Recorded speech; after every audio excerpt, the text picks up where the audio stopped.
Joshua Yazik. trails that they left Nje tegen to review Pishak and Biganan agree. Je Sning. And now Chignom I believe that Chigadegen, Minna Chigindamong. that support Midishe will go Mandas very, very Kavitage, deep Mire, into the hearts Dum Dum, because we Ushme, need to protect Ushkine de our past and Chignedamong, recognize Shakabashoy, all Minaj those Dum Damong Len Kina, ones before us. Jashakabayajik. And as you walk Midishe along Patrick Masadaman Nen, Plateau,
Chief Non.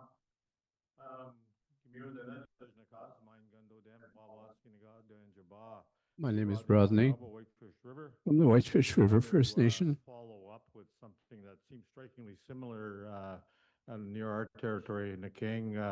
We have a thing called, or not want to say, sacred objects called Bell Rocks. Bell Rocks Can you is know the Don situated on and on then Long Sinin? Island, which is The our talking the Sinin. territory, which was Can you know the settled bed by the wang Whitefish wake? River. Mio And the these sacred Galbetong, items Mioja. were So used pretend to I don't communicate then, to can I other go on the tribes care? offshore on Manitoulin We Island. They used to nonding dangle the rocks, whippy.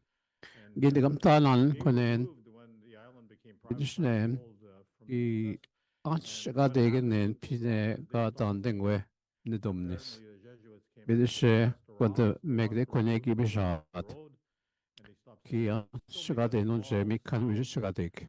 but Yeah, but she got I on think that what's got in on critical Bungie. for British us is Nango up that to we go Nango. don't She pretend out forsake the things that Manda are given to Nango. us to protect. London. And so Chicken away the I bang think Nango these make way floating taken rocks that chair. are being spoken of Up to here school and that is the very same thing should be 10 dog on that I the was Nango speaking Mego about here debat on our Chagadegan. territory, which is our Bell Rocks. Kinune And a it among hurts it. me to know that Up to we should school, take though, precautions in these modern though, times that we're going to slowly start losing these things. we see how I what think these getting. rocks are very important. London, And because I'm now we in on a a car getting responsibility, Gishpon. it would Migeni Nangoje, be yeah, right for me to neglect a kendang. supporting this resolution. So We shall be I getting believe under. that We ask the it's with very Tom important on for me the to do that. And resolution.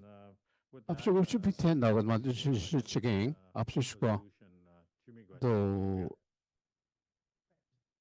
Nasa Bendan getting under.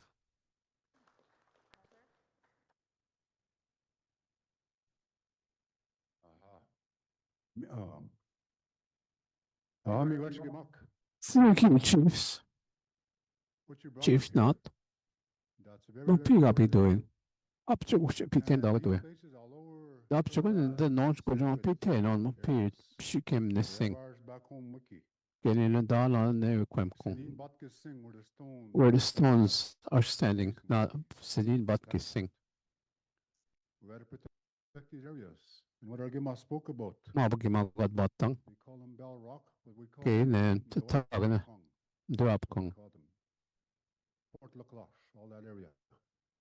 That's where Can I Anishinaabe wish I people the care for the clash? Jagi Shad Nishabek, Mosha. so high. Just filming That out was there. their way of communicating. Me, gosh, I All don't they do did it with was P. hit the rock, and it made this ping sound. Keep Jagade with That Sid. was their way The of Shaggy gives so a segue midweek. Me the Shaggy in the Matwat. We be shot. So how do we protect them? And just one There are does the among tons of then. protectors there, and they're still there. So that's why it's important. Me the We Shin, have to Jik be P. careful in 10 these dog of rural Manda. areas. We gotta be Uptake. quiet. They don't like white noise. Minaduk. The spirits And if go you start Michigan putting Zina. those in there, Ich bin ja in je, Ragnar should go in there. we ragan an sé da shasi. Anishinaabemowen. Only in You Anishinaabemowen. got to do your offering. Same Update Jimmy Gwyn, Let them know what you're doing there. your tobacco, It's same. not a place where people should go Guy, I was in Norway. have a wiener roast. A little fire. Cheshire in je, Joe Whiskey in je. That's not what they were for. Guy, I was in Norway. Jeff, we should have Protect them any way you update can. on the way. If people still go there, In the end, among then. even our community members, Kish that bin wanna na go there, gushe. the rocks that are We still shall there, shot je. Could you be my make sure team the nanik? young woman is in. Because what's going to We happen tell the there name is more nanik. when you go to these John places, Gomsod. there's going to be a spirit there. And They you are don't know je where it nido. came from. Abish ma wag abin Someone's chapata going to throw lendam. stones at you. Kuya. Kog da You're kuwa gonna be stoned. naksin. Stones will just shoot out. And that's a sign. They're telling you, Gagwa. Midi shemi na magwin. Jabosh Warn anyway. when they throw those stones at you. Mine. Midi magwin. Sin pag jagatigin. Shine je. They did a lot of things there at their stops. I was just coming out to get it. But they left all that behind for us. But we have to understand what they mean. All those pictographs. But people still go there and pick them out with their hammer or something. That's not good. That's not the way. But there are spirits there. What we call those ones is like the ones that look after is I'll say this word, a jingabek. What are jingabek? Jingabek. Are stone people. Jingabek. And sometimes you'll find Jingabek. there's going to be stones. Mige sini wajik. Or snowman. Mage gego dash naxiu kegun kea. Those are jingabek. Makwayat. If you ever find those, don't just take something over there and bring it home. Gego dap dan gego bige keje. Come on. You're bringing something home, a spirit. Bige na mabam Know how to nedo. handle that. Kushkia sevi gnen mat maba. That's how we got You shouldn't begin it. Yeah, but they got to be taken in. leave it. And that's what Chief Knott is asking. Imabago with Chief Knott. We ask about Mangwe, Mabage, Gema. Since you can do in the Mangne, me as a in the August. But the Ragnar Shagai will bomb the Winjet Azina. Even the Ragnar should be school. The Dusha is suck. The world as a dog. Them Shagayagic. And they're destroying the land. You know, Ragnar Shabnastuna and Kidan. Kid. Bishko Mabab. The Dusha is suck been not out in Nipshan. Midski in it, Bishko. Gino man the Bnastona. Up there on the Jamontine. Ish gang. She's Jamontine man the Shrebok. The spirits there. Anywhere there's land. Which should take on the key. And that's what Chief Knott Madam Dog. Mima Padebatang, Chief Knott. here. Mabugema. Kong. Devap Kong. And they still exist there. Nango gave a 10 on Jane. You go time got a per point on the care. My brother, they were digging. You don't care the carne. This rock and it made this sound. Giga. Keeps the car now. I'm set. And did you Bit she on door. They try to go back and find it. Poking around, they couldn't find it. They're there. Keeps Kabiuk shake That's was what Tom the they call mother. this thing where we are. Yeah, the dumbest thing is just got they go. The talk shay out there. But we need to protect them. Abdik. We come the among them. We have guards. We have a stone. Yeah, Shkabos. Biggest one of all. Then they want to chugging. Piled up what used to gather a long, long time ago in Anishinaabemowen. That's Shabe Koga Kustojan. Mige in the K com jigajik. one that looks after who's coming in. Coop man, So that's ever how been we a protect genshin. them. We just say up to work home ding. Me which. For that. Okay, I failed to say that this was a handout. This was not in it was an update from the book, from your binders. So I'll just read the subject, supporting Curve Lake First Nation management of the petroglyphs of the provincial park. We heard from the mover and the seconder. Let it be acted upon that we, the Anishinaabe Chiefs and Assembly, support and advocate for Curve Lake First Nation to engage in becoming the primary caretakers with full control, management, and co-management of the Keno Maj Wapikan, in addition to any other Anishinaabe First Nation who seeks the same opportunity with provincial parks. 2, direct the Grand Council Chief advocate for resources funding at both the federal and provincial levels to support Curve Lake First Nation in experiencing full jurisdiction or entering into co-management arrangements over Keno Maj Wapikan where Curve Lake will manage the park as well as preserve and protect the sacred sites within the park, including the well-known Teach-In Rocks. 3, direct the Grand Council Chief to advocate for other Anishinaabe First Nations seeking the same opportunities with the provincial parks within their territories. 4, direct the Grand Council Chief to advocate for support and funding for the Lands and Resources Department and Economic Development Department to research, support, and engage the Anishinaabe First Nations on steps on creating a park management model that will seek to support and provide resources for both preservation of sites and management, as well as to seek potential funding programs that will support these First Nation lead initiatives.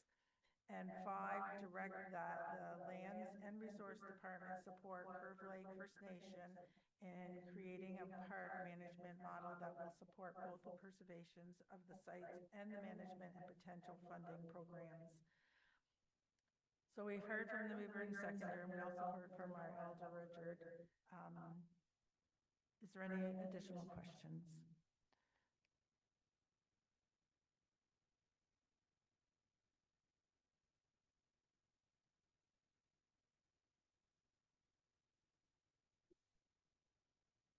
Chief Kelly LaRocca, Scugog Island First Nation. We know that Curve Lake has been caretaking these lands since time immemorial, really, but more recently with the agreements, I believe, with Parks Canada,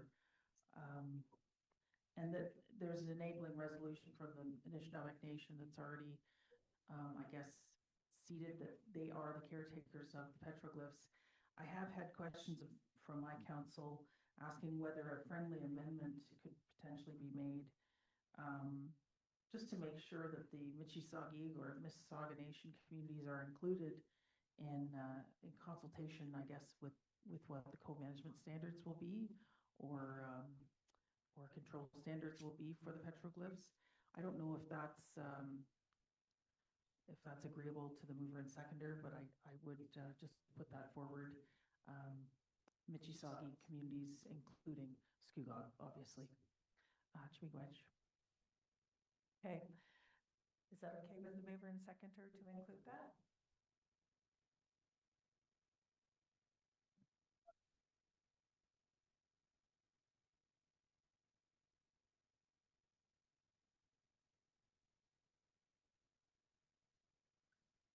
I have no problem with it if it's going to help this cause.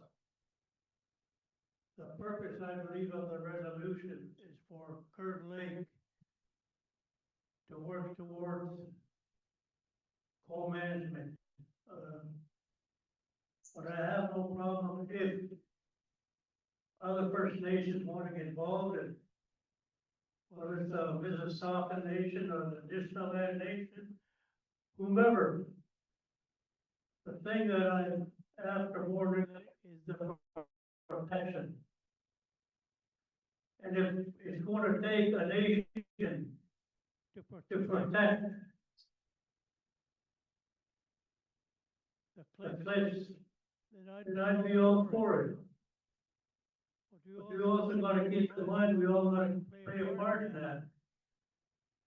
And if we're all working together, then that diminishes the roles and responsibilities of Curve Lake as keepers of the cliffs.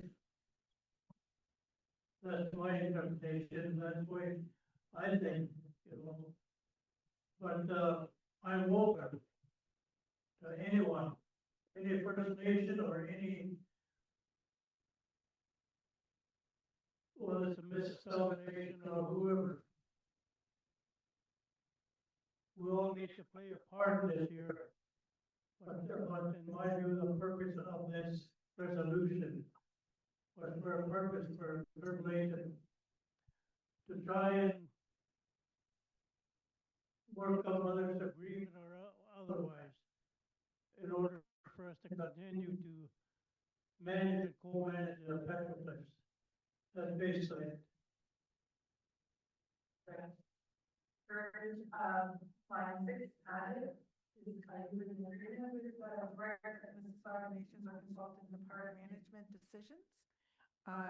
Yes, Miigwech, and I want to thank Chief Knott, and I recognize they've done a beautiful job in caretaking for the petroglyphs on all of our behalf. And if the Mississauga Nations were to become more immersed in what that co-management or management looks like, then yes, we would have corresponding responsibilities and financial undertakings to support Kirk Lake and its vision. So I just want to say, Miigwech, I appreciate that. Thank you. If I could add too, but just in the spirit of Vendal music, I think it would be good if it could be shown the spirit of responsibility is a shared responsibility. Be good. Okay, Miigwech. Okay, we have that in, and the first mover and seconder is fine. With that, so I'll take it to a vote. All in favor? Any opposed? Opposed? Any abstentions? That's carried. Thank you very much. Thank you very much. Okay, we'll move forward to the Chiefs Committee for Environment, and that is with Chief Tanner Simpson, Alderville First Nation. Do you have a presentation?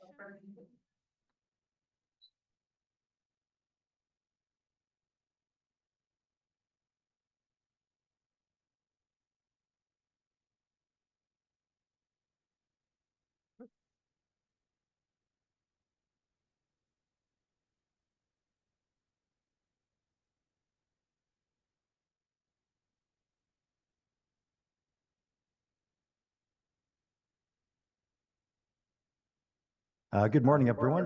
Chief Tanner Simpson, Alderville First Nation.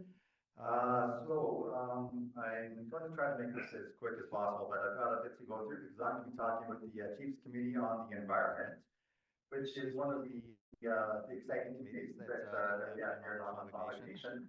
And you might know us from the Lands and Resources Forum, as well as the most recent first annual Water Consortium that we had just a couple months ago. So I'm going to start with the general introduction of the committee. So the formations and the origins of the committee, it was created in 2021 through 2019 resolution by leadership. It consists of 10 members, 2 EMA seats for each region. There's 1 knowledge keeper and 1 youth representative.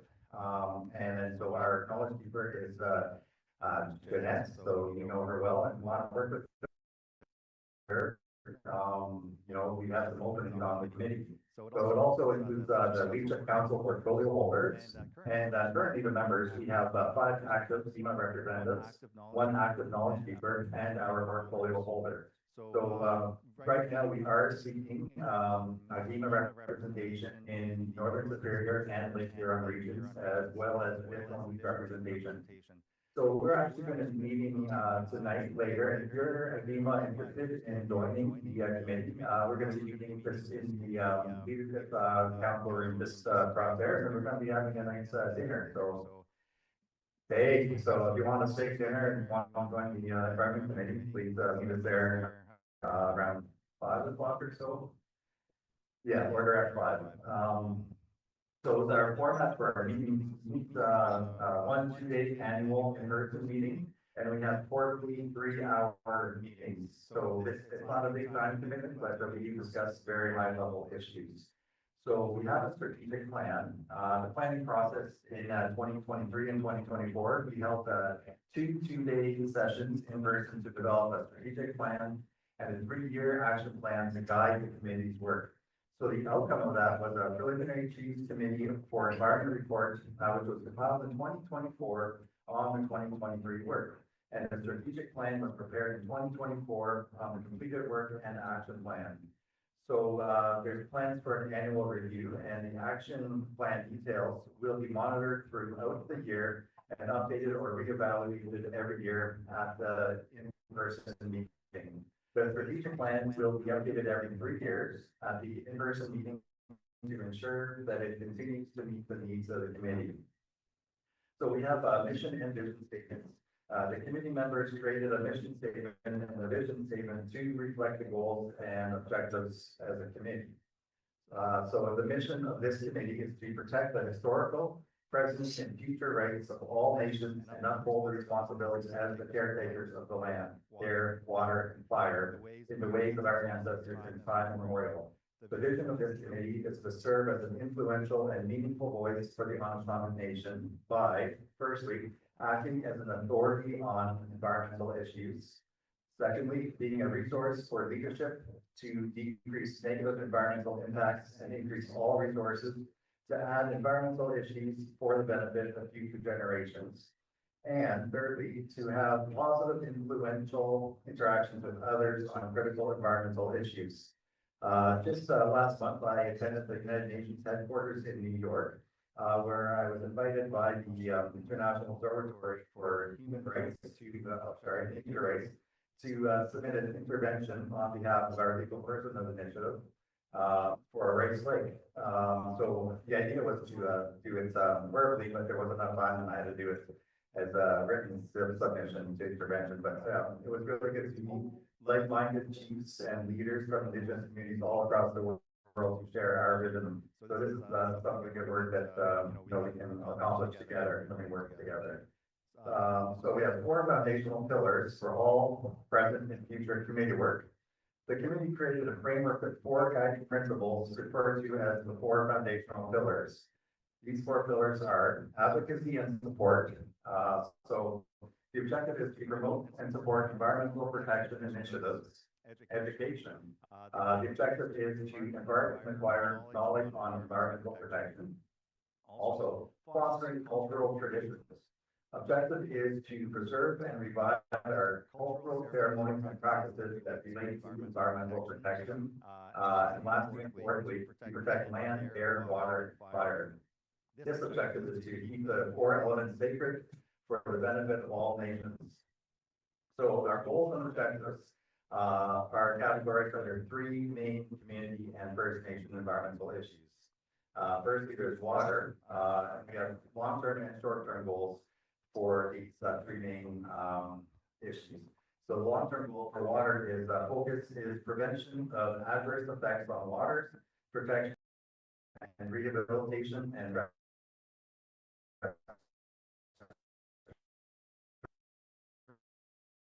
restoration of the waters and wetlands. Water short-term goals for water. Next, we have climate change.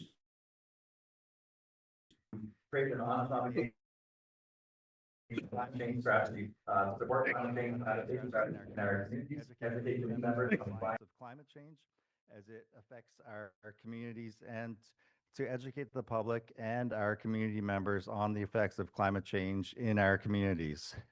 The short-term goals for climate change, we have the focus is to understand and educate others on climate change and its impacts for both a scientific and cultural perspective. And lastly, there's the capacity and advocacy. So our long-term goals there is to create a nation-building strategy to present to leadership, which will strengthen existing alliances and build new ones. Educate committee members and other critical issues, environmental issues impacting our communities, and to support other advocacy efforts on critical environmental issues that align with traditional values. And the short-term goals for that is to focus is to increase the capacity of the Anishinaabe Nation leaders, community members, and staff to advocate for positive changes in environmental protection and rights. And we were just talking earlier today, we should also look at protecting the use of our traditional ecological knowledge, also known as TEK. Who's using this TEK and for what purposes? We need to remember this is our knowledge. We need to protect it. So we want to make sure it's being used for the right purposes and not for the wrong ones. So our work to date, the bulk of our work was creating our terms of reference. our strategic plan, and our 3-year action plan. But we have done other work, including overseeing the organization and delivery of the Anishinaabe Nation's first annual water consortium in March 2025. So there are over 100 in attendance and 30 online. We're also assisting in the review and editing of content for lands and resources. Oh, sorry, I need some water or something.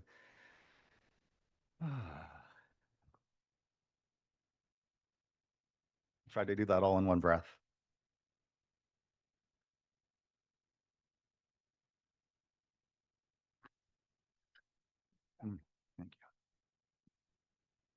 Thank you. All right, miigwech for that. So we're also assisting in the review and editing of content for Lands and Resources Environmental Resource Booklet, which should be released to our communities later this year. The book title is Echoes of Sacred Knowledge, First Nations Stewardship and Protocols for the Great Lakes. Committee Education on Climate Change with Dr. Pearson, who's Ontario's Great Lakes Strategy and Provincial Water Quality, part of Water Quality Monitoring Network, with the Ministry of Environment, Conservation and Parks. So we've had discussions on feedback for Ontario's Great Lakes Strategy, overseen and provided feedback on the First Nations climate leadership agenda participation, and we have some key initiatives planned for the next 3 years. So we have Great Lakes Personhood Initiative, which is to work on a framework for a strategy that will work towards personhood for all the Great Lakes, following the directive of a Grand Council resolution to assist and to support the Youth Council in their youth personhood work on the smaller water bodies, to assist and support others in their personhood work for other water bodies. So another initiative is the Great Lakes Water Consortium. So we're planning and delivering an annual event, so please stay tuned on that. We also have the Great Lakes Ecosystem Community Funding.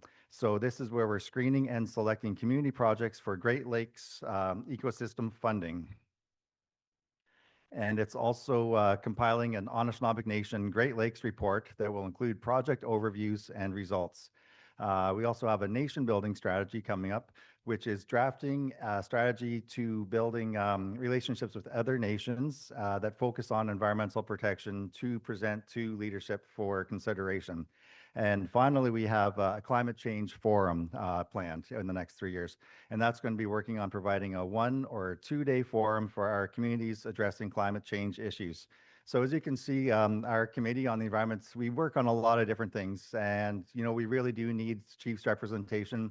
So please, we ask you to, if you're really concerned about the environment and you want to make a difference and you want to really focus and get in-depth information, high-level scientific information, so you can help your communities understand what's going on, please meet us at 5, just outside the doors here, where we're going to sit down and have a dinner planning session and just discuss all the things that we've been doing and what we can be doing.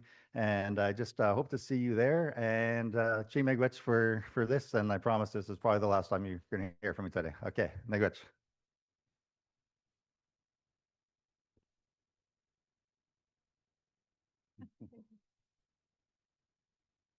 Thank you very much. So yes, so tonight at 5, just outside the door, leadership room, we have one more presenter, and that's Jason Larondo, Director of Lands and Resources for Trapping Harmonization Agreement.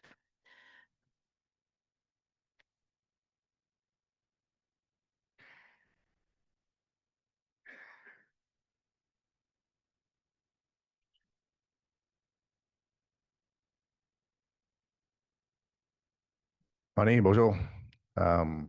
Bidaj Dishnakaz Bizin Donjaba, also known as your Lands and Resources Director with the Anishinaabe Nation. I'm going to give you a quick update on the Trapper Harmonization Agreement.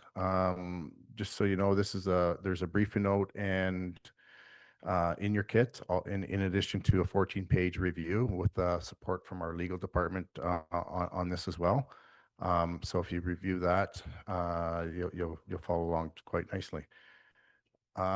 So from fall 2024, from our Special Chiefs Assembly in Thunder Bay, the Chiefs Assembly passed 2 resolutions. One of them was a comprehensive review of the Trap and Harmonization Agreement. which is part of that 14-page review. The other is a review of the M&R trapline allocation process, which is also in that review. I'm going to highlight some key points from that. I'm going to try and run through this quickly and then open to questions after.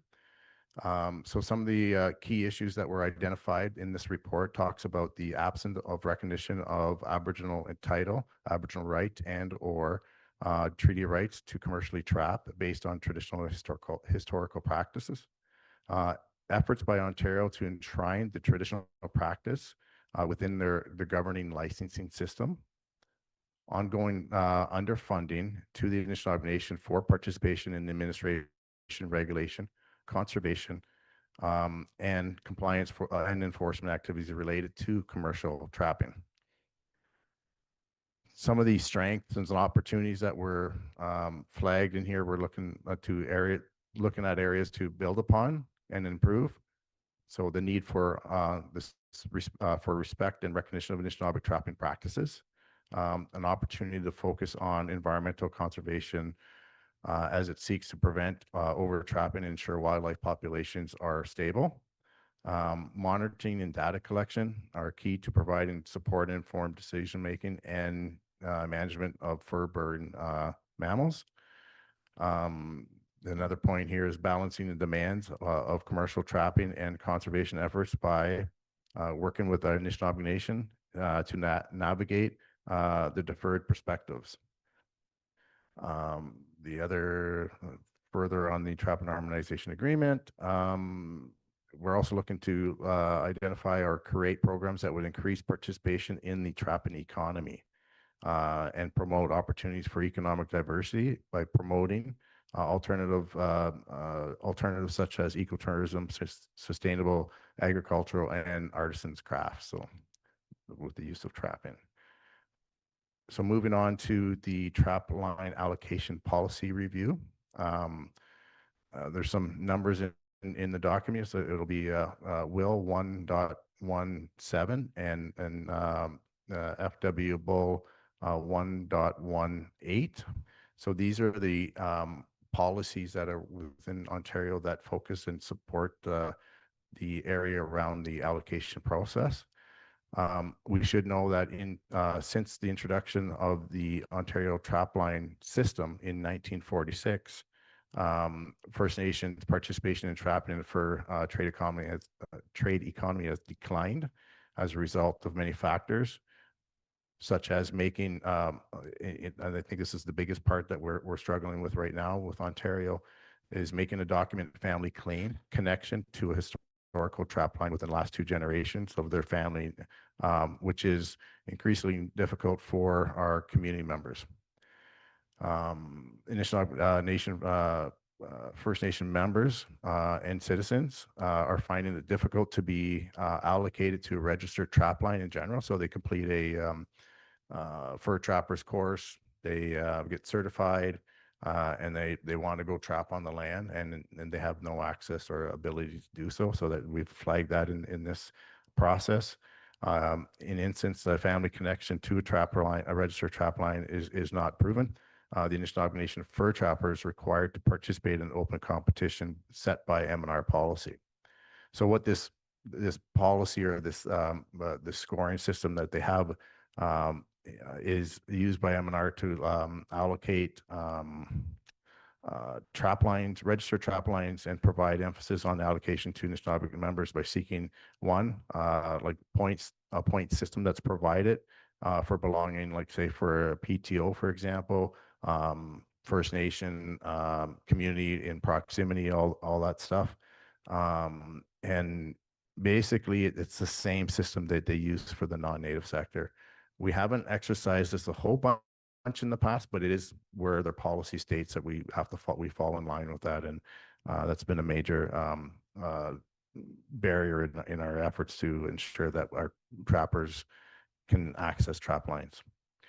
So some of the recommendations, the seek and interim measure with these policies, these trapline policies, our allocation process, We need to be amended that first right of refusal to the Anishinaabe Nation members for all registered trap lines that become available in the Anishinaabe Nation territory.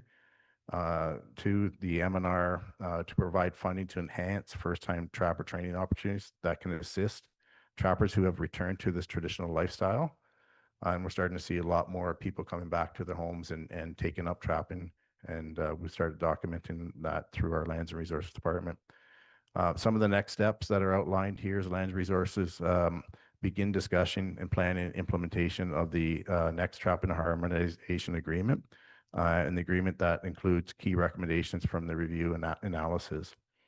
One of them I mentioned earlier, the acknowledgement and of the right to trap for commercial purposes with the unimpeded access to commercial markets, which is the Fur Auction House, which we're 50% owners of. Looking at financial resources support the creation of a Anishinaabe Nation Resource Management Unit that incorporates scientific research and TEK into the resource management activities.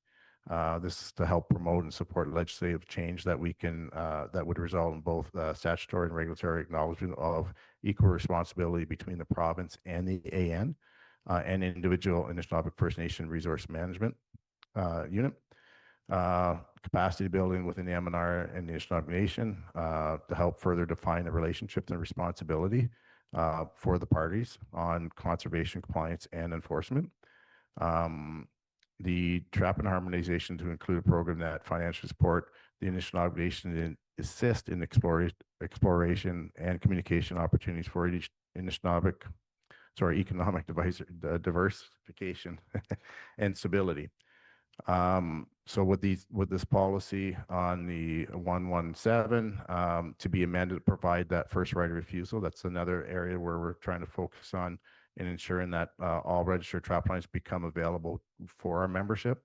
That the trap and harmonization agreement include funding to support first-time trapper training, as I mentioned earlier, and the Anishinaabe Nation to discuss with MNR the development of Anishinaabe Nation Resource Management and Wildlife Unit to cooperate with other agencies, equal responsibility and collaborative efforts on regulatory and management framework, having primary jurisdiction, compliance, and enforcement dealing with Anishinaabe Nation citizens and lobbying efforts for ongoing efforts and funding. Any questions?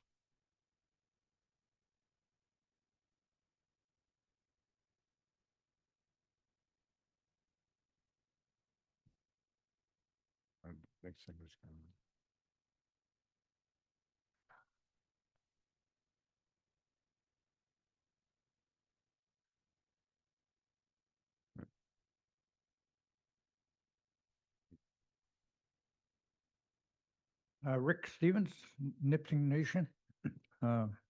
Sorry it took so long to get to the mic, but I went trapping and broke my back, so. This doesn't really get past the real problem. The problem is First Nations can trap any Crown land with no license or no trap line, without a trap line. But then they run into trappers that own those trap lines, and they steal their traps and everything. And what has to be done is some of these trap lines have to be left open with no trappers, because if they give it to a non-First Nation trapper, they end up fighting with First Nations people who come and exercise their treaty rights of trapping. So, and I'm not sure how to get past that problem, but I'm sure Jason will figure something out. Okay, miigwech. Thank you, Rick. And I think that's a great question. I think a lot of us, we're in the southern hemisphere of the Anishinaabe Nation, and I don't know that the issue around trapping isn't necessarily the same as we've seen in our northern Superior region, the Lake Huron region. I know out in our Alderville community, there's some trappers and folks out that way, but I think what we really need to know is that we don't need a license to go trap. And the trap and harmonization agreement is not about extinguishing, well, it kind of is, but in this sense, the idea with the is build that relationship so you can bring furs to market, so our First Nation harvesters can get the best value for their fur. And so that's kind of why the chiefs kind of brought this forward. This is obviously brought forward in my time, but it's been part of this process for the last 20 years now, understanding and trying to, break some of those barriers. The issue you raise with our citizens on the land, and I think I highlighted that the trapping data system for trap line management was created in 1949. And I want to be very clear, this is not our system. This trap line database and data system belongs to the MNR. What happened was we got involved with the trap and harmonization agreement that talks about our inclusion to their system, which for right or for wrong, we said we'd exercise or support that so our furs can, so our trappers can bring their furs to market and try and get the best value for it. So from an economic standpoint, that was something we strive for.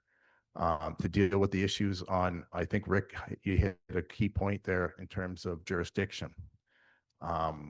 I think at some point down the road, we need to develop our own Anishinaabe Nation trap line system. I think it's going to take time to do that. I believe that we have the capability to do that. And I think that's way we would protect the integrity and intent of our trap lines for our members. So whether it's a takeover of the existing trap lines that are there, so there's cross references, we're learning some of those jurisdictional things such as the Nipissing First Nation fisheries model. We're looking at and exploring those things, and using that as a guide or an example in terms of how we can take over that jurisdiction and manage that for our communities and ourselves. The other area that we're looking at as well is identifying, like, having the First Nation certify their own trappers. This is really big. I mean, it may not be like, the big kind of pie in the sky thing for other matters that support our communities, but from a jurisdictional context, this is a major deal for our communities in terms of establishing some core governance around this area. And I believe that this trap line system, if we own it and we start certifying our own trappers at the community level, if we start recognizing this system for bringing and the system needs to be recognized to bring the furs to market, but we need to look at some of those things. So I think that's the trajectory where we need to go. However, right now we need to kind of still continue to build from where we stand today. So, miigwech. Okay. Just one more thing is, no First Nation person can get a trap line. If you go by the rules of MNR, you have to either be a helper on that license or, and I said, well, what if we buy one? Well, he said, you can't buy them, but they are selling them. How do you sell somebody? If I wanted to sell my trap line, I could get a helper, come and be a helper and put him down as a helper. And then he applies for my trap line. He's the helper. He gets 1 point more than any First Nation person can get. So a First Nation person can't get a trap line. Yeah, you're right. Miigwech. Mel? Bonjour, Songiti de Goma Cocktail, Bijwabik Thagi, Anishinabek Donjavi. I'm from Rocky Bay First Nation, and I'm also the on the portfolio for lands and resources. But I just want to, what Jason's speaking about as well. A lot of our people are getting stonewalled by trying to, and we're working with them to develop exactly what Jason spoke about. But even when our First Nations try to follow the MNRF, their policy, they still pull the rug out from under their feet. So here's what's going on. Some of our trappers have to go talk to MNR, and they have to have access to a lawyer. That's what they're doing to make sure, because, and even the succession planning, MNRF has not even following that. And just recently, all last week, I met with the trappers up in Thunder Bay and Northern Superior area, and they just can't believe that their father's trap line that that the dad died, M&R tried to grab it and take it, even though there was a succession plan in place. So you know what? The challenge is not just that we're not catching stuff what we'd like to catch and how it used to be in the older days, but it's building back up again, but it's that cultural right to do so. And what's happening is M&R is eroding that right. And you know what? And we need to maintain, because these things that we do, someday it'll be gone and it'll be a dream that we talk about to our grandkids. Regrets.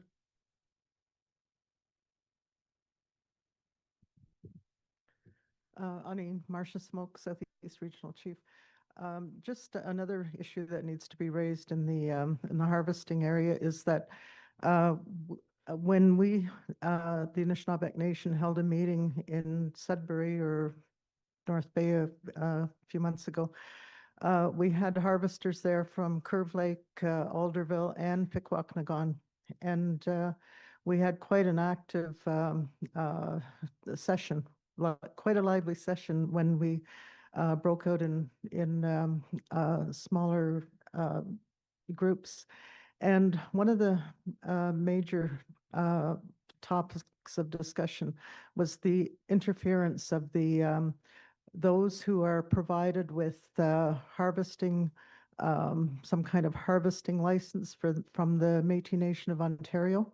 We find that the people who have acquired those types of licenses, I don't know what they say, I've never seen one, but they are creating a big impact on the territories where our harvesters have been going for quite a long time.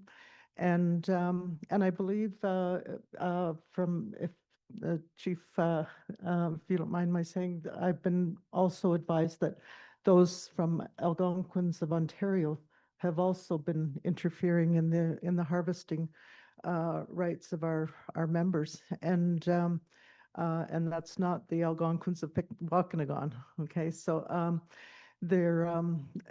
but particularly the Métis have been very aggressive and acting like our territories where family members have been harvesting for generations are all of a sudden being confronted while they're out during their harvesting activities. And now that's rippled on through to the conservation officers who are taking the sides of the Métis and challenging our harvesters who are out there just following their traditional, traditional lifestyles. And our harvesters are not out there over harvesting. They know how to take care of the land. They know how to take care of the animals, and they have seen moose that have been just the racks are gone, and the moose has been lying there decaying in the woods and on the land. And when we talk about the fishing side of it, the fish harvest has not been that abundant the last, I would say about the last 3 years, but it's not uncommon to see trucks of pickup trucks of people from, and I don't mind saying this because they've identified themselves as Mohawk, coming into the areas and loading up the backs of their pickup trucks with full of fish during the fish harvest, and challenging our harvesters on whether they have that they have the right to do that. And not only does it reflect negatively on First Nations, on the people who are the stewards of that land, but there hasn't been any type of action that I'm aware of to challenge those the people that are over harvesting and especially taking over the territories. So I just wanted to share that with everyone. Miigwech. Jimmy Rich.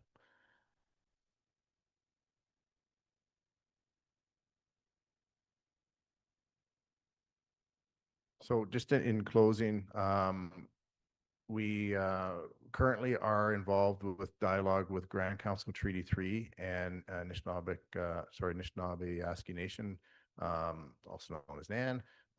They also have, so just for your information, they also have trap and harmonization agreements as well. So they have similar issues and similar problems that our Chief Marshal mentioned around some of the harvesting issues, even around the Métis and stuff like that. So I meet with them next week, and we're also collaborating an approach to try to combat with Ontario, because Ontario's trying to pick us apart, but we got wise and got together, and we're going to try and collaborate our efforts to make sure that we're consistent across the board. So Chimiwich.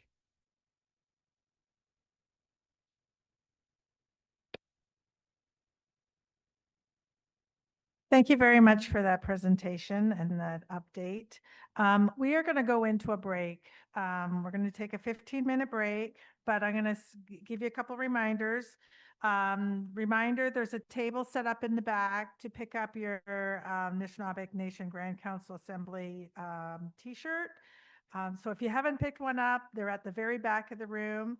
And please, if you haven't yet, please sign in at the registration table.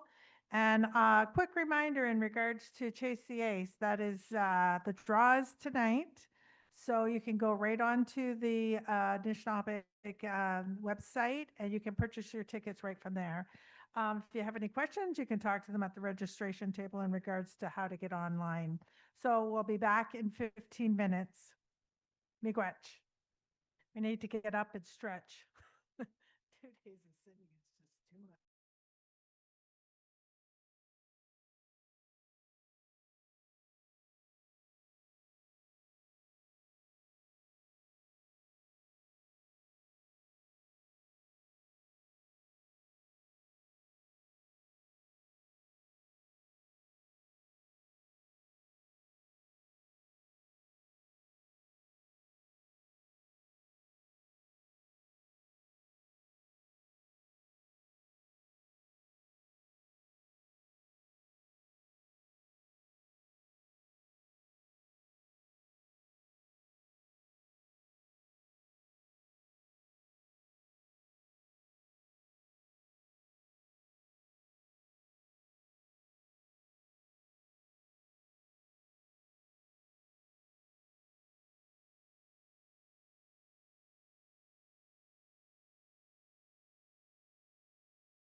Medicine Lodge Singers, for bringing us back from the break. I see there's quite a few still out in the hall, and will be making their way back, but it's important to get back on track. We're a little bit behind, and we do have quite a few agenda items to deal with. We want to make sure that we do have an actual break at lunch today. I know we worked really hard yesterday, worked right through. So we're hoping to get through the agenda items. Again, we're a couple of items behind, but if we can get right into it, we don't have a full quorum here in the room. We will need a quorum for the resolution as part of the next presentation. So we'll keep an eye on that. We'll monitor numbers, people coming into the assembly room here, also online. So up next, the theme that we're on is the Mang Dodem, which is infrastructure. So I'm going to call on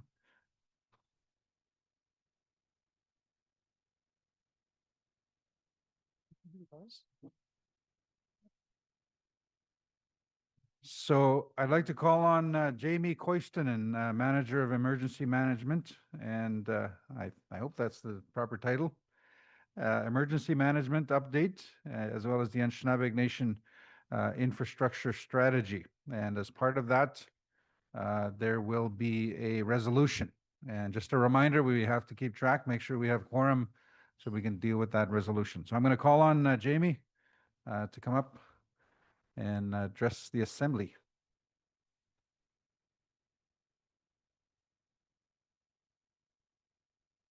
Didn't see you hiding in the back. Okay.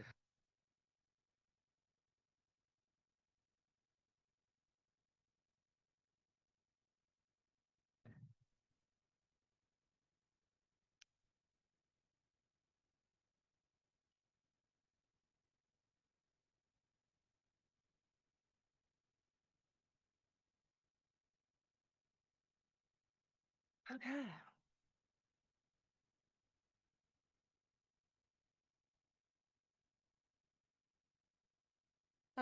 So I'll go ahead and get started there. I know people are making their way back in. So as Alvin said, good morning, everyone. I'm Jamie Koistinen, and I am the infrastructure manager at Anishinaabemowen Nation, and I've been here since last March. Part of the update in the package is there was three packages or three updates. One was the emergency management file, a briefing note on the off-reserve housing funding, which has previously been talked about under EARN funding, and a briefing note to support the proposed resolution of the infrastructure working group.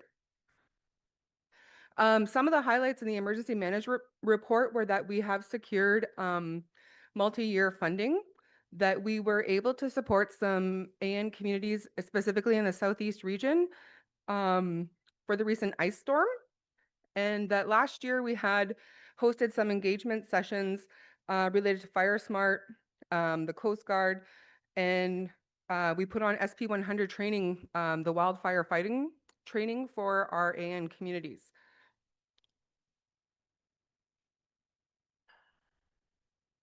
Oh, there we go.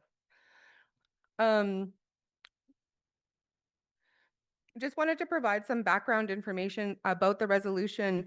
It does speak to rescinding former resolution number 2019-10. Part of that resolution, we had rescinded three previous resolutions as there was a perceived duplication of work that was being undertaken by COO and AFN. And it was thought at that time that that work would capture the specific needs of our AN communities. At that time in 2018, AFN had been mandated to develop a 10-year national housing strategy and related infrastructure, which was, but since that time, between 2018 and now, AFN and ISK co-developed and produced the Close the Infrastructure Gap paper. This paper quantified the investment needed to fulfill the backlog of required infrastructure. They had lobbied with the federal and provincial government, but no increase in the funding has since occurred. AFN has also shifted their focus now to work on a national homelessness strategy. Oops.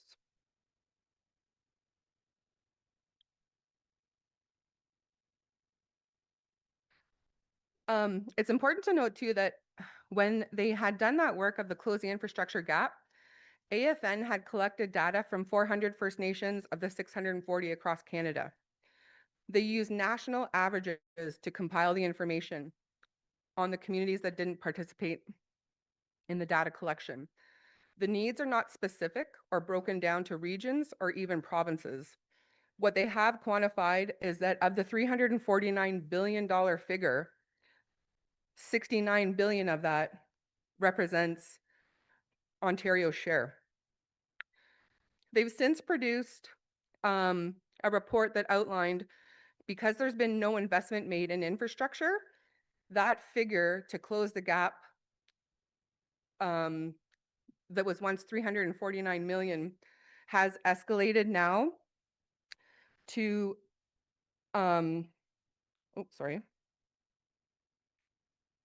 has escalated now to 527 billion by the year 2040, which that would escalate Ontario's investment from the required 59 billion to now 89 billion.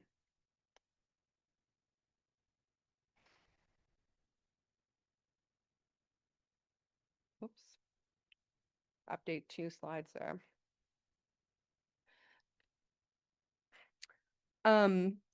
As part of that resolution in 2019 as well, ISK had been mandated to transfer the vast majority of their functions to First Nations, including the provision of housing-related infrastructure programs and services. So in short, the transfer of care and control of housing meant that First Nations or First Nation organization would be given the opportunity to deliver their own housing programs and services.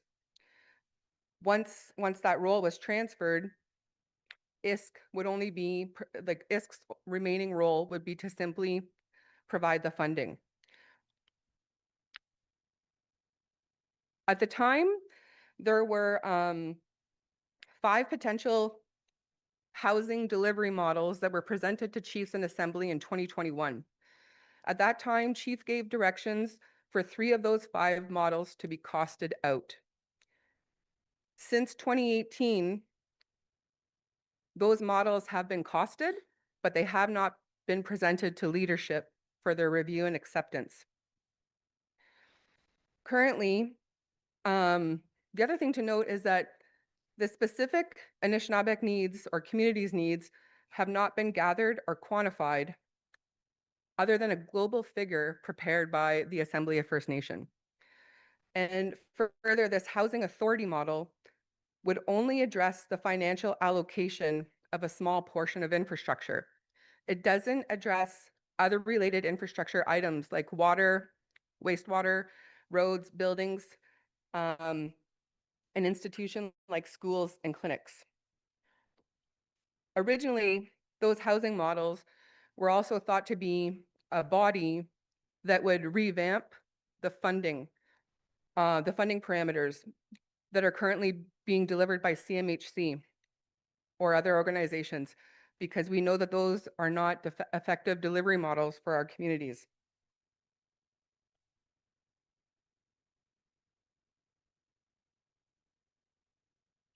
As part of the updates that were included too, there was a briefing note on the EARN funding. Ontario will receive 148 million of the 2.4 billion announced. This funding is specific for off-reserve housing. The funding has been committed over the next 7 years, but there's no plan on how it will be allocated. ISK has assigned to COO the lead in developing the allocation plan of this funding. And as a result, Anishinaabe Nation will receive annually $115,000 to participate in developing the allocation process of this 148 million. This annual funding will be received for the next 5 years. And the first meeting is expected to take place later this summer.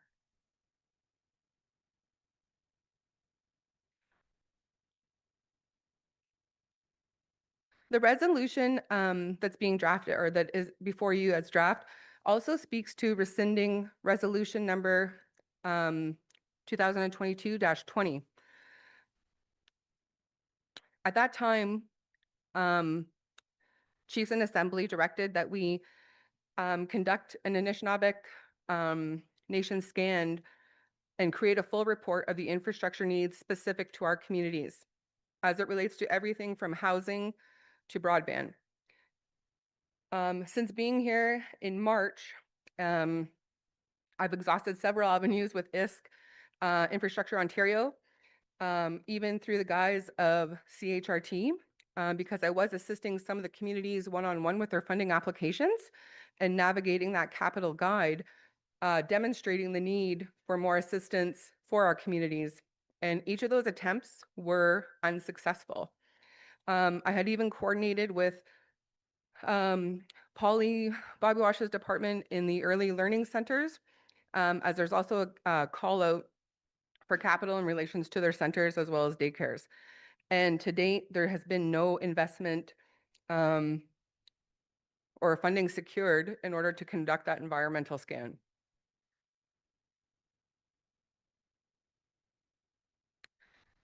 In the last year, though, sorry,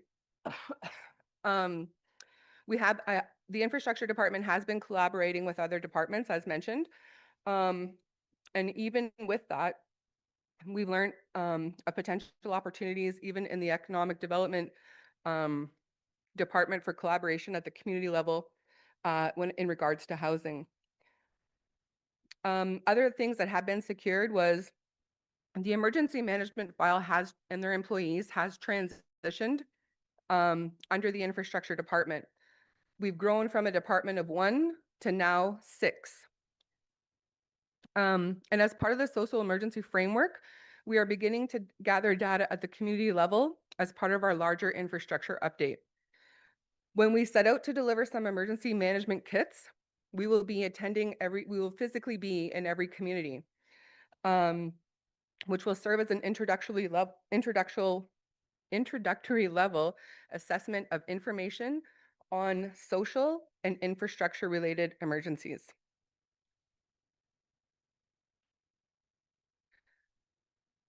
This data that we collect is intended to be used to strengthen our position that an Anishinaabe Nation specific full comprehensive scan is required in order for solutions to be crafted to for our communities.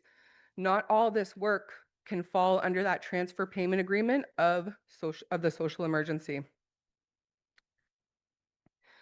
Today's resolution speaks to the primary goal is to ensure that we are conducting that scan and creating a full report on infrastructure needs of the Anishinaabe communities. From 2018 to today, we are no further ahead in determining our AN specific needs related to infrastructure as a whole. In my opinion, ISK has piecemealed certain portions of collecting that data with studies like Close the Infrastructure Gap and the Transfer of Care and Control, but their approach has been all capturing as opposed to specific. The resolution also speaks to the creation of an infrastructure technical committee to create a framework. Sorry. Okay, thank you.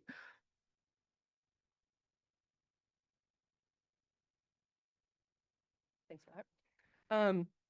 The framework would then be categorized by responsibility of leadership, community level, and Anishinaabe level, both political and technical. I won't get into all of those other action items as part of the committee, but just showing its focus would also include developing strategies that will address the shortcomings of the federal and provincial undertakings, as well as the funding streams, and create progressive solutions for building capacity in our communities. Something happened there? Okay. So as part of the department or the resolution next steps, the resolution that's in draft speaks to continue to participate at an advisory level with COO and and AFN initiatives to ensure that AN communities have representation at those tables. But we do need to gather our AN specific needs and craft solution for those needs. And to build on the framework, or sorry, on the work that's been completed to date, in referencing some of the work was in 2018, Chief Shining Turtle had produced a report called the Blueprint for Change, as well as the phase 2 of the housing needs work plan that was not supported by ISK. The other part to the resolution speaks that we need to reinforce with ISK that they cannot absolve itself of the responsibility to the Anishinaabe Nation. Canada has a direct and ongoing obligation to each First Nation within the Anishinaabe Nation, and that relationship must remain intact. Allowing work to be undertaken by organizations like COO and AFN would serves to effectively remove their direct responsibility of Canada to each community. And it undermines the unique relationship that must exist between Canada and each First Nation. So,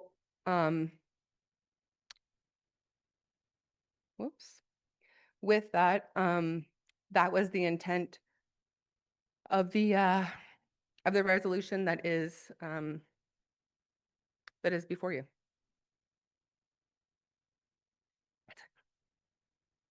Jump right into it. Yeah.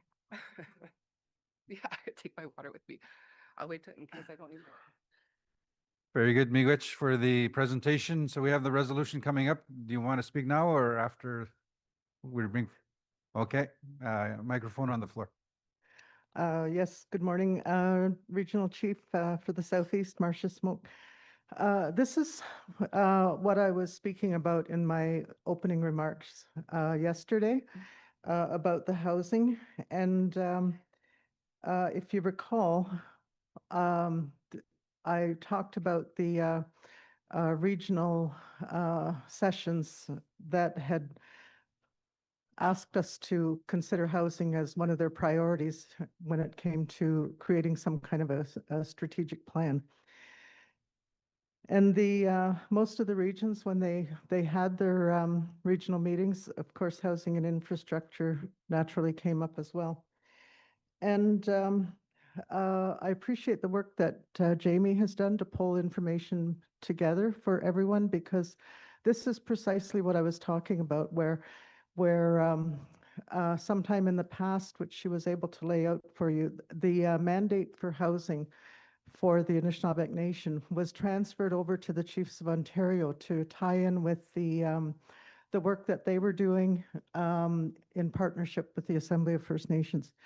And back in 2020, the AFN had worked with a company that, or themselves, that had created this 10-year plan, and it was to close the gap on housing, where by 2030 we should have significantly done a lot of building, done a lot of development, a lot of infrastructure in communities, and be able to bring that housing gap, minimize it. From what we've heard reported this morning, there's been no movement. We haven't had significant development or any of these, multi-millions of dollars of housing coming into the communities. But instead, they're being reallocated. And for instance, what is called the Ontario Aboriginal Housing Association, which is primarily run by the Métis Nation of Ontario, they've put together a strategic plan to the government where they want to be able to build 10,000 units across the province in different areas. And two have already been approved, one for Stony Creek, Ontario, which is just outside of Southeast region in Coburg, where 62 units have already been approved for building. And I know Chief Simpson has spoke about this before. and I really believe that we need to pull back that work, or whatever the term is, cancel the resolution, withdraw the resolution.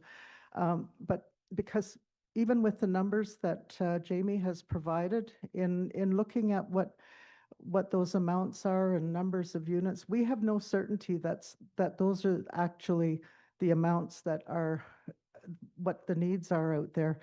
And because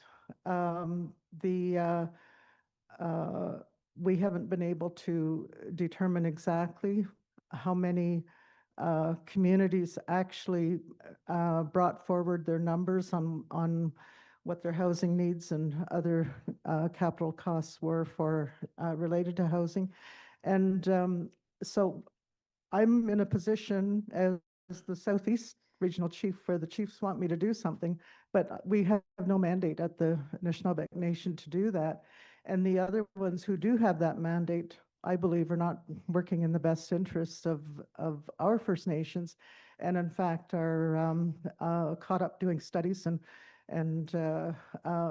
putting nice reports together. And meanwhile, we've got other interested parties out there that are such as the Métis Nation of Ontario that are coming along and scooping up all the dollars because we're sitting there.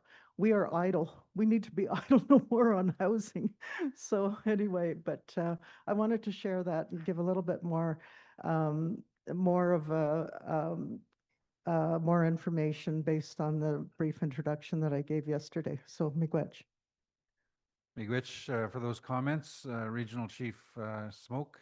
And we'll get right into the resolution. Resolution is up on the screen. Resolutions team, I just want to confirm, I have a hard copy. Is that the same version that would be up on the screen? The hard copy that was handed out earlier? That should be the same. Okay, I'm just going to read from my copy. We do have a mover and a seconder named on the resolution. The mover is Chief Keith Knott, who is present. I just want to confirm that the seconder is also here, checking online as well. Oh, okay, it is a different name. Okay, very good. Seconder is Proxy Lance Lance Vance. It's Vance with a V. Vance Nuchtai, who is here. So, okay, mover and seconder are here. So the resolution is up on the screen. We'll go down to Pagidnamog Dash Kinui and Shinabe Kamawa Chidwad. Let it be acted upon that we, the Anishinaabe Chiefs in Assembly, number one, rescind Resolution 2019-10 due to perceived duplication of efforts with AFN and COO's work at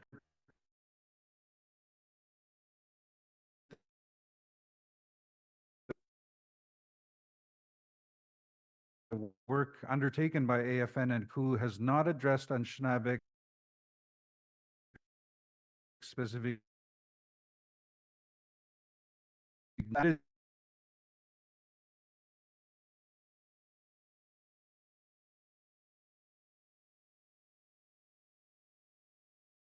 technical ensure information exchange. It's not the resolution? Totally wrong one? Okay, thank you. Okay. I was going to repeat that. I won't. So apparently I do have the right resolution.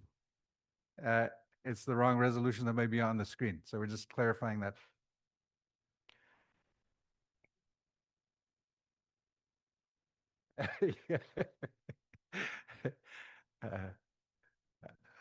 I feel like repeating some of the things that the regional chief is saying, but I better not. So thank you for letting me know. I do have the correct version that I'm reading into the record. And we just want to make sure that we have the correct version on the screen. And at which point we will be voting on. So I think what I'm going to do is once we have the version on the screen, okay, I'm going to read from the screen here. Just to be clear. So I'm going to start over again just to make sure we have it on record. It reads, let it be acted upon that we, the Anishinaabe Chiefs in Assembly, One, rescind Resolution 2019-10 due to perceived duplication of efforts with AFN and COO's work. At current, the work undertaken by AFN and COO, that's probably a typo there, has not addressed Anishinaabe's specific needs, as both their approach has been pan-Indigenous rather than Anishinaabe nation-centered.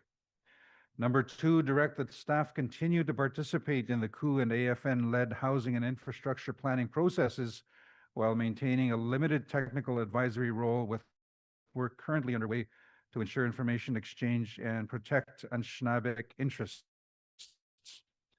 COO Housing Authority models and URN funding, development of funding allocation for off-reserve housing, and AFN close the infrastructure gap 2030 and national homelessness strategy.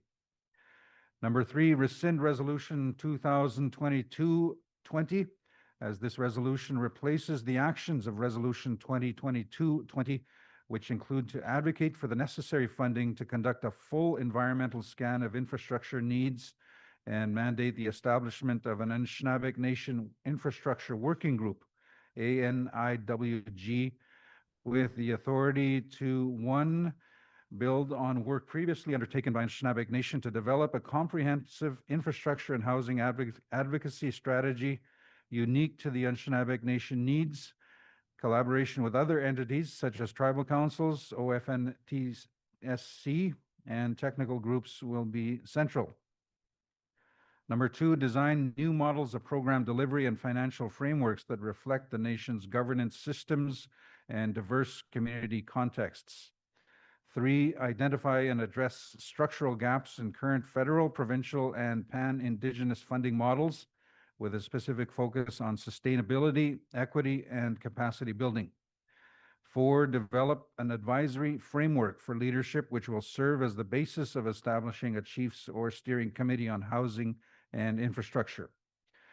Four, direct that the Anishinaabe Nation work with the Grand Council Chief to secure dedicated funding from Indigenous Services Canada and other relevant federal or provincial partners and any other potential funding source to support the development, operations, and long-term resourcing of the Infrastructure Working Group.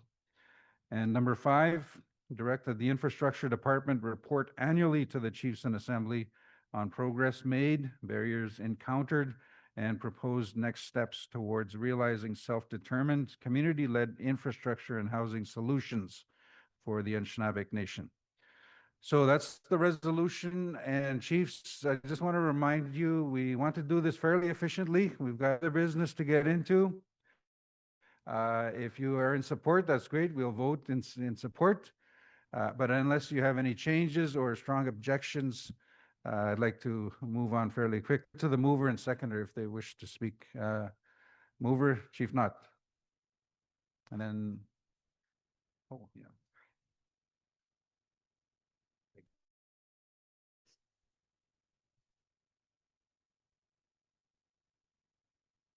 Ore bojo, nigan kapun disnikas, mokko makesendodam, oshikik mongdo tepa, kimondao. As we read through the resolution, you know, it's item we've been talking about for ages, decades. And I've been around for a while and I've been talking about the same thing over and over again. You know, it's one of the things that we have to give deep, strong consideration about. It not only involves shelter that we need, also the health, safety, and well-being of each and every one of us.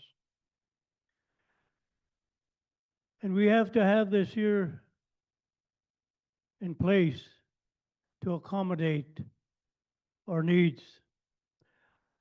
I got a little book they gave me here on speaking notes, which would take another 5 minutes. But you know, we're all on the same page here. We're all looking for new housing. We're looking for housing, structure, infrastructure of all kinds. we have been put in a situation going back decades upon decades. They must be really surprised on how we can survive all the hardships we have been through over the many years.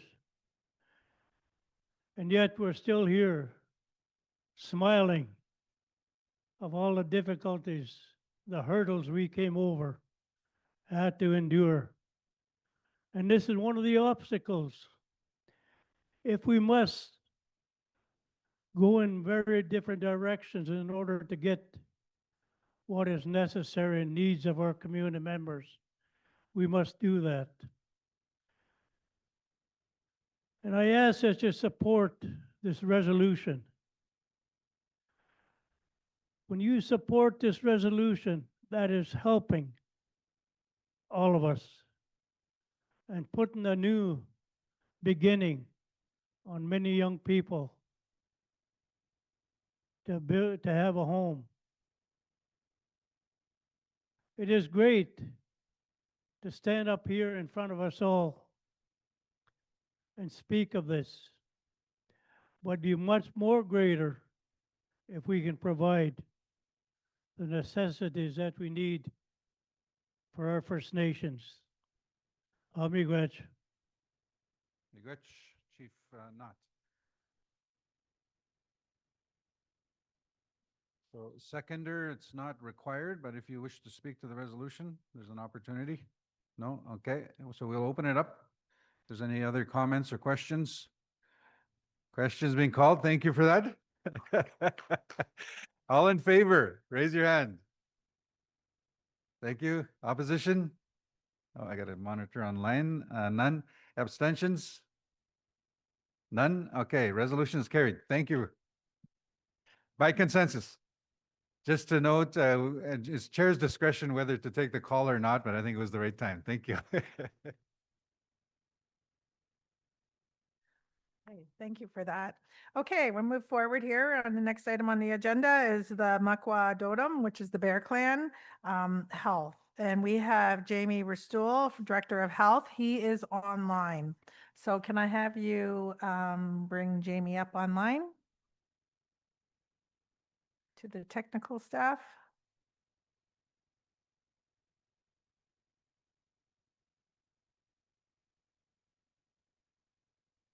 Well, good. Good morning, Chiefs. Can you hear me okay?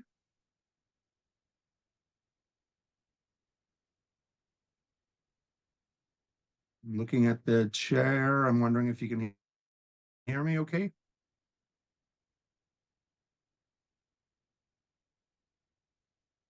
If I can get a thumbs up.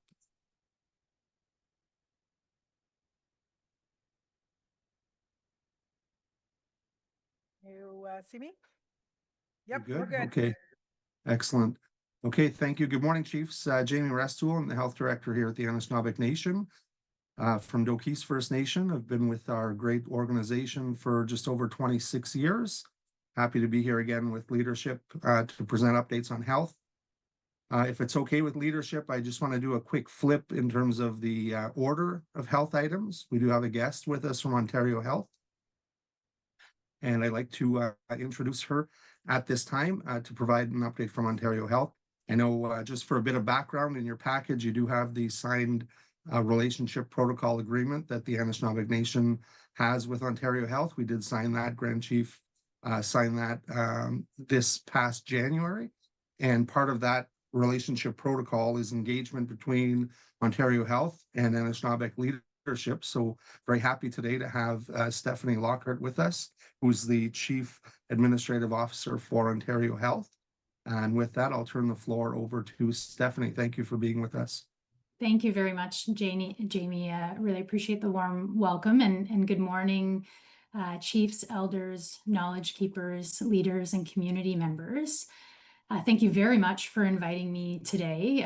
Really pleased to be here on behalf of Ontario Health. As Jamie mentioned, my name is Stephanie Lockhart, and I'm the Interim Executive Vice President and Operating Officer at Ontario Health. And on behalf of Ontario Health, very much honored to have been invited to speak as Jamie said, to the new relationship protocol that was signed between the Anishinaabe Nation and Ontario Health this past year. The relationship protocol was signed on January 16th of this year at the Chippewas of Rama First Nations. It marks a new chapter in our work together, one that recognizes your rights, respects your sovereignty, and reflects a shared commitment to improving health outcomes for your communities. To begin, just a little bit of background, I do want to acknowledge that this protocol is built on the previous relationship protocol signed by Anishinaabe Nation and Cancer Care Ontario in 2013. And that protocol established our mutual commitment to improve the cancer care system with Anishinaabe Nation First Nations, and a commitment that Ontario Health continues to honor and report back on progress made with Anishinaabe Nation and its communities to this day. Using that Cancer Care Ontario relationship protocol as the foundation and model for partnership, we are committed to moving forward together to improve the Ontario healthcare system with and for Anishinaabe, and to supporting your own health systems to address nation and community priorities and needs. I'll give just a little bit more on the protocol. It does formalize a number of key commitments by Ontario Health. A commitment to respect Anishinaabe Nation governance, history, and traditional health systems, including practices, medicines, and healers. A commitment to understand, respond to, and support the unique needs, priorities, and healthcare initiatives of Anishinaabe communities. A commitment to formalize engagement processes between Ontario Health and Anishinaabe Nation leadership, including communities, and a commitment to work in a spirit of partnership that fosters trust, accountability, and reconciliation. In practical terms, this means working together in the design and delivery of programs and services, including supporting health transformation processes and priorities. The signing of the relationship protocol ensures the ongoing guidance and input of Anishinaabe Nation regarding matters that Ontario Health has oversight of. And the partnership is critical to ensuring that we're responsive to the needs of Anishinaabe Nation member First Nations in particular. So very proud to be a partner with Anishinaabe Nation, understanding that you've been long been an advocate and leader in supporting member First Nations rights to health. And we really want to recognize your work in chronic disease prevention, mental health addictions, and of course, community health and wellness. We're keen to support Anishinaabe Nation in these efforts and grateful for your trust in this process and commitment to working together. We look forward to opportunities that our new partnership will bring and to further support our efforts to put First Nations health in First Nations hands. And we do have many great examples to build on. For instance, the extraordinary work initiated and driven by Anishinaabe Nation partners, such as the Chippewas of Georgina Island First Nation, to build a new wellness center where community members can access holistic cultural programs to help bridge gaps between health, wellness, healing, and recovery. Another success story is the Beausoleil First Nations decades-long collaboration with health system partners and the opening of a community-operated home dialysis center this past July, which is the first of its kind in Ontario. The Chippewas of Rama First Nation are implementing a self-determined approach to palliative and end-of-life care, and we look forward to hearing about the outcomes of that important work in that community. And another example in our West region with First Nation communities, including Anishinaabe First Nation, Kettle and Stony Point First Nations, Chippewas of the Thames First Nation, and Munsee Delaware Nation, participating in meaningful engagements which led to the co-design of the Indigenous Leaders Model. That model is unique to the West region and is an Indigenous-led team working with the health system to provide the region an opportunity to take a more strategic approach to the work of Indigenous health systems planning and implementation. So while there is much good work being done, we do know there is much more to do. We have heard from Anishinaabe Nation's leaders, communities, and citizens that there's more to do to make sure the health system meets everyone's needs and is safe. One area we're excited, an urban Indigenous health plan. This health plan is going to be similar to the First Nations, Inuit, Métis and urban Indigenous cancer strategies that many of you may be familiar with, in that it will provide a roadmap for Ontario Health on how to improve the Ontario healthcare system with and for Indigenous people. It's very important because as part of this protocol, Ontario Health is committed to reporting back to Anishinaabe Nation, including the chiefs in assembly, on progress made to collectively address the health plan's goals and objectives, including those that impact Anishinaabe health. I also wanted to thank the Grand Council Chief who's coming to speak to Ontario Health this month at one of our All Teens events for National Indigenous History Month. We'd like to thank her for offering her time to speak to the importance of the protocol from the perspective of Anishinaabe Nation, to talk about your health priorities and health systems, so that we as an organization are grounded in our understanding of the relationship protocols and our responsibilities in working together to uphold it. So we're very proud to have signed the relationship protocol. This formal agreement really, opens a door. The real work happens in the day-to-day and how we show up, listen, and how we respond. We're committed to walking this path with you, humbly, openly, and in partnership. And thank you again for the honor of your time and leadership. And we look forward to continuing this journey together. So very much appreciate your time today. Thank you, Miigwech.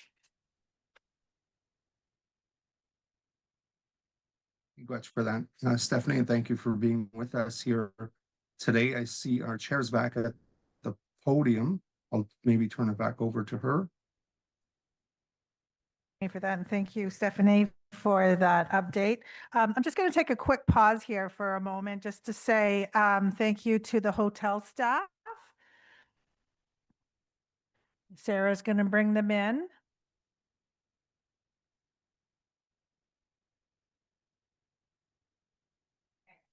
Okay.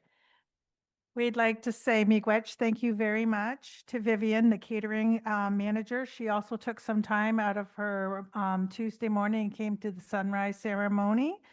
And also, we'd like to say to Nev, the conference coordinator, and Paul, the chef. Thank you very much for your time.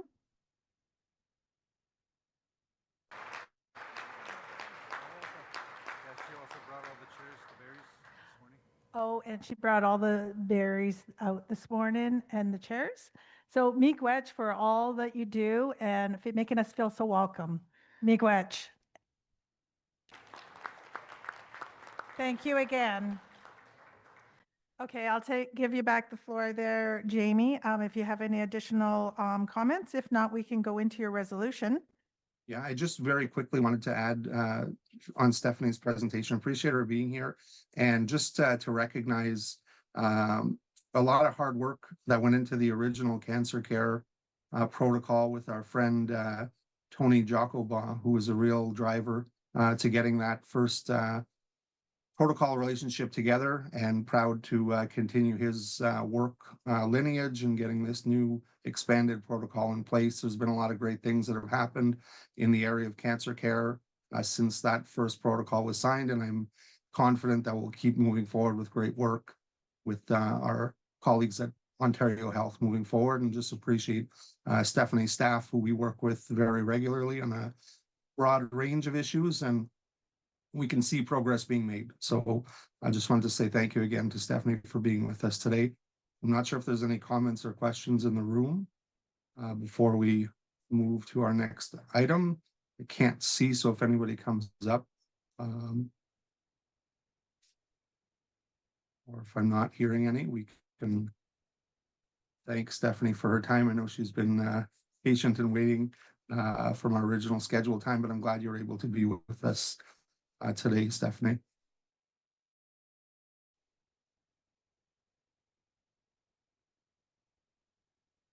Excellent. Okay, Okay, thank you for so that, we do have Jenny. two other And, items, and I can know we have the resolution brought up on the screen?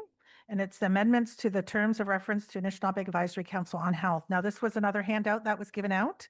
So this should be at your working areas.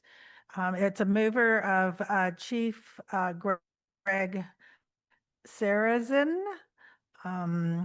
Algonquin of the Pac, forgive me, Pacwa Conigan First Nation, and the seconder is Chief Kimberly Brzett from Chippewas of the Kettle and Stony Point First Nation.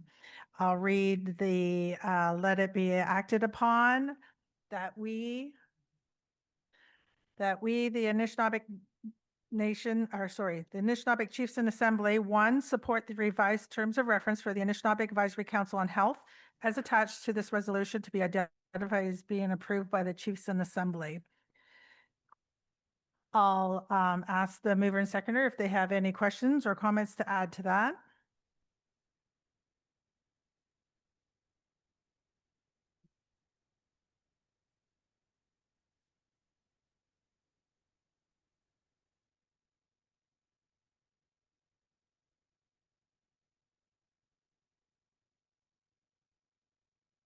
Good afternoon.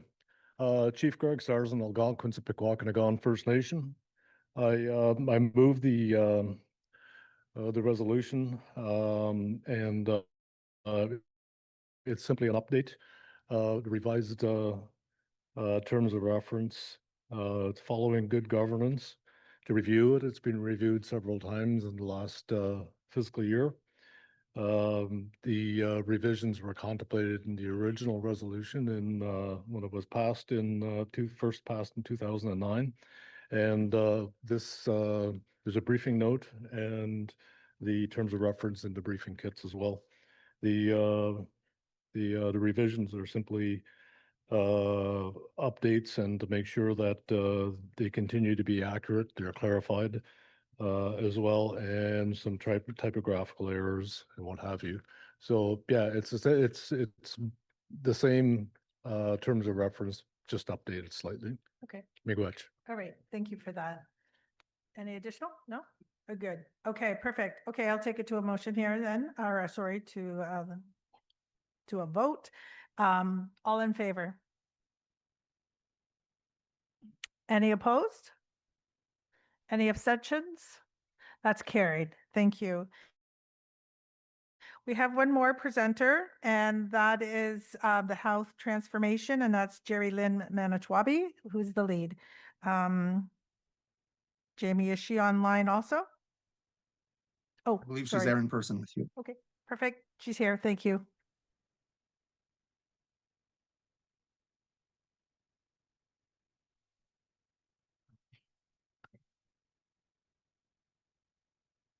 Ani everyone, Jerry Lynn Dijnakaz, Makwadodem, Wikumkong Donjaba.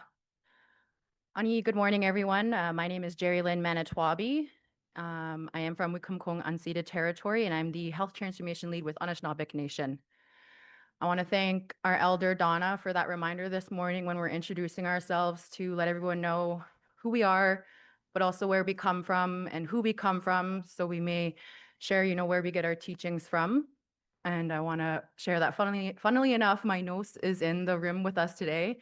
And he said he will be heckling me, so I want to make this short and sweet. As well, my written update is in your kits, and all of the information shared was provided at the regional meetings held in April and May. So I will keep this brief and just touch on a few highlights.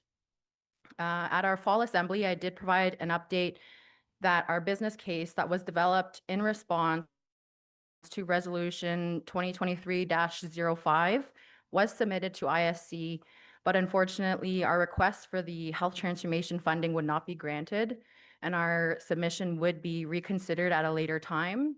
And through various meetings and letters written to ISC, we have been encouraged to resubmit our business case this fiscal year. So the team will be working on that and updating based on activities that we have done this fiscal and last, and resubmitting for fiscal year 25-26.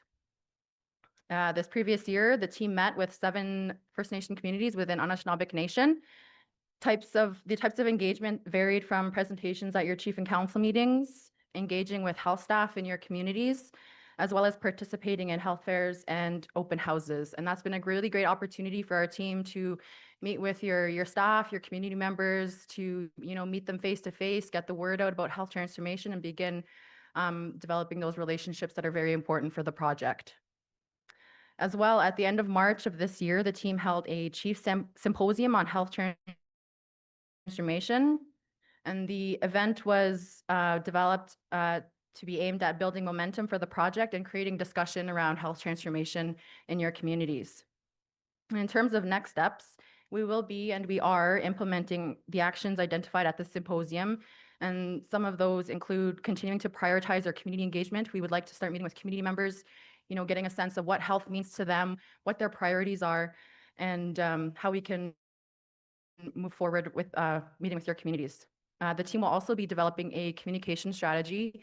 We will be working with our Anishinaabemowen Nation Communications Department with Marcy and Laura, and we're very excited to be working on that later this month. And lastly, but maybe most importantly, Anishinaabemowen. It was pointed out by Grand Council Chief at our Chief Symposium that this was not done for the Health Transformation Project, which has been maybe done for other self-governing agreements previously. So I want to thank our head Gets It for sitting with me yesterday and teaching me that word and the meaning of it. He did mention that the wording means, putting in order, and that's the way it's done. And we recognize that maybe this is a little out of order. We want to set that right. And we're looking forward to get that planned for this year. So we'll be meeting with our Grand Council Chief, Leadership Council, and maybe our head Gets It to start planning for Anishinaabemowen. So, miigwech.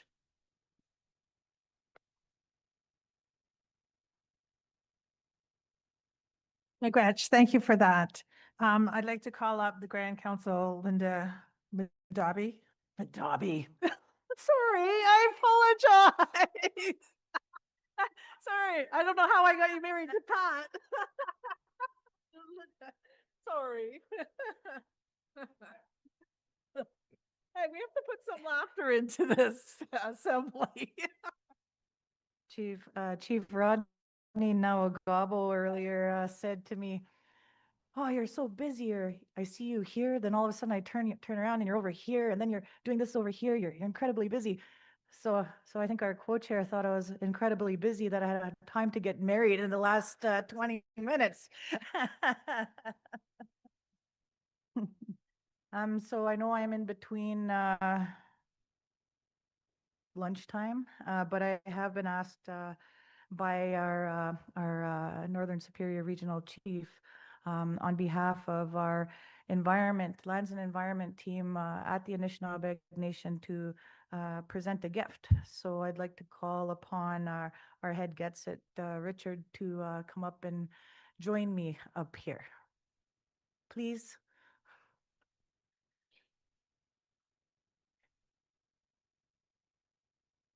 And as well, the Chiefs Committee on Environment as a whole. So everybody together.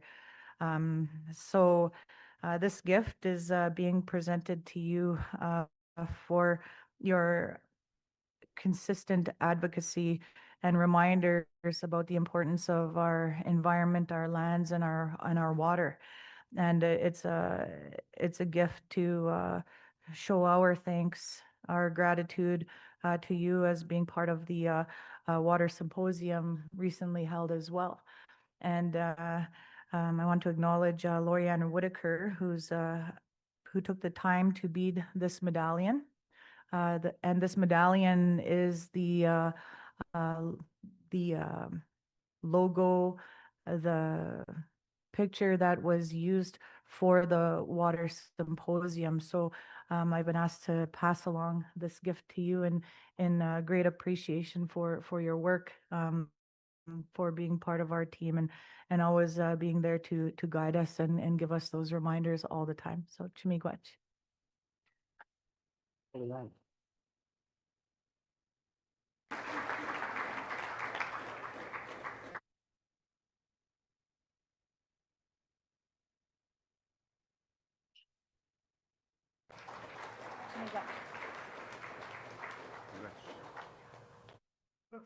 Aha. Miigwech.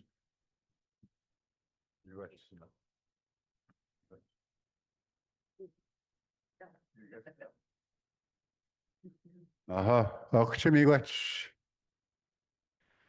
You know, in my travels, no matter where I go, people ask me, is there something you need?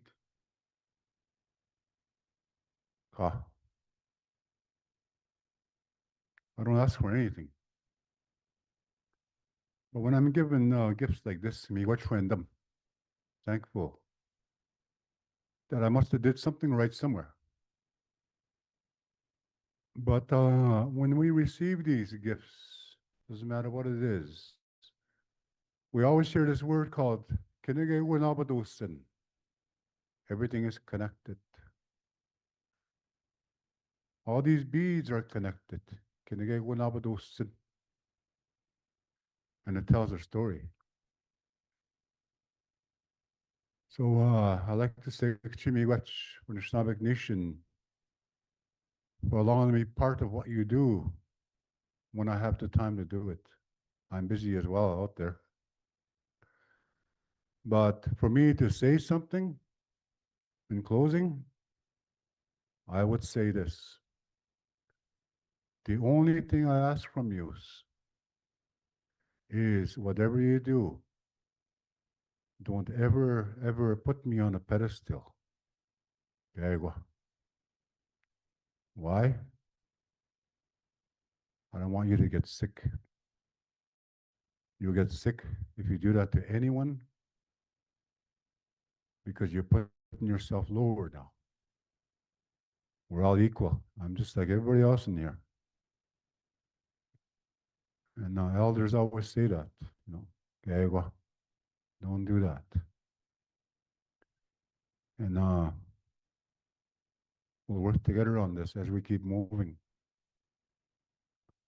But there's lots more work to be done.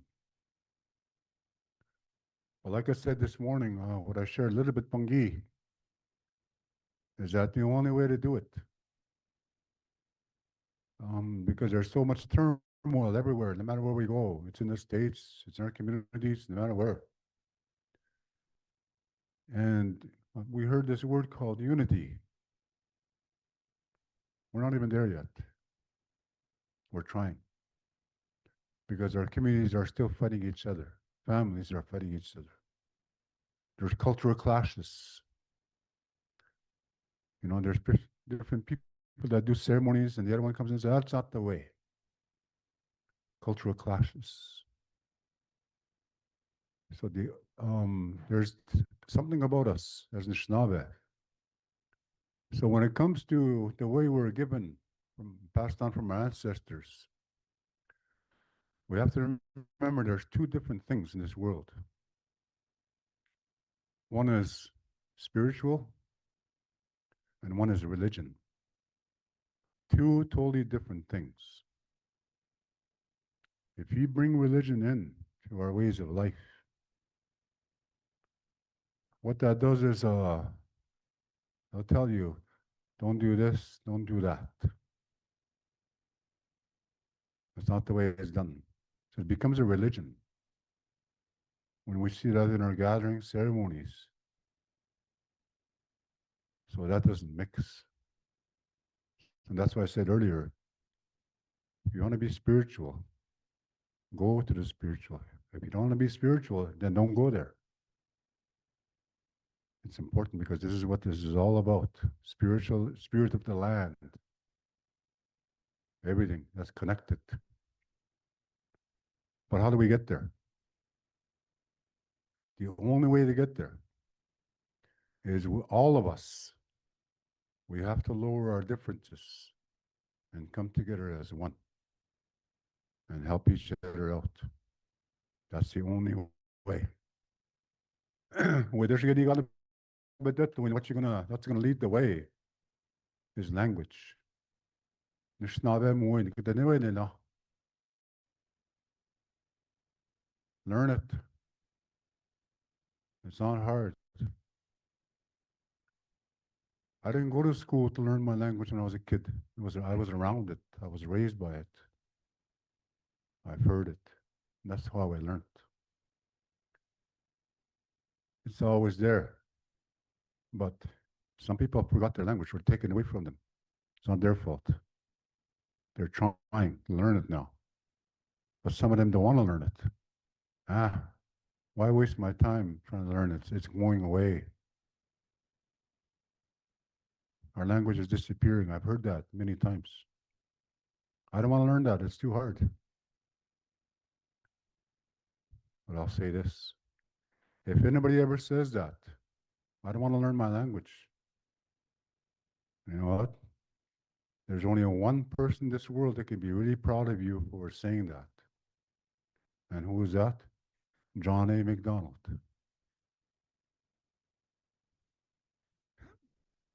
That was his mission. Yeah. I'm not going to call him by those 3 letters in the front. I can call him Mutia, something, you know, but that's what I mean. So it's time to learn it, speak it, use it. Doesn't matter if it's 1 word, 2 words, keep learning more and more and more and bring it into our circles. When you speak to the land, oh, I have here the water. Communicate with them in spirit, in their language, when you do your offering. Anishinaabe talk as much as you can. Operation wasn't a lot where we're at right now. But we'll get there. Will we get there in a lifetime? Our whole mission, our whole objective to this all in our lifetime? Maybe, maybe not. Maybe not. We won't see it maybe.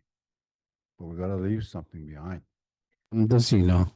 Abdegego Quizzo Kanana Jane King on the Shrebook. Because like I said this morning, Minister King Akin Sheban Gukuship.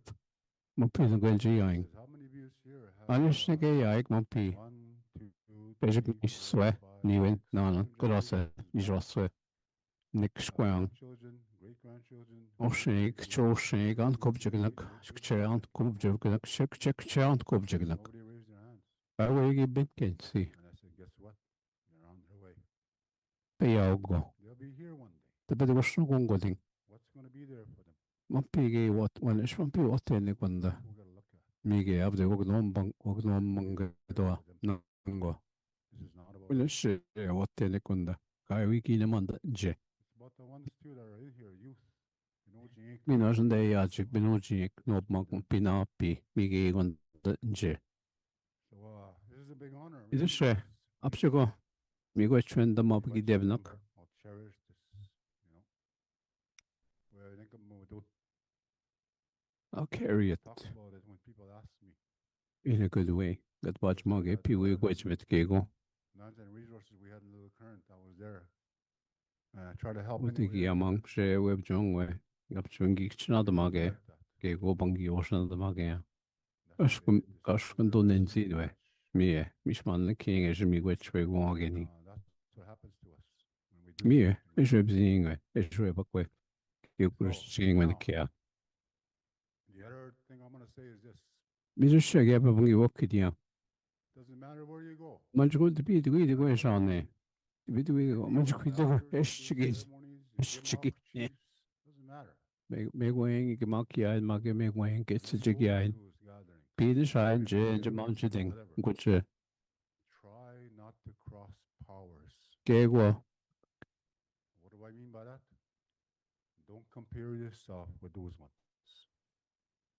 Just because they have more knowledge than you do. Don't do Ushma, that. yeah, what way. Get us win. Never go Gagwa there. again with the king, Never chop cross care. powers. If you feel like you need to help them join in, start ceremony, help them. Bring your gifts. But don't compare yourself. Don't compare yourself to the Gemach. Don't cross powers. Why? Because we're all equal.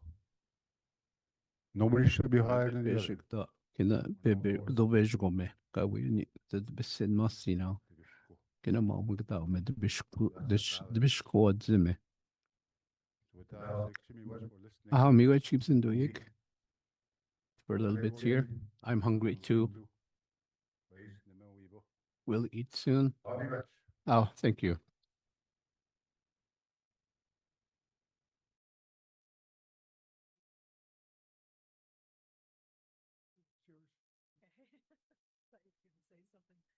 Okay, miigwech for that. And my apologies to our Grand Council Chief Linda Badowski. Now I'm getting tongue-tied. I know, sorry. Okay, so we're running behind. Now, we're gonna call for lunch. Now, the question is, do you want to take a half hour or an hour? We are behind. In our agenda, we're at the 11:15 to go forward, but lunch is out there. And do you want to do, oh, we have, okay, so I have Elder Leroy with us. Nate Nishinzi, Leeward Olson, Southwest Region Elder, Anishinaabemowen Nation. When I was out there doing the spirit plate, I had a guy from India help me out, and I said, well, we do this and this and this. And he was ahead of me telling me what to do, because their tradition is the same as us. I said, well, we take the plate to the water or the bush after. Well, we do the same thing too. So the tradition is there too. I said, you are the real Indians. Anyways, Anishik Kishinakwe, Ilimile Yankai Kishkwik, Walk Michwalk, and also like to thank staff of 4 Points Sheraton for their hospitality, and also like to thank those that prepare the food, that may nourish our bodies and minds. And enjoy your meal, and Anishik and Miigwech. Okay, miigwech for that. Okay, so it's going to be a half-hour lunch. We're going to come back to the assembly at 1 o'clock. Okay, miigwech.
with Indigenous peoples. As they review the Indian Act, the government intends to collaborate with First Nations to seek solutions to make the Indian Act registration and ban.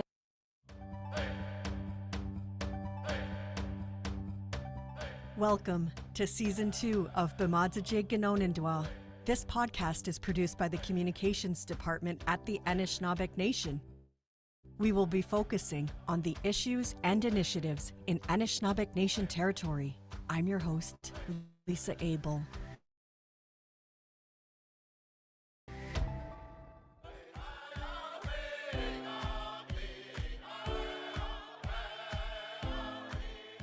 Since 1876, the Indian Act has been the primary federal law designed to exert power and control over First Nations identity, political structures, governance, cultural and spiritual practices, education, and lands. This law was imposed upon us despite our inherent rights and nation-to-nation treaty relationships with Canada. It ruled every aspect of Anishinaabeq lives, from cradle to grave. Within the Indian Act, the federal government defines who they consider an Indian. Their definition was not based on our own understandings of kinship and community ties, but instead privileged the right of First Nation men over women to pass on their Indian status to their children. By design, thousands of First Nations women and their descendants lost their Indian status, rights, and legal connections to their communities.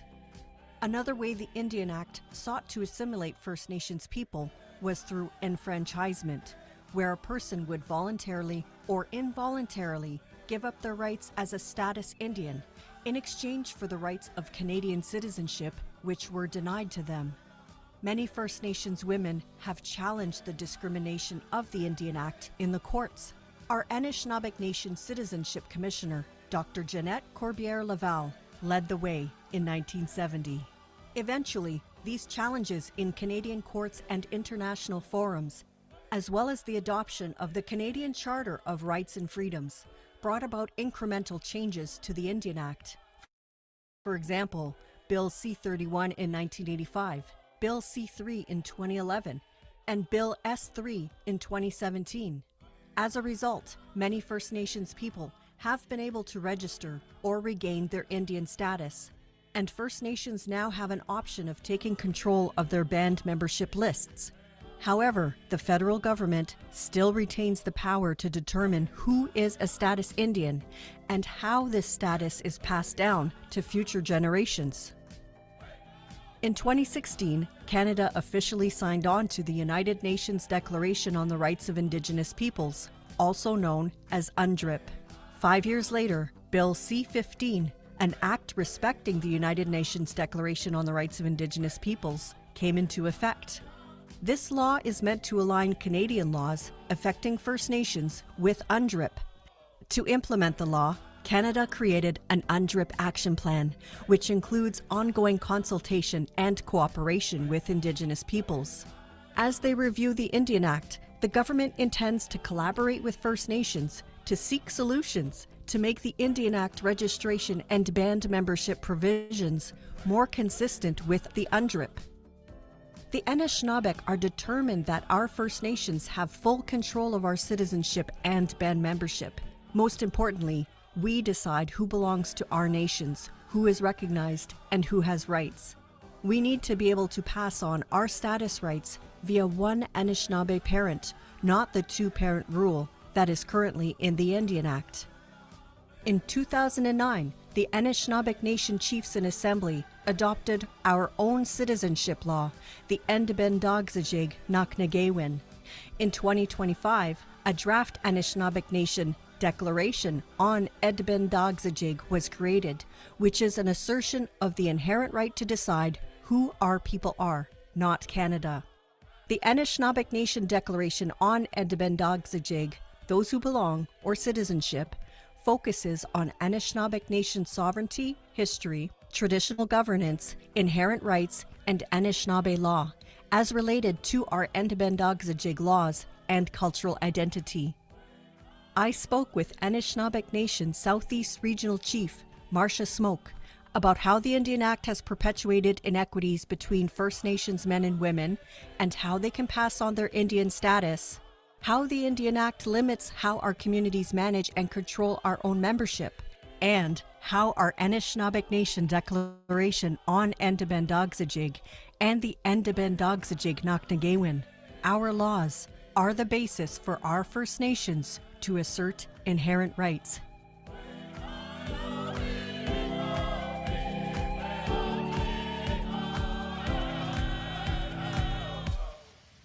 Bonjour, I'm here with Marcia Smoke, the Southeast Regional Chief for the Anishinaabe Nation and a citizen of Alderville. And as Southeast Regional Chief, one of your responsibilities is for the citizenship portfolio. So welcome to the podcast, Regional Chief Smoke. Thank you. It's very nice to join you. Before we start, would you like to tell us a bit about yourself and your role? Well, Ani Bojo, Nigani Makwakwe Indigenous, Makwandotum, Kamadashkodeyang, and Dunjaba. My name is Marcia Smoke. I am a citizen of Alderville First Nation, and I took on the role of Southeast Regional Chief in June of 2024. And I've spent my lifetime working with First Nations, and whether it's in remote communities or in more settled areas, it's been wonderful. I've had different roles throughout my lifetime, whether as a band manager, whether the head of a band development corporation. I've held positions with the people in the Cree territory and in Quebec and EOSG, and I had an opportunity to work with a lot of leadership over the years and had very good mentors and being able to accept their teachings at a very young age. So I really appreciate that, that opportunity. And throughout the years, I was involved in businesses, from owning a travel agency with my husband to getting into the construction business and working in that field.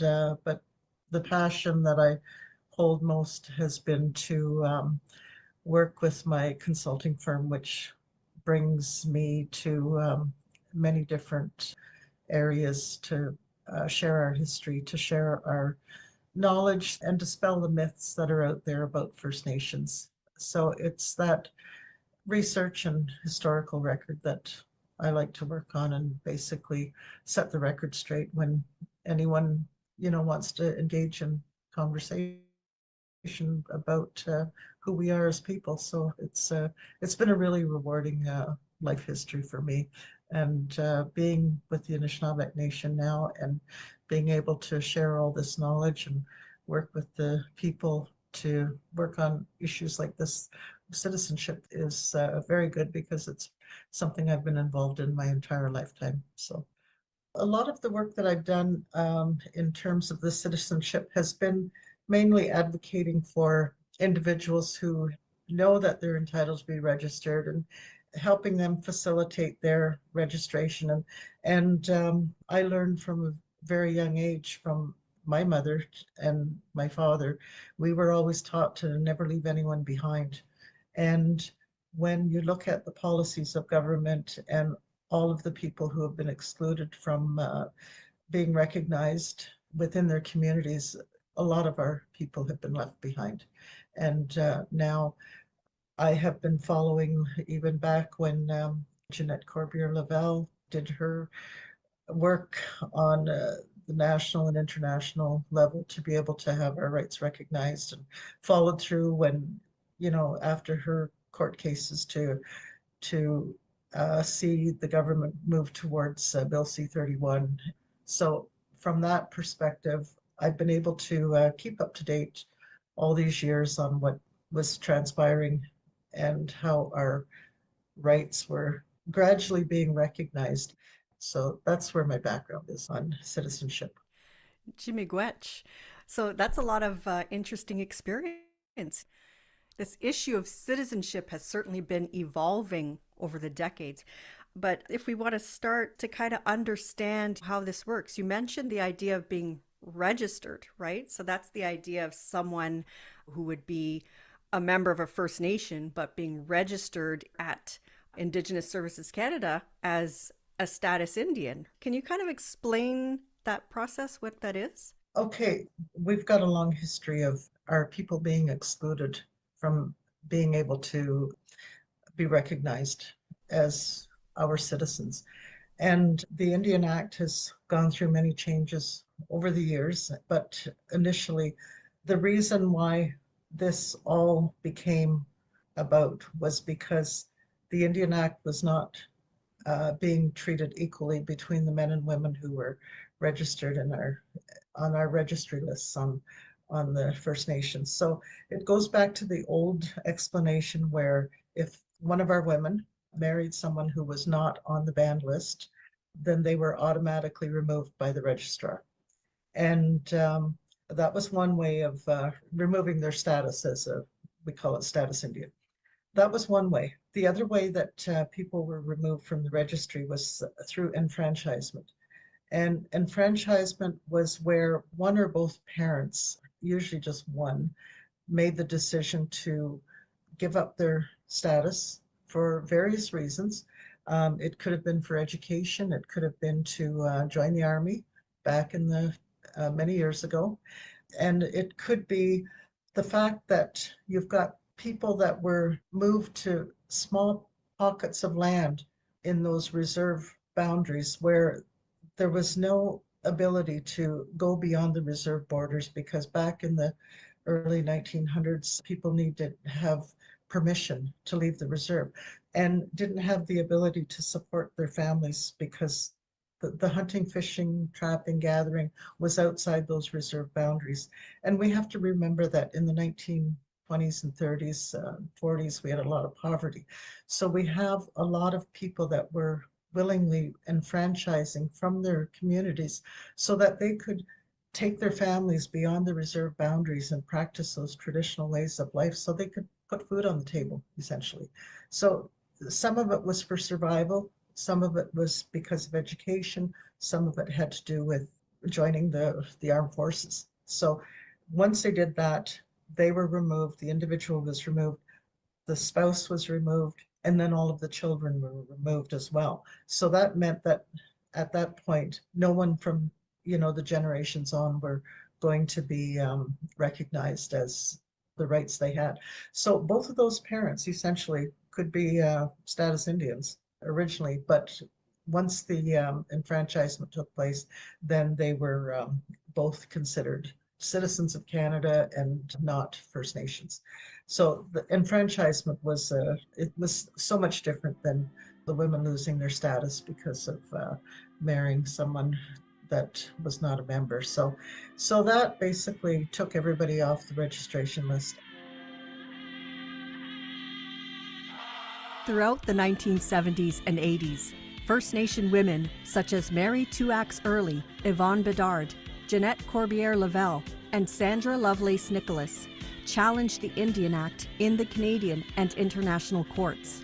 Once the Canadian Charter of Rights and Freedoms came into effect in 1982, Parliament was forced to change the Indian Act.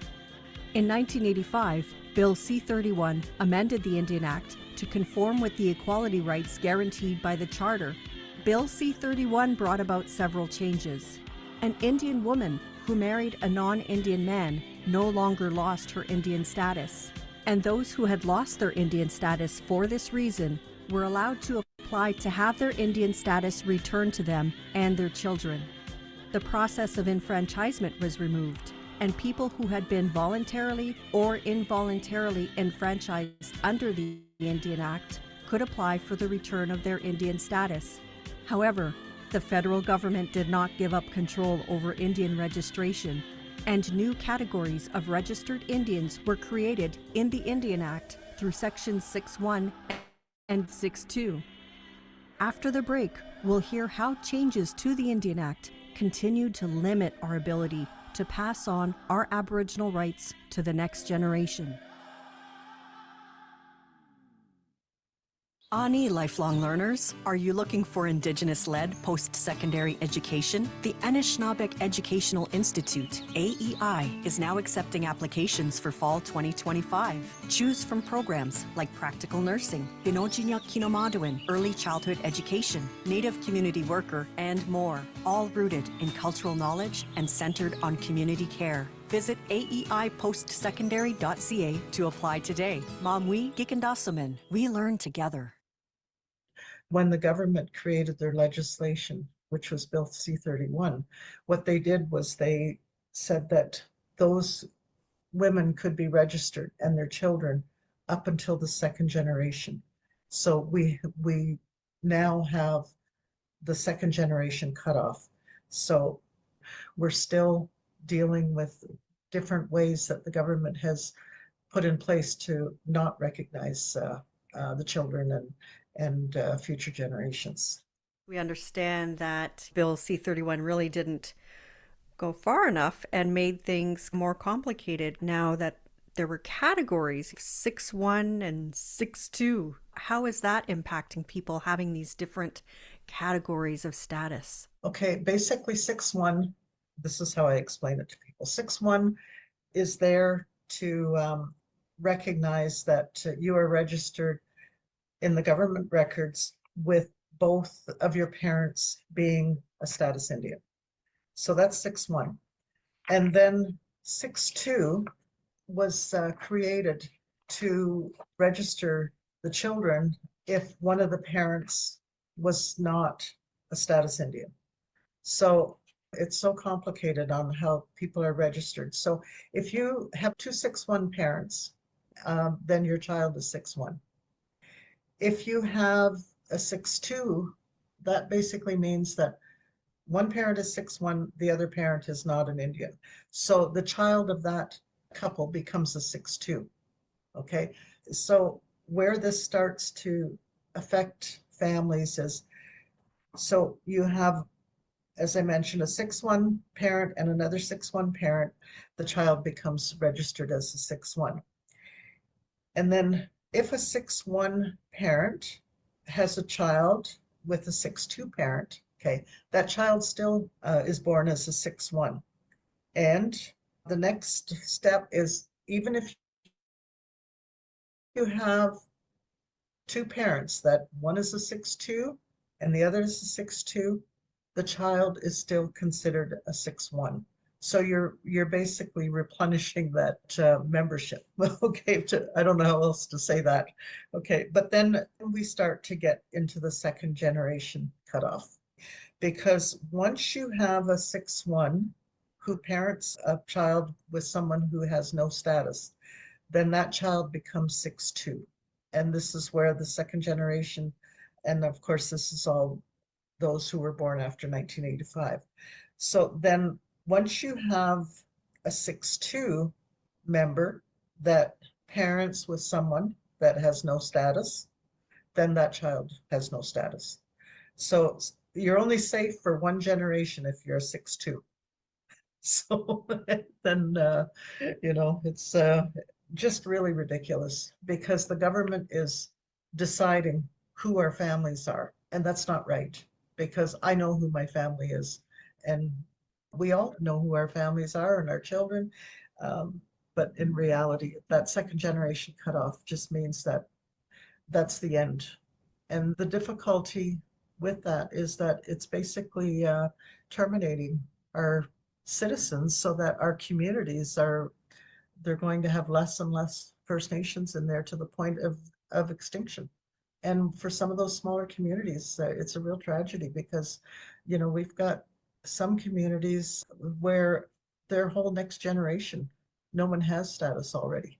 And it's going to be really, unless they find, a partner that has status, then, they can start to bring that status back. But it's not the ideal way to try to build a relationship with someone, just, to protect your nationhood. So the government has made a real mess of it, but we know we can get out of it. That's the thing. That's one thing about that I learned over the years, is that the government can put all these challenges in our way. And they can make all these rules, they can make all kinds of red tape and hoops to jump through, but we're still here. And we're resilient, we find our way, we'll be able to, work through this. So, and there is a way forward, so. What really were the impacts of this loss of status? Okay, so as soon as someone is removed from the Indian Act, okay, they are required to get off the reserve. They have to leave because this all comes back from the colonial Indian agent days and that practice. And this goes back to the 1800s too, because I've been monitoring a court case where enfranchisement was involved, and provisions back in 1896 required individuals, as soon as they gave up their status, they had to move off the reserve immediately. And that was no different when it came to women that lost their rights. So that was just the procedure that was in place, and that was the law of the Indian agent. And because that became the practice, once our First Nations came to a place where they were starting to kick out the Indian agents and starting to run their own operations, they still followed the same procedures.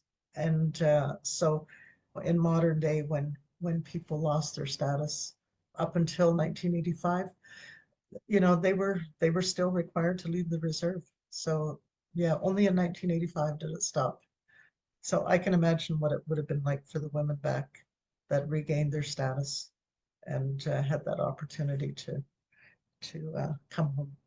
I guess this impacted many people who experienced then this loss of closer family connection, or loss of language, or not being able to be close to the land where your community is from. That must have some impacts. There was a lot of impacts because yes, there was the loss of the rights, being able to exercise your rights, but the biggest impact, I think, would have been the emotional impact, being forced to leave your home, the trauma surrounding it. Yes, not being able to speak your language, or not having anyone to speak your language to, when you're moved away from your community, and just being out there, not really fitting in society, because you may be, and I'll use this word even though it's not politically correct, but being the only Indian in an urban or a rural setting, or the only Indian family there, and having to face the challenges that your children faced because racism was rampant. People didn't have their arms outstretched welcoming Indian people into their communities. So there was another whole sense of trying to learn how to fit in that and live in that world. So many different experiences that people went through. I wouldn't even be able to, say what some of the women would have experienced. So it's heartbreaking when you really put some time to think about it, because people are being forced to leave the only place they ever knew as home. So just another piece of government legislation, or the same legislation that displaced our children through residential schools, the same legislation that displaced our women because of who they chose to partner with, or those who chose a different way of living. It was all wrapped in the Indian Act. The fight against gender discrimination in the Indian Act continued.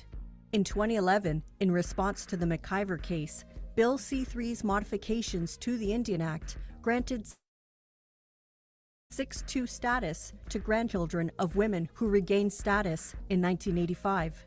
However, the ability to pass on status was unequal, depending on whether a person was descended from a male or female Indian grandparent or parent. As a result of the 2015 Descheno case, Bill S-3, passed in December 2017, fixed additional residual inequities with the Indian Act. The Act also required that Canada consult broadly on issues around Indian registration, band membership, and First Nation citizenship.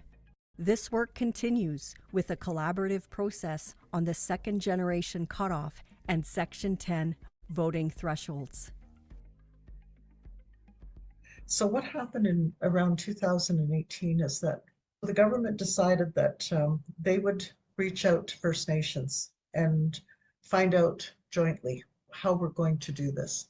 So they put Bill S3, even though it's received royal assent in Parliament, it's the law, they put it on hold until the First Nations were consulted on any of the issues that were going to be dealt with to allow people to acquire their status under this bill.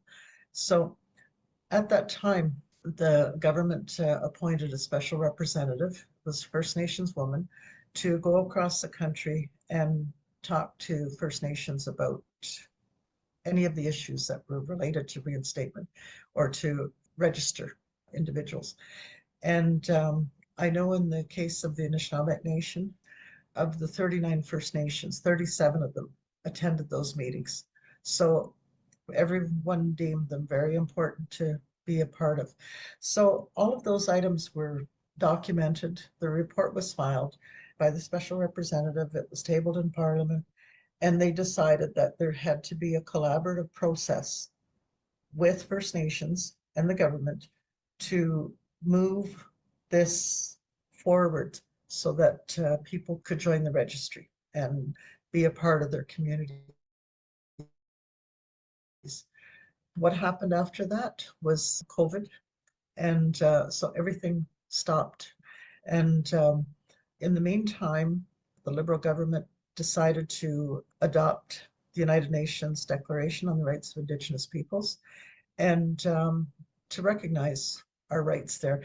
And so in order for the government to be able to move forward, they created legislation called the United Nations Declaration on the Rights of Indigenous Peoples Act. And in there, they probably tried to capture what was under UNDRIP, but they were very selective what wasn't. And so that came into place, that came into law. And then from there, they decided to create an action plan because, okay, we've got UNDRIP, we've got the UNDRIP Act. Now, how are we going to implement UNDRIP Act? So now we need to have the UNDRIP action plan. And that kind of makes sense, you know, in terms of process. But what it did, each time they do something, it kind of just goes towards watering down your rights a little bit more, a little bit more, a little bit more. And so where we're at right now is we're in that collaborative process to determine how we are going to implement that Bill S3 that recognizes all of our citizens as having the right to be registered in our communities. And the government has set a deadline of the winter of 2027 to try to come up with a solution. Now, the danger in this is that once we come up with something that is acceptable as a way to determine who our members are, the government wants to eliminate those sections of the Indian Act. So there's no going back. We're only ever dealing with UNDRIP Act after that. So it's a new piece of legislation. And like right now, we have to make sure we get it right, because when the government sent out their information to propose an outline of what this could look like for implementation, they put in there the two-parent rule again. And what that two-parent rule does is it just delays removing people from the registry or not allowing them to be registered for 2 more generations down the line. So they still want to get rid of us. Whether we have a number or not, we're not going anywhere, but we need our inherent rights recognized. We are a nation. We need to be able to determine who our citizens are. We know who our families are. We have that history. We have the grandmothers, we have, you know, the aunties, you know, we have our elders, the men that we talk about, you know, stories on the land. We still have that historical record.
Okay, miigwech to the Drum Medicine Lodge singers from the Chippewas of the Thame. Thank you very much for calling our chiefs back. Okay, we'll move on into our agenda. We're still missing some chiefs, but we can move forward with the presentation. I'll call up Duke Pauche, the Children's Commissioner. He'll be giving an update.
Enjoyed your lunch.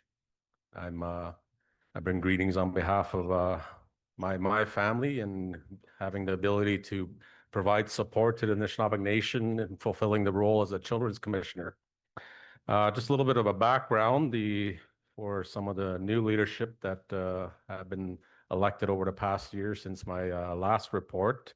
Wanted to share that the commissioner's appointment was something that I took on and was appointed by the Chiefs in Assembly in November of 2019.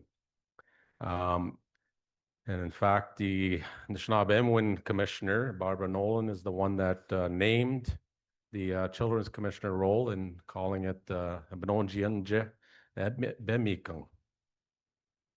And a lot of this work stems from 2008 when the Anishinaabe Chiefs in Assembly passed a Grand Council resolution that stated that the Anishinaabe need to assert jurisdiction over child well-being and begin a process to develop a law and a system for the Anishinaabe by the Anishinaabe. So what transpired is a draft Anishinaabe Nation child well-being law that was presented to the Anishinaabe First Nations at the Anishinaabe Grand Council Assembly in June of 2016 and approved in principle by the Chiefs in Assembly. Anishinaabe First Nations have the authority to implement the law in their own communities, and Koganaswin is engaged in tripartite negotiations for self-governance in child, youth, and family well-being with Canada and Ontario. With the Anishinaabe Nation law, it ensures the safety and well-being of Anishinaabe children and youth, families, and communities. It acknowledges, respects, and supports the primary role of parents, guardians, families, and communities in safeguarding and promoting the well-being of Anishinaabe children and youth. It provides for the protection and care of children and youth in circumstances where their parents or guardians have not given or are unlikely or unable to give that protection and care, and ensures adoptions only occur on the approval of the parent and guardian as well as the community.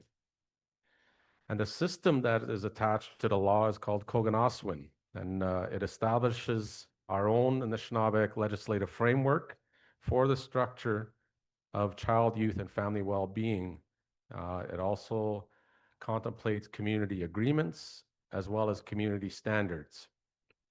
The system is established pursuant to the Anishinaabe Child and Wellbeing Law to support Anishinaabe child and youth well-being and family unity.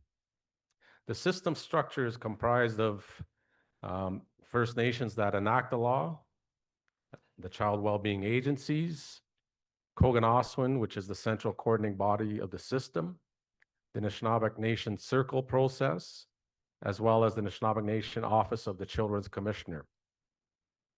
So the purpose of the commissioner and my role is being a designated neutral or impartial person whose major function is to provide oversight and assistance to the Anishinaabe Nation, Anishinaabe First Nations, and the members on the implementation of the Anishinaabe Nation Child Wellbeing Law. I also oversee the application and interpretation of the Anishinaabe Nation's Children and Youth Bill of Rights and First Nations owned Children and Youth Bill of Rights. The Commissioner also helps Anishinaabe Nation families at Abendogzijik and First Nations with advocacy and support where necessary and when required. And we also support all Anishinaabe First Nations and the Abendogzijik regardless of residency. So the role of the Commissioner is governed by a Terms of Reference, which was completed in January of 2022, and it was developed by the Child Wellbeing Working Group to define the role of the Children's Commissioner and provides directives for the work of the Office of the Children's Commissioner. And the Commissioner will assist inquirers in obtaining and providing relevant information regarding the Anishinaabe Nation Child Wellbeing Law and the Anishinaabe Nation Child, Youth, and Family Wellbeing System, and will bring attention to new areas of concern, providing feedback, provide critical analysis of systemic needs for improvement, and make systems change recommendations in relation to child, youth, and family well-being. Part of the role of the Commissioner is also as an advocate, and the Commissioner advocates for the interests, rights, and well-being of Anishinaabe children and youth. I also promote and protect the rights of Anishinaabe children and youth with a particular focus on those with difficulties or challenges in their lives. As part of this advocacy, we also provide advice to children who are in care or leaving care, living away from home, or working with social services. We also seek to shine a light on where children and their rights and needs are ignored or mishandled, and suggest practical policy remedies that can include elders, culture, traditions, and/or talking circles. And we're also an independent voice for Anishinaabe children and youth up to age 18. As part of the obligations, I am obligated to report directly to the Anishinaabe Chiefs in Assembly at the Grand Council Assemblies and Special Assemblies. I'm also obligated to periodically prepare a report for the Anishinaabe Grand Council, and this report can discuss trends, issues, or concerns, identification of patterns or problem areas in existing policies and practices, as well as recommendations for revisions and/or improvements to the Anishinaabe Nation Child Wellbeing Law and the establishment and operations of the Anishinaabe Child, Youth, and Family Wellbeing Systems in Koganaswin.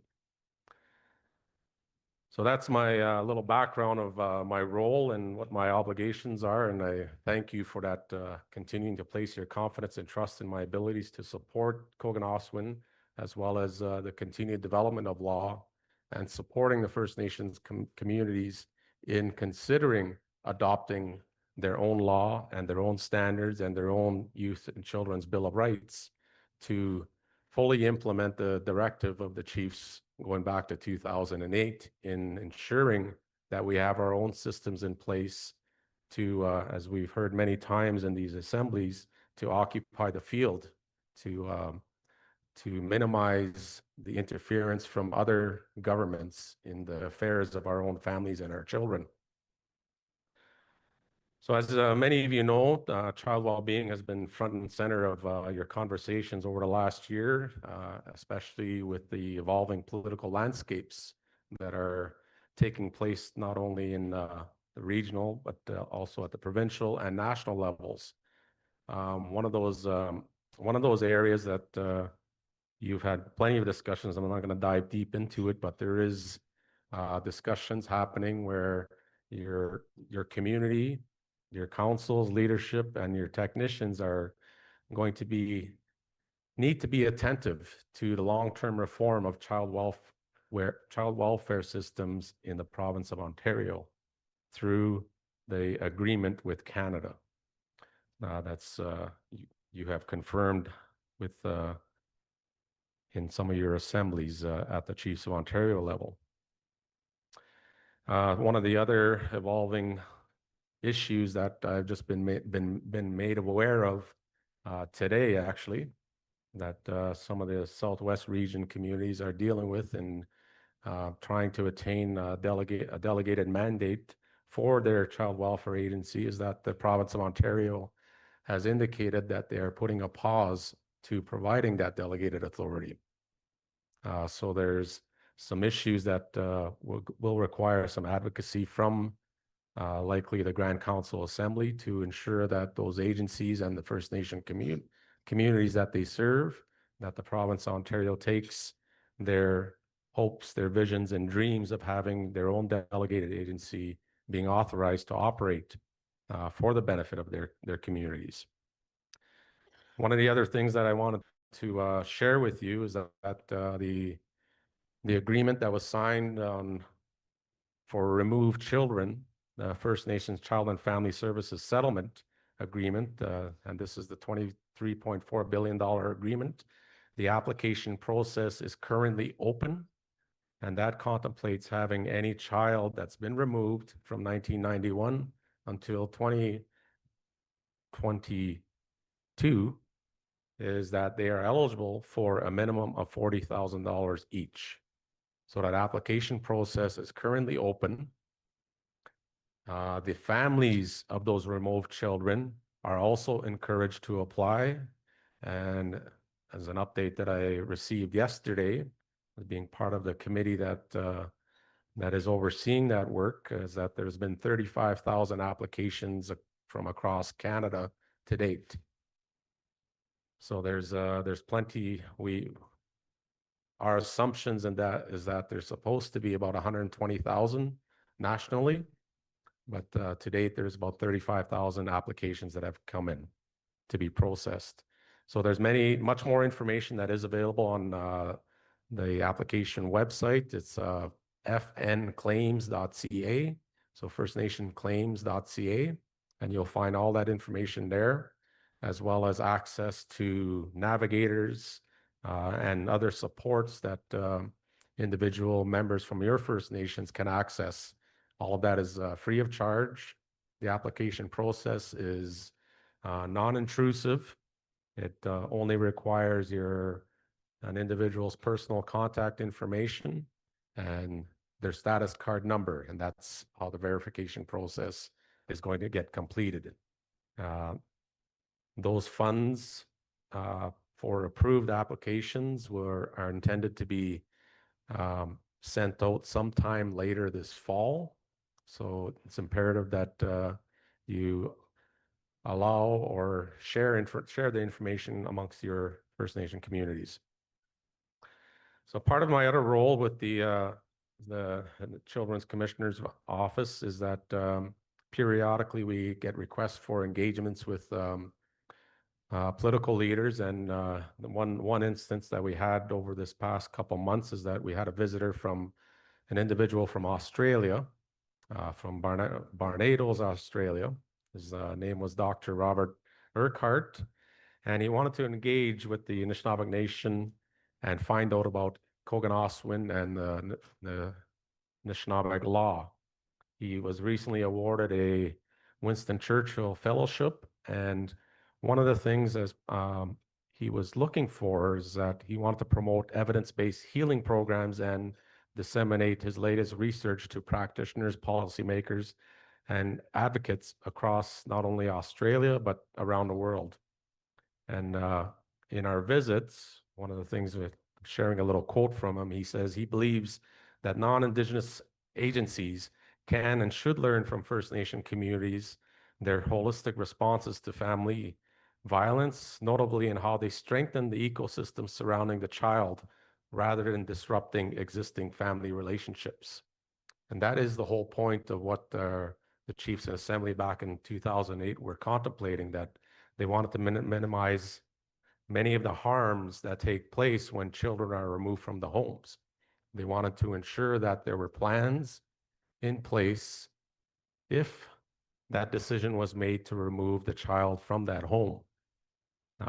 They wanted to ensure that the agencies had a plan on reunification as well as restoring the balance to that family relationship. And I want to leave you with one final aspect of why I mentioned that Dr. Urquhart's view is that there is just recently some case law that came out, and this is called a case Link Child, Youth, and Family Supports versus Walpole Island First Nation. And in this decision, it said that the right of First Nations to full disclosure of information from CAS. It also confirms that First Nations are more than simply litigants or respondents, and First Nations should be treated as partners with the society in planning for their children. And a direct passage or paragraph from that decision here, paragraph 49, it says that in the context of this child protection application, the society has placed the children of this community into the care of a non-Indigenous family member, the maternal grandmother. In order to give effect to the principles in the Truth and Reconciliation calls to action, as well as the principles found in the Federal Act and the Children's Youth and Family Services Act, the status of the First Nation in this child protection proceeding is elevated to more than just a litigant or mere respondent. The First Nation community is not just the respondent or institutional litigant in this child protection proceeding. It should be regarded as a partner with the society in caring for the children. The society has enhanced obligations when planning for Indigenous children, which includes meaningful consultation with the child's community. To facilitate a First Nations participation in planning for its children, the First Nation should have all information about the children which is available to the society. So that's something that many leaders for many years have been saying all along, that it's required that the province and the Children's Aid Societies, as well as our own First Nations delegated agencies, need to be full partners with the First Nations when dealing with our children. So I'll leave that with you. Thank you.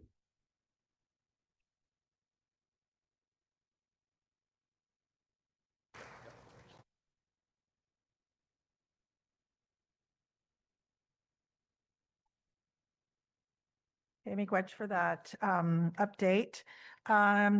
Just want to bring to your attention, they have the Anishinaabemowen. It's the banner that's on the wall here to my right or to my left. And it's the historic timeline of the Anishinaabe Nation accomplishments in support of Envision and also in the support of the mandates of the Grand Council. So when you get a minute, you can observe that. And then, do you want to make a comment? Okay. Okay, so we'll continue on with the social development and I'll call up Stan Cloud. Okay, and he is the Director of Social Development regarding the prevention-focused customary care. And also we'll be talking about the Ontario Final Agreement. And then we have a resolution to support that. Okay, Gwetch.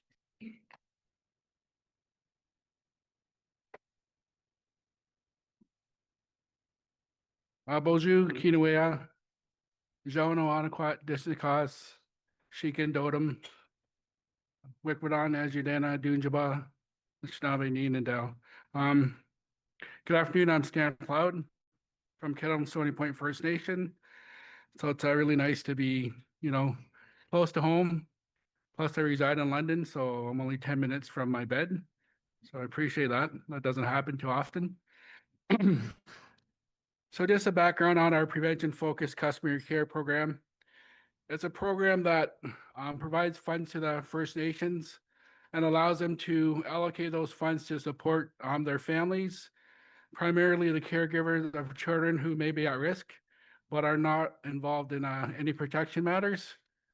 So it really gives a flexibility to the community to spend those resources the way you feel fit and the best to service the majority of your community members that require that support. And historically, I think it's a 4-year program. We've ran out of funding, usually going into the 3rd quarter every year because of proposal-based funding. So what happened is, some communities are really active in supporting their families. So, they apply for like a larger amount. And over the years, as more communities became aware of the benefit of the program, we had increased applications. So what was happening is that communities who applied for funding, say in a third quarter, you know, there'd be no funding left. So the question would be like, if the funding was received on a per capita basis, where's the funding that was allocated for our community? So we switched it to an allocation based. So therefore the communities can have, you know, fair and equitable access to the funding.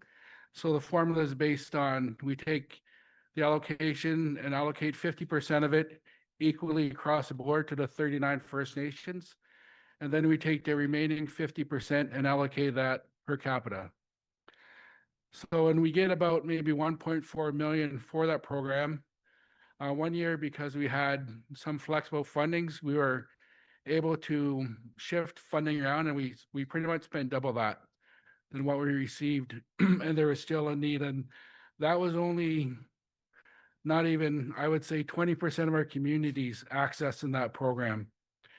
So the need is, we don't have a true understanding of what the need actually is, because we don't have the funding to support all the communities in their, I guess, the needs for their families and their citizens. So what we're looking to do is to look for support, like a resolution from Grand Council Assembly, so we can, you know, escalate our advocacy around increased funding and increased control. Because if you look at the documents, like in the first couple of years, we literally kept like 260 children at home in their communities. So you won't see the provincial system do that. And that's because you guys were in control of that funding.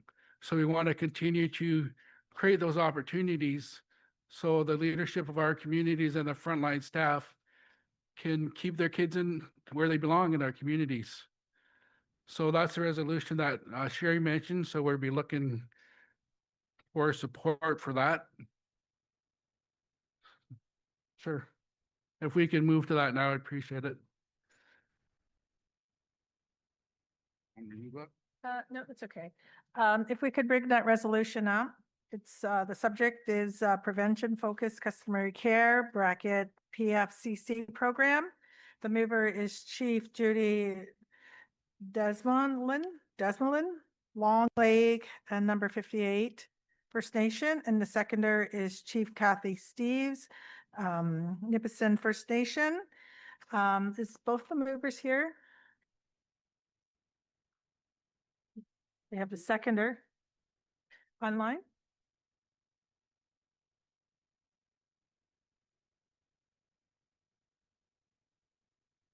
Double check for me when you get a minute. Okay. I'll read the actual, there it be acted upon that we, the Anishinaabe Chiefs in Assembly 1, reaffirm our full support for the Prevention Focused Customary Care, bracket PFCC program and its foundational role in strengthening Anishinaabe families and communities. 2, call upon Indigenous Service Canada and the Ministry of Children, Community and Social Services to immediately review and increase funding allocations to the PFCC program, reflecting current program participation, service delivery needs, and increased cost of living. 3, commit to advocating for long-term sustainable flexible funding mechanisms that allow Anishinaabe First Nations to deliver prevention-focused services in accordance with their unique needs and cultural practices. And 4, direct that the Anishinaabe Nation Social Development Department forward this resolution to a relevant federal and provincial department, partner organizations, and Anishinaabe Nation First Nation to their awareness, support, and action. And we have the mover online, and this is Kathy. Okay. Did you have any comments to add to this resolution? Yep. Okay. I just want to say, Chief Kathy Stevens, Beezing, Dunjba. I fully support the motion for this resolution. Okay. Miigwech. Okay, so I'll bring it to a vote. All in favor? Any opposed? Any abstentions? That is carried. Okay, Miigwech. Okay, oh, sorry. Judy, did you want to make a comment? No, I didn't. I was voting. Which, did you? Yep, move on to the next one, and then, we're still gonna do this one, yeah? Here. Yep, sorry. Thank you. Awesome. Appreciate that, Chief Gimas. So we can get moving on that and to get the appropriate funding for that program and for our family and children. So appreciate that support. So just a quick update on the Ontario Fund Agreement. Children's Commissioner Duke touched on it a little bit. So as you know, we had our national agreement was voted down in Calgary, but Ontario, you know, because our unique position, we decided to move forward with our own approach. And which we knew at the time there's a risk of the other regions opposing it. So that's one part of it. So the regions, there has been some motions put forward, not really against our motion, but in regards to our motion at the Canadian Human Rights Tribunal. We haven't seen any of the documentation yet. So we don't know if that's you know, what it is considered, if it's about like us specifically or more of a national concern. I know because Kogan does work with communities across Rhode Island, one of the concerns, because we held a couple national events with the other, you know, other organizations similar to Kogan and First Nations that were going under inherent jurisdiction or C92, and we all just wanted to come in together and have a discussion. And one of the concerns with one of the communities on the East Coast is they were heavily involved in their negotiations and are finding that the amount that Canada is willing to give them is surprisingly less than they need. So not surprisingly to us. So their concern is that if for the payment, them enough funding to the program on it. That's probably the concern moving is other than was of Georgina Island, and I believe Big Trout are the only community in Ontario that filed motions as well. But the other parties are from out of the region. And like I said, it's primarily because maybe we're gonna kind of create the bar and Canada won't go beyond that and our with the other communities and organizations. So hopefully that's not the case, but basically we're just waiting to see once they file their documents so we can review. Our legal team will look at the impacts of that. So the other part of the agreement is the funding part. So what would the funding be? So for 2025-26, and this is all in a document as well for your reference. So additionally, the deadlines to have your expenses submitted to ISC from the 2024-25 fiscal year for reimbursements is September 27th, 2025. So ISC, you know, continues to send out reminders about this. If there have been surpluses from the 24-25 fiscal year, ISC requires submissions for unexpended funding plans to be received no later than July 30th. So myself and Leanna Farr and the rest of our team continually provide this information to our communities through updates, through our child wellbeing working group, just to make sure that you were able to take full advantage of it. And of course, we encourage everyone to, you know, spend their full allocation and apply for further funding beyond that.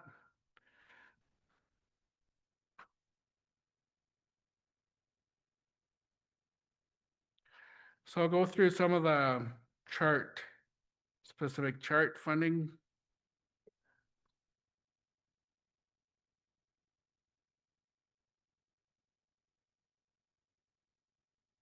So under capital, so the capital program essentially remains status quo for our communities until the Ontario Final Agreement is ratified.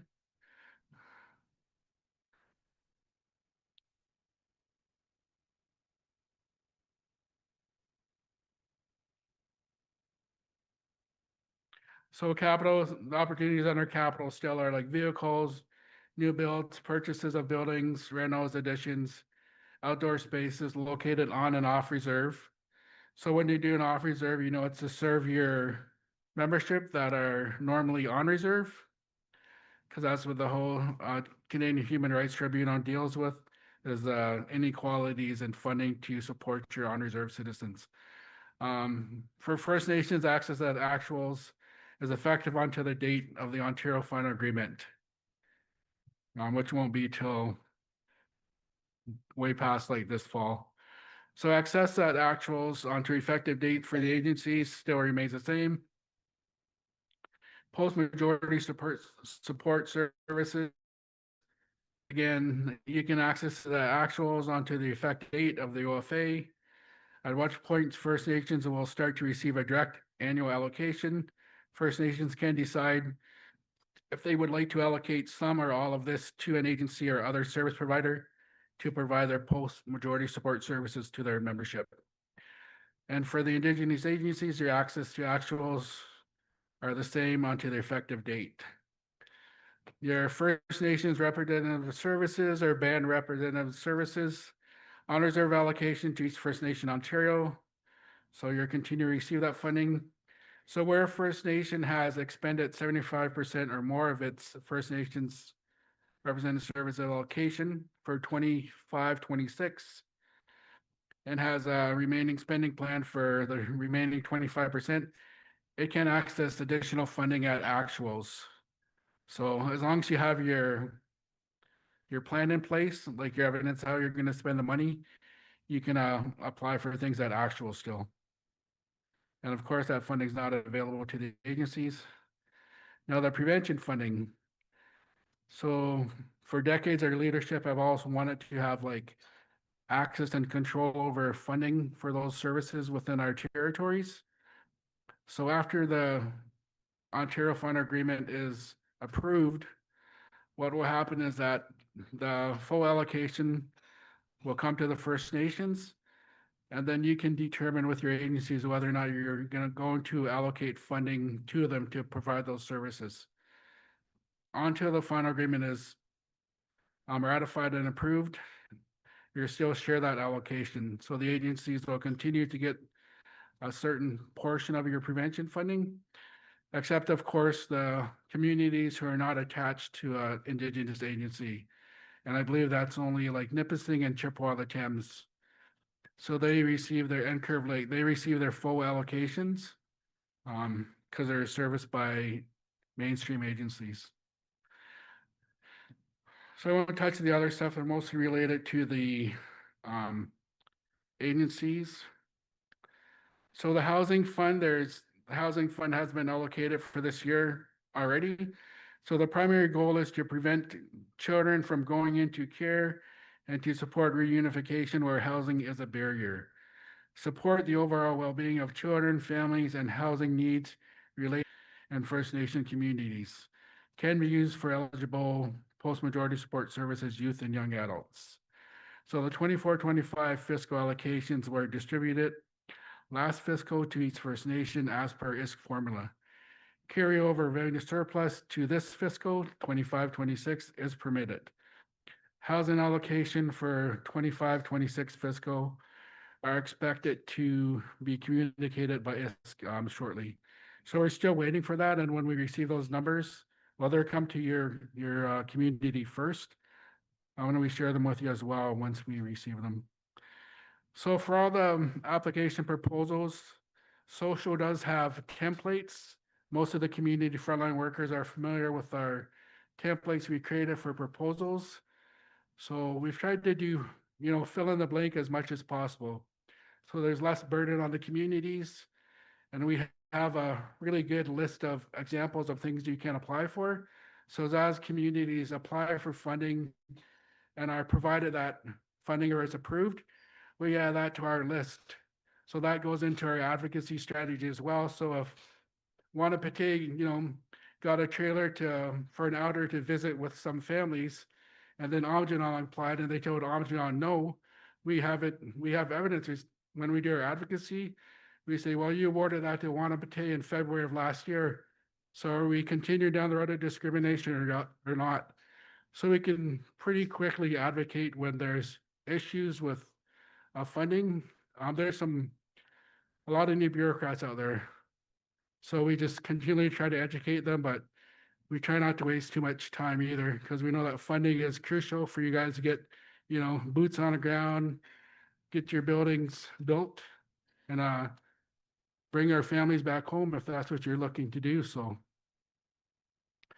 that's my update for the final agreement. And again, we're continually be providing those updates as soon as we get them, like hot off the press. We try to get them out within a couple days.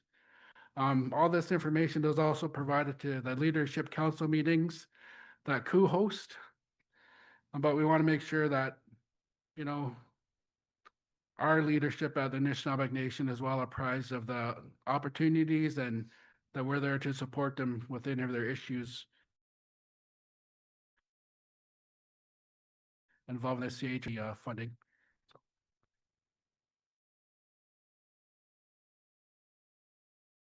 So there's no questions or anything. I'll go on to Katrina, but I'll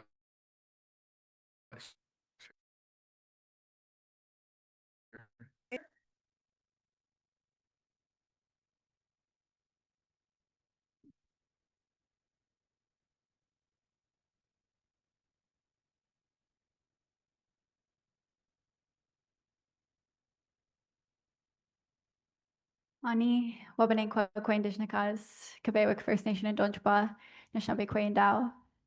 Good afternoon, everyone. My name is Katrina Langevin. I am from Kabewik First Nation, and I am the Assistant Negotiator and Implementation Manager for Anishinaabe Nation and Koganaswin. I'm just going to give a brief update today on the Child, Youth, and Family Wellbeing Tripartite Self-Government Negotiations. So I'm going to do a little bit of background that's not included on the slide. Starting in June of last year, 2024, Ontario did have to step away from the negotiations table for a period of time. They said this was for internal reviews.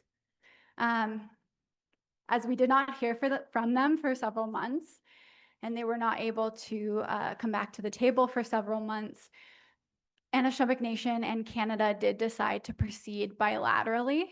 So what that entailed was taking the tripartite agreement we had been working on, removing references to Ontario, and proceeding in a bilateral manner, for the purpose of continuing negotiations and not stalling completely. Ontario did come back. We had a meeting on December 18th of 2024. They did indicate they were ready to return to the negotiation table, but they were only mandated to return in a tripartite process. That did happen right before the Christmas holidays. So we came back in the new year. We were only able to have one meeting, and then they did get called into the provincial election caretaker mode. So they're not able to negotiate during that period. And so following that, we did continue with what we could with Canada. And that brings me to the information on the first slide here. So we did complete substantially completed a bilateral self-government agreement with Canada in December of last year. However, the main outstanding issue is the application of the Federal Act. And previously in the self-government agreement, we had language that stated that the Federal Act will not apply to our self-government agreement. Canada has recently taken issue with that position, and we did have a meeting with ISK where they raised their reasons for taking issue with that statement, and they are insisting that the federal act apply to the self-government agreement, specifically sections 10 to 15 of the federal act, which speak to the best interests of the child. Now, previously in our negotiations, we had kind of reworked sections 10 to 15 to satisfy Canada's requirement, but not to say verbatim what's in the federal act. Anishinaabe Nation negotiations team, our main issue with this is if we include sections 10 to 15 of the federal act, this will move us from a self-government agreement into a collaboration agreement, which is not what 22 First Nations have indicated that they want. And so our team is discussing internally how we can approach this issue. Canada did get called into their election period as well, so we've been met with pause after pause at the negotiation table. So we haven't been able to properly address this issue quite yet, and it's unclear how much pushback we're going to get on this issue. But we have spoken internally about what procedures we might be able to take to address this issue. Because although it's a minor change to the agreement, it's a substantial change to the function of the agreement. And so moving forward, we have asked Canada to put in writing exactly the reasons why sections 10 to 15 must be included, since this seems to be a new issue that they're raising. And we have not received that yet in writing, but like I said, they have been on a pause. So we're hoping to get that when they return to the table.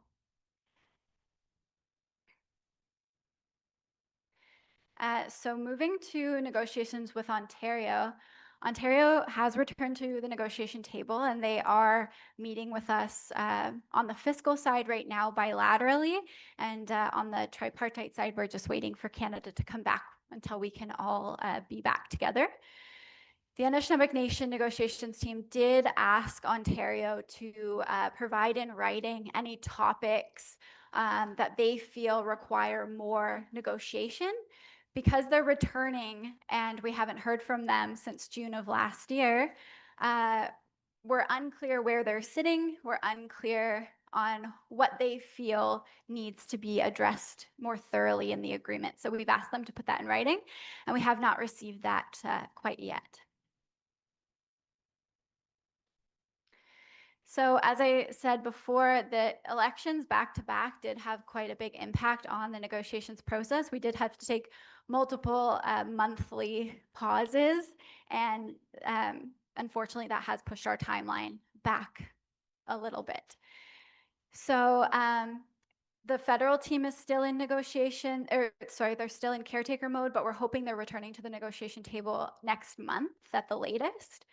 Ontario is still working with us. They're submitting proposals, and we have been meeting with them fiscally. And when Canada returns, we are going to have to address feedback from Ontario about what exactly they feel needs to be negotiated still, and as well as the federal act issue, which is the major issue for us right now. So our ongoing negotiation work is to finalize the tripartite agreement, finalize both bilateral fiscal agreements, the implementation plan with Canada, the operations agreement with Ontario, which will set out sort of the on-the-ground details like emergency contacts, those sorts of things. We do need to initiate negotiation on the action plan with Ontario, which we haven't been able to get to yet because of their pause. And then we will begin to initiate the community approval processes. So the next steps for the Anishinaabe First Nations, I'm going to be reaching out just to get a summary from those 22 First Nations who are moving forward in this pathway about their community approval process. And the reason for this is Canada is just looking to show their officials what kind of community approval processes they're going to encounter when we actually go to quote unquote ratify this agreement. So then we will look to get approval for initialing the self-government agreement, and we will actually move into the community approval processes, so everybody will actually pass the agreement. And as far as our work plan on negotiations, We are going to complete the entire negotiations package, and we are going to have all of the supporting documentation included in that before we get to initialing. And then we can move into community approval processes. Our team will be heavily involved with assisting the communities in getting that completed. And we will confirm funding with Canada to support the community approval processes, whatever they may be. And then we will go ahead and actually initiate community approval processes. We do hope to start this work in sort of the last quarter of 2025, moving into 2026. And like I said, our timeline has been impacted by the elections. This is something completely out of control of our negotiation team, but we are still pushing hard to meet those timelines.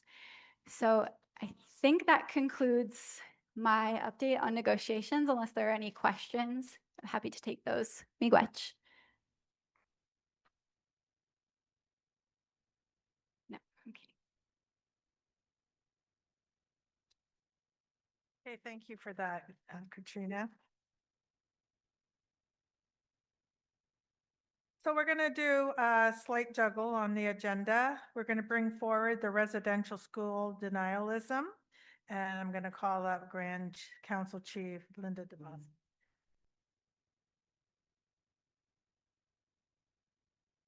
Jimmy Gwetch for our co-chairs for allowing this to move up on the agenda and for your consideration, chiefs. Chief Judy Desmoulin is online with us and she does have to leave shortly. So that's the request to move it up. I'd like to invite Kelsey Anger up to the podium as well. So I just wanted to share briefly before I turn the floor over to Kelsey, who's our reconciliation manager, that we've had the honor of being able to assist in the repatriation of Percy Onabagon, who was missing, and working closely with Kelsey and team, the Nabagon family, and Kim Murray's office as well, were able to locate him and work to bring him home. And I know when I was first elected, Kelsey, who I didn't know at the time, brought this to me, and I said, "Well, let's do it. Let's get it done. And how can we help the family?"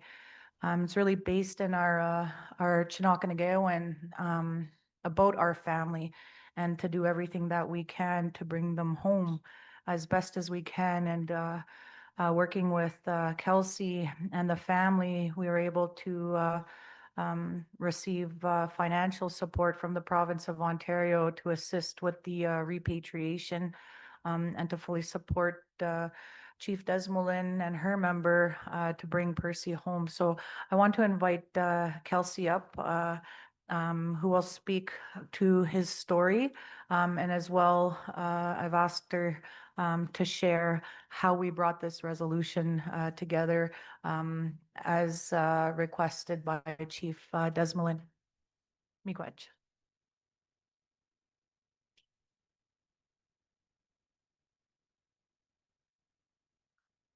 Anishinaabemowen. Hi, everyone. Before I start speaking, I did want to introduce a family member of the Onabagan family, who just by chance ended up here at the assembly. So I have sprung it on her that it was only a couple weeks ago we were down here in Woodstock bringing Percy home, and I think it's serendipitous that she ended up here and can talk a little bit about herself and her family and the journey to bring Percy home. And then I'll share the other details and speak to the specific resolution. Bosho, Kanoya, Andrea, Nabagan, Nindish Nakas, Wabanong, Nishnabe, the Kazwan, Makwan, Dodem.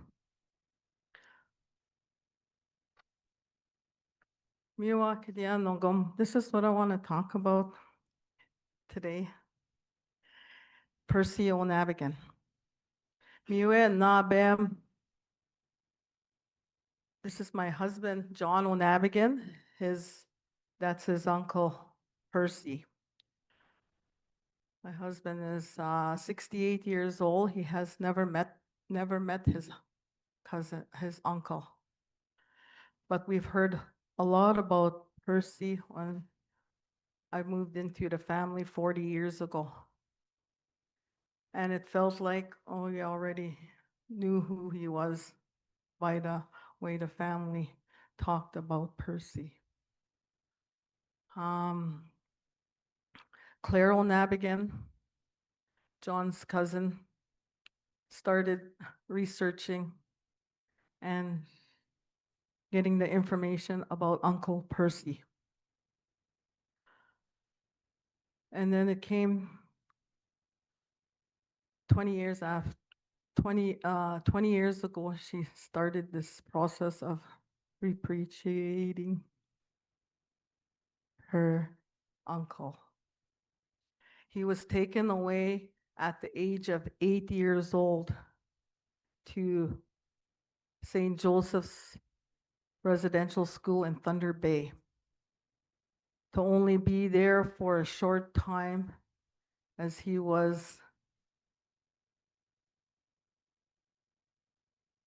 had epilepsy and was taken away to Woodstock.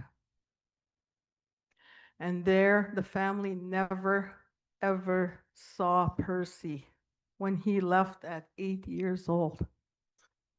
And my husband could remember thinking about hearing about Uncle Percy and how he feels about that today is that we're bringing him home.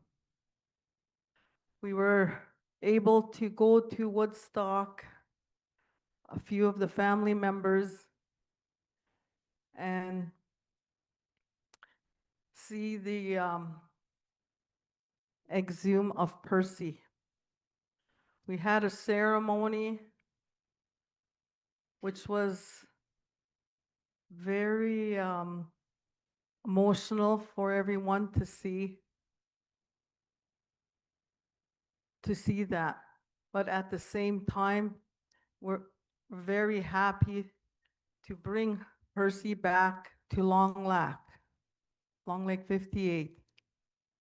But at this time, he is in Toronto being a pathologist. And we haven't, we are waiting for the go-ahead for him to be reburied and Mia Giwe Ananan Owe Percy. Aha mi gwechwa kirian, mi mnekwa kirian.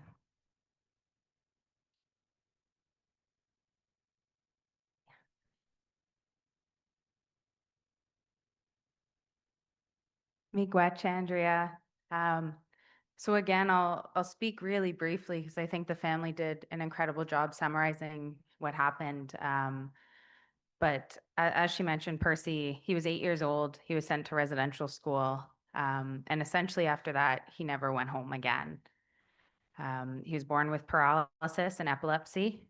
But the family speaks highly of how he was able to be involved in every activity in the community. He wasn't treated any differently. He played with the other kids his age. He did get sent to residential school with many of his other siblings who did return home and spoke of Percy, that one day he went to the hospital, McKellar Hospital in Thunder Bay, very soon after he was admitted to the residential school, actually. And all of these things weren't known to the family. And as Andrea mentioned, Claire, the niece of Percy, has been a tireless advocate fighting for him and to bring him home and for people to hear his story. And she did request that we share this with you. Percy is unfortunately just one of many children lost to residential schools, but his story is ultimately a success because he is coming home. So the family obviously never stopped looking for him. And during the Truth and Reconciliation Commission, which is, we're coming up on the 10-year anniversary of that, Claire and the family appealed to Canada and asked for funding They asked for funding to find him and they asked for funding to bring him home, and Canada denied it. Said he wasn't alive, he wasn't eligible for the independent assessment process and the common experience payment. So at that time, and as Grand Chief mentioned, I was engaged with the family and with Chief Desmoulins of Long Lake, and they asked for our assistance. And when Grand Chief came in, it was probably quite soon after she was elected. I asked for her support to pursue this important issue, and she was behind us 100%. So Claire found Percy buried in Zora Township, which is actually very close to where we are right now. We recognize it as Woodstock in most of the records. But what they found was just his grave marker, and it just said Percy Onabagan, spelled wrong, of course, 1938 to 1966. And those were the only details that the family knew. So they know now that he passed in 1966. He left home in 1945. So most of his life, majority of his life, was spent in an institution without the family knowing, without the family consenting. So as we started to appeal to Canada in the last 2 or 3 years, I also started researching Percy with the support of the family and the request of Chief Desmoulins. And I was able to find Percy's death certificate and get that issued. And we found out that Percy died May 1st, 1966. So the day that he was beginning his journey home was May 1st, 1925. So 59 years after the day he passed away, he started his journey back home. So after we found his death certificate and confirmed his death, I was able to access his medical files, which very luckily they weren't destroyed as they should have been in 2008. And what we uncovered and what I shared with Claire and the family is that Percy didn't just stay at the Woodstock Hospital for epileptics. He was sent back and forth many times in his short life to the Ontario Hospital School in Orillia. And if anyone's familiar with that institution, it was the subject of a lawsuit very recently. It's a horrendous institution. And we know that Percy was there alone. And we can only imagine how lonely and scary that must have been for this young man. So as the family mentioned, it was a very difficult day, but we were finally able to get the province to fund. Canada again denied our request. They said that it wasn't their responsibility. He spent most of his time at a provincially funded hospital, so they didn't recognize that they should provide those resources. The province did. Last year, March 31st, they provided those funds and they were sent to the community. But as happy as that moment was and as joyful and as much healing that started for everyone there, last week it was overshadowed. I got a call from the family saying, we're being questioned now about the legitimacy of Percy. We're being asked to prove that this is Percy. We're being asked to prove he went to residential school, being asked to prove that these were his experiences. And the family, of course, was so upset by this. As you can imagine, the light that was starting to come out, the joy, the healing, it was eaten up by this malignant cancer of people that don't believe in residential schools. And we call those deniers, denialism. And I also confirmed that the coroner's office received the same complaint and the same request for proof. The Prime Minister received that same request and the Premier received that same request. So these individuals were reaching out to all the entities in Canada claiming that this was a waste of taxpayer money. They were claiming that it was the wrong person, that Canada shouldn't be held responsible for these atrocities at the residential schools. And some deniers even claiming that the residential schools didn't exist, that the children are not buried on these sites. So we looked into these people, these deniers, and we found online these articles, dozens and dozens of newspaper articles written by these people claiming their proof that these things never happened at residential schools. One specific one about Percy himself. And these articles, as you can imagine, they place doubt on survivors and those with lived experience. They allow for hatred to live on the internet, and there's this echo chamber where these people with these same views feed off of each other, and we saw that on their forum. It was sickening to read the comments and then to read all these people agreeing with these individuals. And as most of you know, there is no consequences. There's no prosecution for that in Canada right now. So after that, I reached out, upset to Grand Chief and to the Chief Desmoulin and to the family, and we talked about what can we do. There's no real legal remedy for us because it's not something that's illegal to do. So we did draft this resolution, which is to combat denialism of residential schools and to fight against hatred and the incitement of hatred that comes ultimately from residential school denialism. And I know that it can be controversial because some people view this as silencing or removing someone's right to the freedom of expression. But we don't view it that way, and the family doesn't view it that way. Instead, it's about believing survivors and believing the lived testimony of people that had those experiences and recognizing those experiences as truth. It's recognizing that residential schools and their harms and the legacies aren't up for debate. They're facts.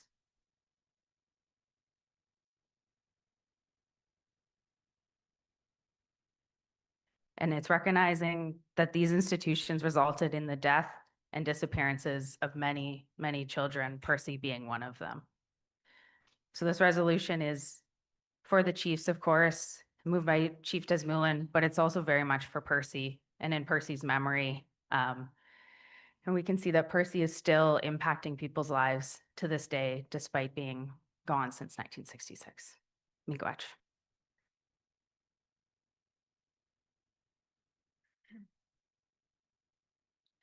Okay, this resolution was handed out. It was at your station. The subject says criminalize. Oh, actually, could we bring that motion up? Yeah. Or the resolution up, sorry. Civilization of Indian residential school, the denialism and promotion of hatred against First Nation people. Mover is Chief Judy Desmoulin. Long Lake 58 First Nation, and seconder is Chief Tanner Simpson, Alderville First Nation. Let it be acted upon that we, the Anishinaabe Chiefs and Assembly, one, direct the Anishinaabe Nation to recognize Indian residential school denialism as an act of racism and genocide of First Nation, which incites hatred, harassment, and violence, and to direct the Anishinaabe Nation to initiate a campaign to encourage and pressure the Senate and House of Commons to prioritize moving private members bill C-413 as an act to amend the criminal code, bracket promotion of hatred against Indigenous people, bracket through the necessary stages to receive royal assent to allow for the amendment for the criminal code, sorry, criminal code, which would criminalize denialism as a willful promotion of the hatred. Did either one of the movers want to make a comment? If I may, it's Chief Judy Desmoulin, Long Lake 58. Okay. Can I go ahead? Hello? Hello? We can hear you. Oh, okay, sorry. Wasn't sure if you heard me. Well, good afternoon, everybody. I'm just totally swamped this week and I wasn't able to make it there at all. But I just want to share quickly, that I have been involved right from the beginning, even when I wasn't chief of our community. I assisted and supported Claire O'Nabigan in this whole journey. It's been quite a long journey. and it was very emotional. Many times, it was like a search and investigation at the same time, sometimes leading at dead ends and things like that. And we'd pick it up again once we get another clue. It's been quite the journey. And for people that Kelsey just talked about, it's like, how dare they put down such a real process that we've been through for such a long time. Things seems to always take 20 plus years to get done. And this to my knowledge, this bill has already been kind of introduced and started, but it's not going through as fast as we'd like to. Maybe we should have added it to the Premier Ford should have added it to the other bill that's moving along quickly. But we have the former minister giving an apology. There's been so much acknowledgement to all the things that have been done wrong to us. And how can they even listen to or support people who deny that this has happened? And again, I was with the family as well when we actually exhumed the body, and it's truly a bittersweet experience. We will finally be able to bring Percy home, hopefully soon. And I just one little piece of information to this all. The day he was born, I have grandchildren who are descendants of Percy. So the day he was born was my granddaughter's birthday, and the day he passed was my great granddaughter's birthday. So it was just amazing to me that these these kinds of dates are within this whole have been part of this whole process. And there are many children in the family named Percy. So as Andrea Nabigan spoke before, uh, they've never forgotten Percy. So again, this has to stop. Canada has to believe what has happened to us, and and needs to keep supporting us to get well, and to heal from all of this. So I encourage that we get full support for this resolution. Miigwech. Okay, miigwech for that. Okay, I have the seconder at the microphone. Chief Tanner Simpson, Alderville First Nation. Obviously, I speak in full support of this motion. For those that don't know me outside of my chief role, this is the cause that I've devoted over half of my life to, starting from the very beginning of the litigation and all the way through to the TRC and the NCTR. I've seen all of the affidavits, the statements of claim. I've personally seen thousands of death certificates of our First Nations children who never made it home. I know of so many different communities that had sent their children and they never knew what happened to them. In Alderville, personally, we have a few that they went off to school and then never came back, and we still don't know where they are. So this is something that I don't know what people are trying to deny. Are they denying that the schools existed? Are they denying that children passed away there? Are they denying children are buried there? Are they denying the genocide? And this is something that there's precedence. It's illegal to deny the Holocaust, and people have been convicted for denying that. We want to bring the same thing to something that happened in Canada. This is a Canadian issue. This is a genocide that happened here, right here on our country, everywhere we go. So I think this is something that's even more important. From our perspective, this is preaching to the converted, but we really need to make sure that people who say these things, deny these things happen, they need to make sure that they feel the full brunt of the justice system coming down on them, because we know this happened. The government's acknowledged it, they've apologized for it, and there really should be no room for this kind of spreading of hatred towards our people. And that's exactly what it is. It's a hate crime, and we need to stamp it out. Miigwech. Thank you for that. Okay, so we have a mover seconder. I've read the acted upon, let it be acted upon. I'll bring it to a vote.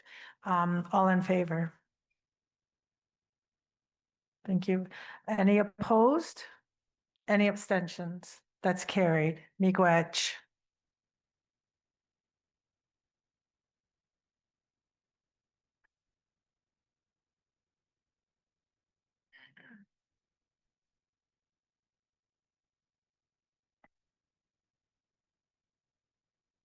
Okay, we'll move forward. We have the Eagle Clan, which is the education. We'll move forward and I'll call Paige Syllabi from the Director of Education up for on Jordan's principle.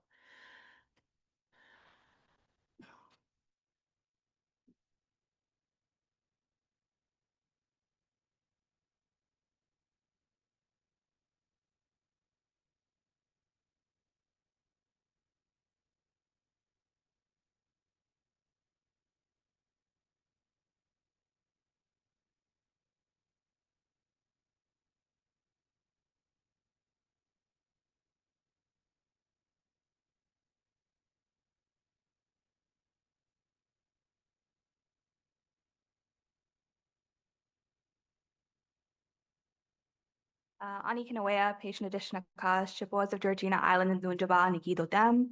Ani, for those who don't know me, my name is Paige Syllabi. I'm Anishinaabe from Chippewas of Georgina Island First Nation, and I'm currently the Interim Director of Education for the Education Secretariat Department.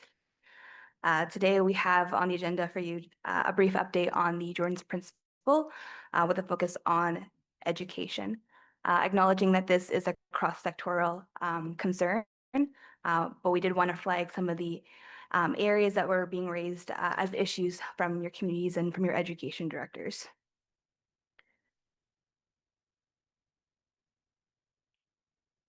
So just before jumping into some of the updates, I wanted to take a moment just to reflect on Jordan River Anderson, in which Jordan's Principle is named after a young boy from Norway House Cree Nation in Manitoba. This is the 20th anniversary year.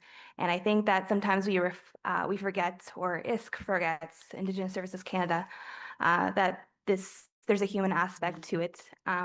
And that Jordan's Principle, it is law, and it was a gift given by Jordan's family. And it's not then intended to be a program as it's maybe become in some aspects. So in terms of what today's update is going to be around, it's related to the operational bulletin. During the regional leadership meetings, I brought forward updates as it related to this area. Today, I just wanted to provide further information on Jordan's Principle and the operational bulletin, as well as some of the advocacy areas that we've been focusing on and will continue to push moving forward. So just to give some context, on February 10th, 2025, Indigenous Services Canada released the operational bulletin. It was intended to provide information on changes to operating procedures related to the processing requests under Jordan's Principle.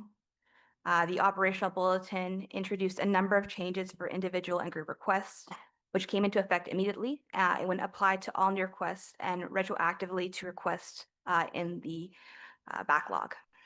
It didn't provide any advance notice to these changes to the First Nations, to the service providers that were applying through Jordan's Principle, and there was no prior engagement with any entities. So in this next slide, I just wanted to highlight some of the things that are no longer eligible under Jordan's Principle. This is taken from the operational bulletin. As you'll see there, I've highlighted some of the sections where it states unless they are linked to specific health, social, or education needs of the First Nations child, they're no longer eligible. Education is included in there. So a lot of this language is related to its definition of substantive equality. Next, just wanting to highlight in this chart, the top is highlighting some of the eligible expenses that we're taking from ISK's websites. So those are the three categories under health, social, and education. The bottom section highlights some of those areas that are no longer or that are eligible. So there is some things that have been removed, as well as in the highlight sections, you can see where there's been some additional language included. Under education, you'll see that First Nations on reserve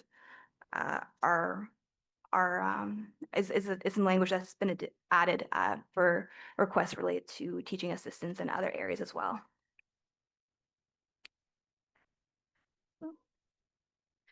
So in terms of some of the areas of concern that have been flagged, there's 4 that I wanted to flag with you all today. First being the backlog. So we know that there's been substantial backlog under Jordan's principle for a number of years. Urgent requests were supposed to take 24 hours. That's not always been the case. And then for non-urgent requests, they were taking anywhere from 6 to 12 months. Those backlogs have continued under the operational bulletin. This is due to a lack of response or commitment from IS to continue group requests. There are instances of First Nations having to cease delivery of services under Jordan's principle and lay off their staff. There's also instances of First Nations and affiliated organizations to continue delivering these services that have been established under Jordan's principle in the hopes that their requests will be supportive, but they are essentially utilizing other resources to fund these until they get those letters from ISK. Next is just supporting documents. So for individual requests, the bulletin has introduced a higher administrative and accessibility burden for First Nations families by requiring that all children needs in requests are to be substantiated by a qualitative licensed professional letter or other requests or supporting documentation. This new qualifier for substantiating a child's needs via a qualified licensed professional can be a significant challenge for First Nations families, as accessing these licensed professionals can be limited due to lack of access to these as supports in communities and waitlists when they are finally able to connect with licensed supports. Additionally, the bulletin has introduced secondary criteria requiring families to demonstrate attempts to access other government services for the needs of a child and how their experience resulted in gaps, delays, or denials due to their identity as a First Nations child. Third, relating to group requests. So the bulletin has introduced a number of new directives that will impact the delivery of services and coordination of supports for First Nations communities and affiliated organizations. An example being that Jordan's principle will no longer be supporting a general 10% administration fee for the delivery of services under group requests. New group requests will only be funded for 1 fiscal year basis and will require every group request be submitted year to year. The last and where education falls into this is the school-related requests. In the operational bulletin, school-related requests will not be approved unless linked to the specific health, social, or educational need of First Nations children, and such funding is required by substantive equality. So this means that school boards, off-reserve, and private schools will not be approved under any circumstances, and this has not been the case prior to the operational bulletin. They will now be redirected to provincial school boards or other existing provincial and federally funded programs. This is concerning as a large portion of Jordan's principle in Ontario this is concerning as a large portion of Jordan's principle in Ontario are for educational supports, which I'll go into in a little bit more detail later on. But just to give some highlights, 18% of all Jordan's principle requests in Ontario were education-based, and the amount of funding that was tied to these requests was approximately $120 million. No.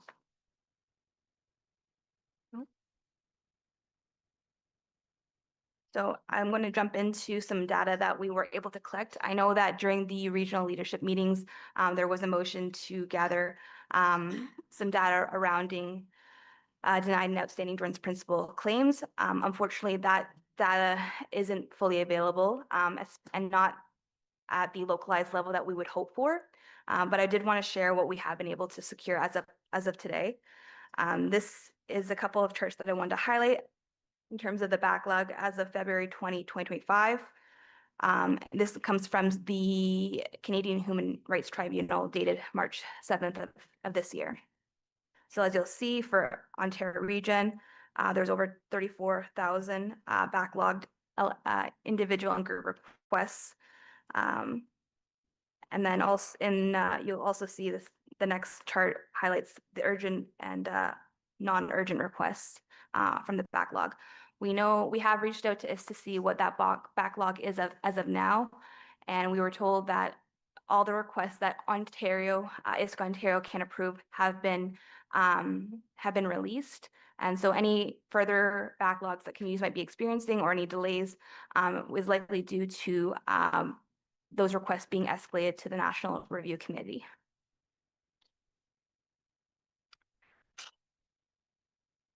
Oh. Jumping in more specifically to the education, this is information that comes from the Jordan's Principal Case Management System from April of this year. As you'll see in 2023-24,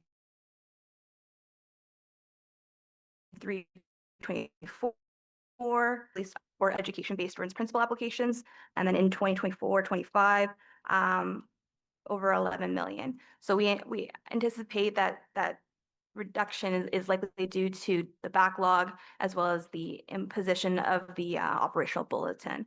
But still highlighting again that education was the highest category of Jordan's principal approvals. Those would include things such as the educational assistance, tutoring supports, assistive technologies, laptops, as well as school supplies for our students. I guess I also just want to highlight too, I know it's included on the slide, but this is specific to individual on-reserve requests, so it doesn't fully capture the on-reserve students that were accessing Jordan's principal. We also anticipate that the GERB requests were far exceed this, because again, this is just the individual requests. So moving into some of the redirection, so that's something that was included in the operational bulletin, something that we're now experiencing, I'm sure in other areas, but in education, I wanted to flag something that had come across only a few weeks ago. There is within Ontario region, the High Cost Special Education Working Group. It's comprised of various, the PTOs, provincial territorial organizations in Ontario, CHISO Ontario, as well as ISK Ontario also participates on that. I can't speak to the other areas beyond what I've been involved with so far, but the needs-based process, that is a key area in which the working group has been focusing in on, and that is a pot of funding that's been allocated by ISK Ontario that's outside of your First Nations education core that communities can apply to. For the past couple of years, I know from last year, the annual pot was roughly just under 3 million. And so it comes out once per year, and it's definitely an oversubscribed program. Hopefully everyone knows about it, but if not, I'm happy to speak about that later on. But a couple weeks ago, ISK Ontario had reached out to the working group to get some feedback on a draft letter that they had done up. And it was a direct response to some pressures that they were having related to Jordan's principal requests and looking for redirection of those education requests to existing areas. So there's not very many areas where high cost special education can be included. In the letter that we had seen, the communication was that communities could either tap into their high cost special education allocation when they're within their existing pot, within your core, or redirect communities to the needs-based process. The way in which this was brought to the table, my understanding is that it was ISK was looking for direction to have this be a joint communication that went out. And what had resulted from that meeting was that the working group rejected the letter. We didn't want to be part of the process of approving or aligning ourselves with these changes because obviously the operational bulletin came across unilaterally, a decision by ISK. And these changes that were leading to redirection weren't going to be coming with any new money. So there wasn't going to be any new money for high cost special education in core. There's not going to be any high cost spec ed dollars included in the needs-based process. Our understanding is that there is still an intention that ISK would like to send out that communication to get ahead of things. But again, this is not something that's being endorsed by the high cost special education working group. In terms of moving forward, just wanted to highlight some of the areas that we would like to focus in on ongoing. First being the rejection of unilateral imposition of restrictive policies as outlined in the operational bulletin. Reject the redirection of Jordan's principal requests to existing overly subscribed federal and provincial programs.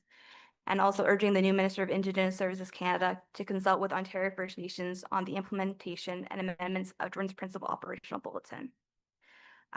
We don't have any resolutions for you today, but also want to flag this is going to be an ongoing conversation that takes place. Right now, there is ongoing mediation with the Caring Society and Indigenous Services Canada, so we don't have any further updates to share with you at this time. But going to mention that this is going to be discussed at the upcoming Chiefs of Ontario Assembly. And my understanding is that there's going to be 2 resolutions brought forward on this topic. I've included some resources here, some of which comes from the Caring Society, which have been at the forefront of this area. Hopefully, I've tried to stick to the 50 minutes, but that is all I have for you today. And just want to say to you much for your time.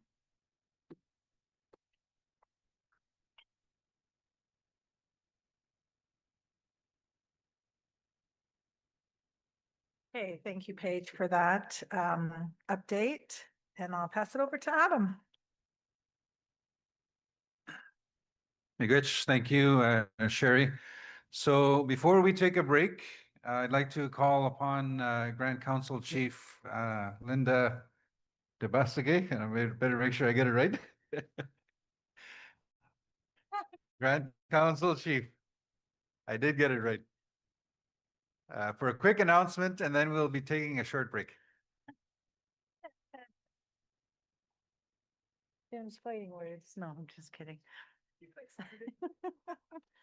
The co-chairs are calling me names. Just briefly, I know communication has gone out to the chiefs in terms of who the Anishinaabe Nation's new executive director will be. He will be starting on June 15th, and he's here on behalf currently in his current capacity as CEO of Nipissing First Nation. And maybe I'll just have him come up to the microphone so that our chiefs can see who you are in person, and give you 2 minutes because they'll be hearing from you a lot more later on.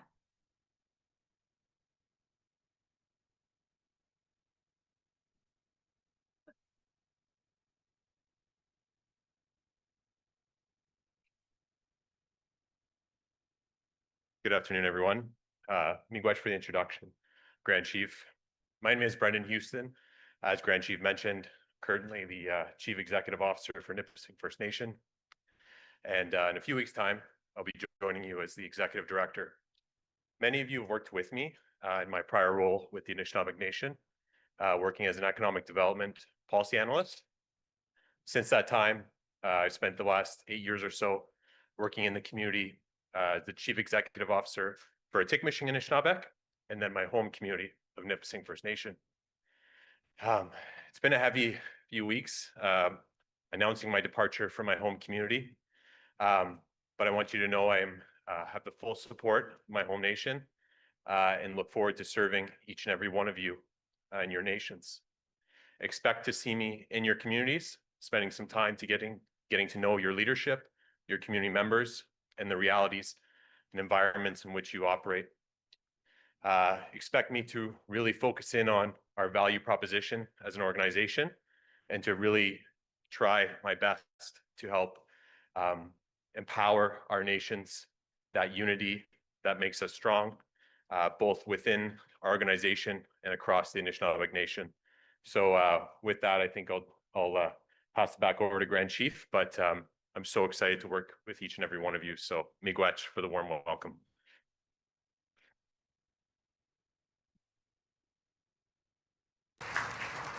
And I will pass it back over to Mr. Fiddler, Mr. Capital M.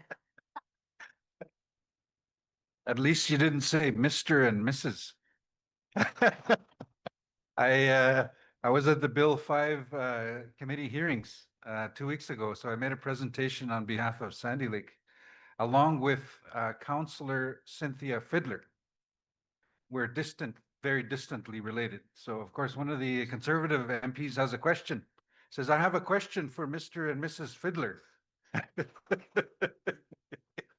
At that point, I kind of moved over and made sure I had to check because I think my wife was listening to the live feed. Anyway, Grand Council Chief, don't call us Mr. and Mrs. Fiddler. Anyway, we'll take a break. We'll come back in, what time is it now? 2:34, 15 minutes, and then we'll continue on with the Chief's Circle. So 15 minutes. I can't even add anymore. 2:50. 2:50.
Yeah, you guys are awesome. One more time.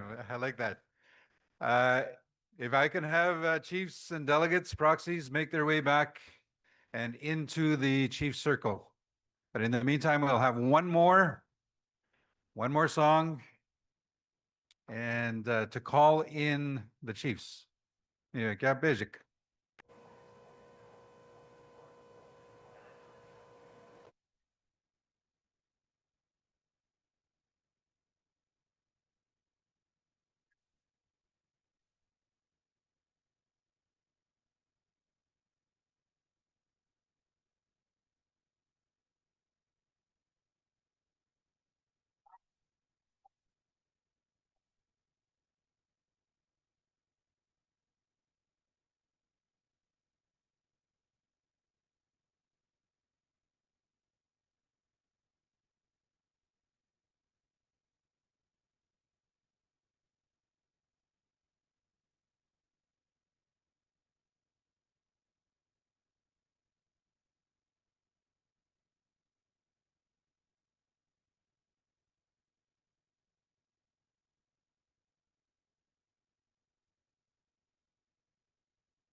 Miigwech to the Medicine Lodge singers who are calling in the chiefs into the Chiefs Circle. So we're just completing final preparations for the next session, which is the Chiefs Circle. And of course, that will be led by Grand Council Chief Linda Debasig. And once she is ready, she will join the chiefs that are in circle. Just to let chiefs know that are just coming in, and if there's anybody in the back, please join us in the circle. Of course, chiefs and proxies, the official representatives that are here at the assembly. Also, if you see somebody coming in, just let them know. Please welcome them into the circle as soon as they can. So we, just to let those know, we will continue on with the agenda as we continue. After the circle, we will be going right to the next agenda item. So with that, for now, I will give it to Grand Council Chief Debasig.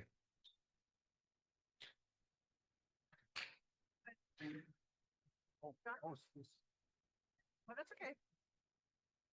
I just wanted to add one last, there's AEI desk or table out front there, and they have a survey, and they would like everybody, if they could participate by completing the survey, and they're gonna have a draw at the end of the day, just so FYI. Okay, miigwech.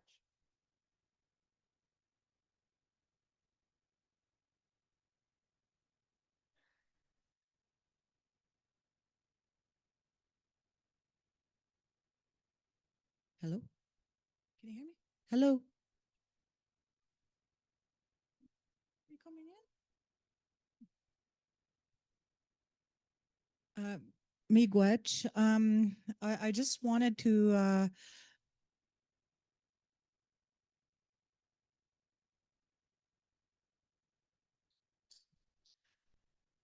before we start the chief circle, I've gotten a few messages from our Gimok who do have to leave, probably in the next hour, if not less.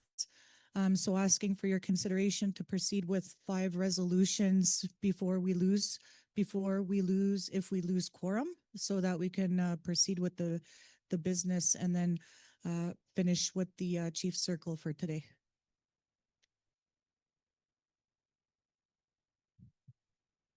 Consensus? Okay, so what I'll do is I'll turn it over to Mr. Fiddler. He's going to, we've determined an order likely least controversial to probably a little bit more discussion at the end. So we'll start gently and have an opportunity to probably make some friendly amendments and such as we move forward. So I'll turn it back over to Mr. Fiddler. Miigwech, Grand Council Chief Debasig. So if we are dealing with resolutions right away, I know this tends to happen, but when we take a break, sometimes it takes a little bit for chiefs to come back into the room. I need to confirm that we do have quorum if we're going to deal with a resolution right away. So I'm going to get some help if we can do a count in the room and also in the circle. We do need 24 to make decisions. Now I have to be careful that I'm not counting the regional chiefs.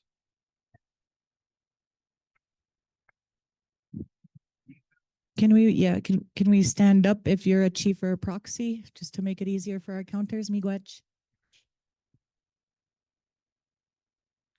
And Sarah, if you can help me out, are you online? We can just do a quick count.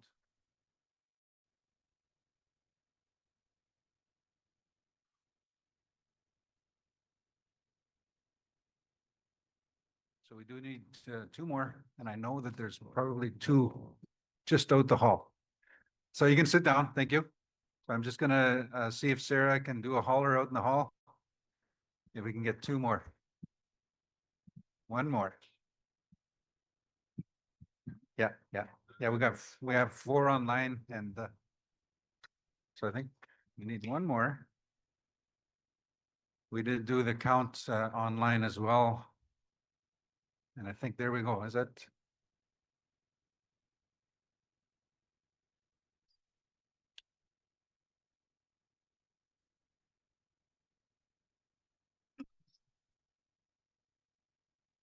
I saw Earl Commanda walking in. I thought I was going to include him, but no, former chief.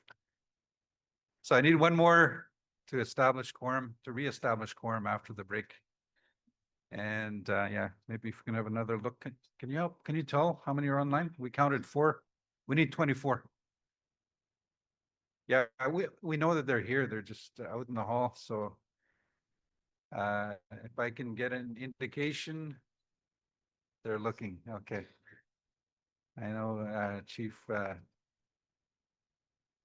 I know there's a number of chiefs that are out there. And he's here. We won't say that on the record. So we are just looking for one more. So what I will do is I'll ask that the resolution be put up on the screen. So the resolution is Tribal and First Nation Great Lakes Water Accord.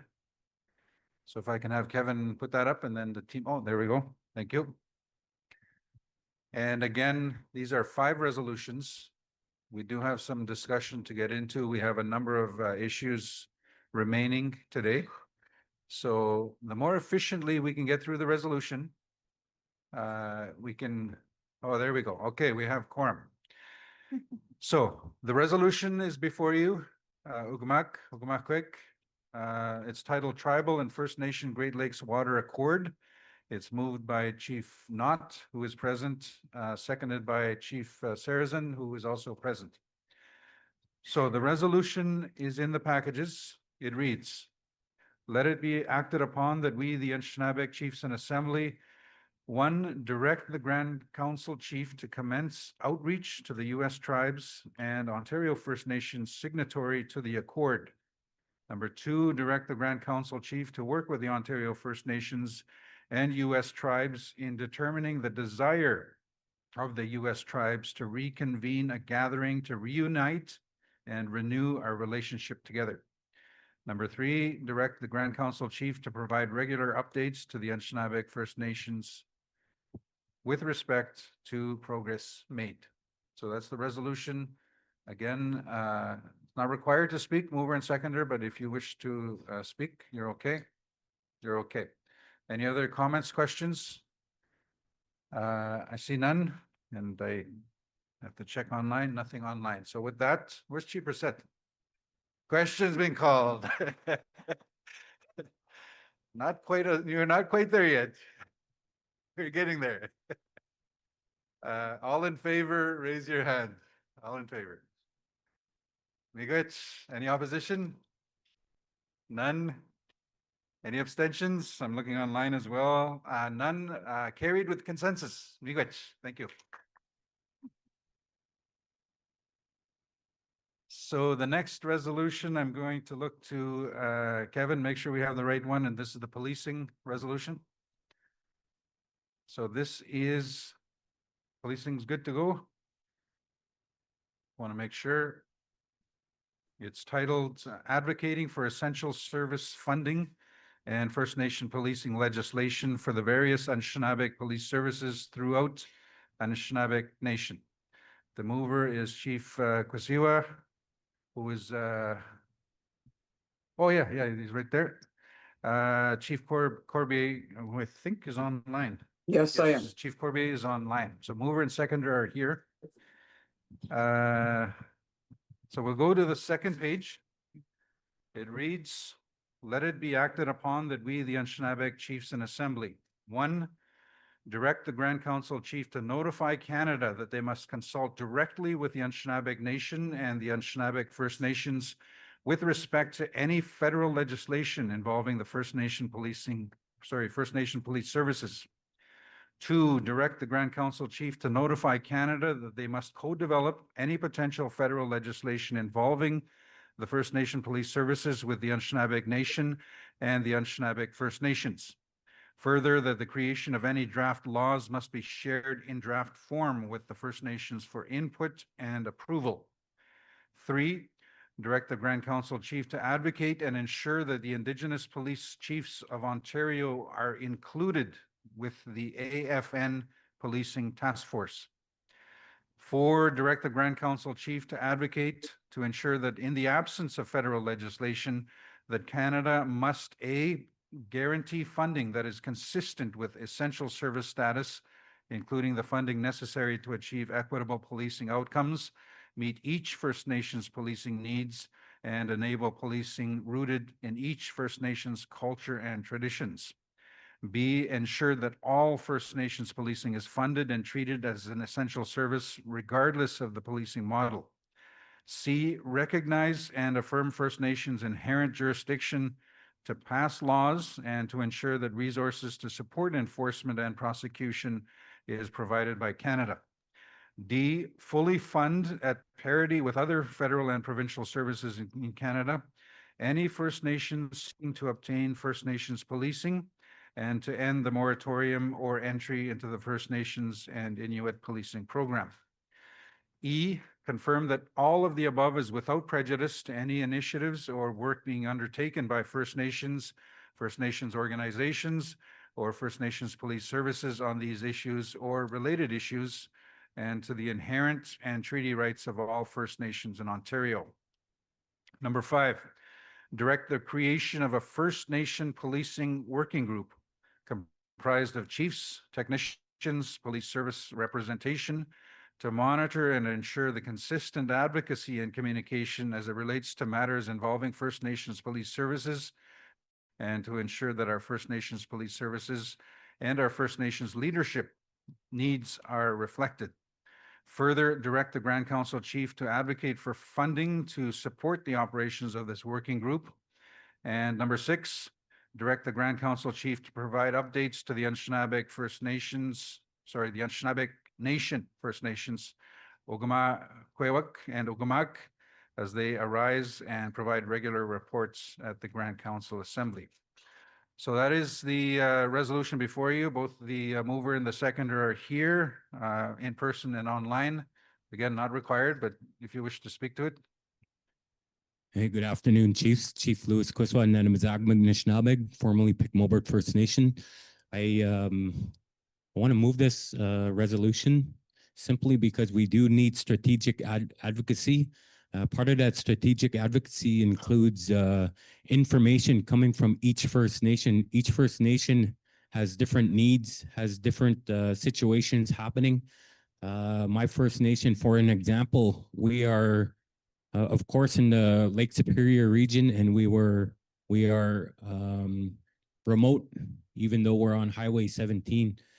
And policing in our First Nation, it takes 45 minutes for our police to get there. We have certain needs. We need additional police officers. We need additional police equipment. I know we all have particular needs, but for each First Nation, we do need a strategic plan. And that plan could come in the form of our Grand Chief getting information from the chiefs, a working group, and she could take it to Canada. Canada should not be giving us a blanket solution to our policing needs. This has to be strategic. This has to be specific to each First Nation. So I support the plan going forward. Miigwech. Miigwech, Chief Kwiswa. Chief Corbier, I believe you're online. Any comments as the... I just want to say that we are in a human rights case that was supposed to go to court in January. It's been delayed. Chief Corbier, yeah, I think I see your lips moving, but we can't Oh, hear do you. you? Well, I'm not muted. Can you hear me? Unmute again. No, I'm not muted. I'm just what I'm saying. Can you hear me? Okay, sorry, it was at our end. Okay. Well, anyway, I'm just letting you know that we're in a human rights case. So we formed a tri-coalition with 3 police forces. So hopefully we'll be going to court soon, which will address some of these issues in this resolution. Miigwech. Miigwech. Very straightforward, support resolution. I don't see anybody raising their hands or any questions, so I'm going to ask all in favor, raise your hand, please. Miigwech. Any opposition? None. Better check online. Abstentions? None online either. So resolution is carried by consensus. Miigwech. Thank you.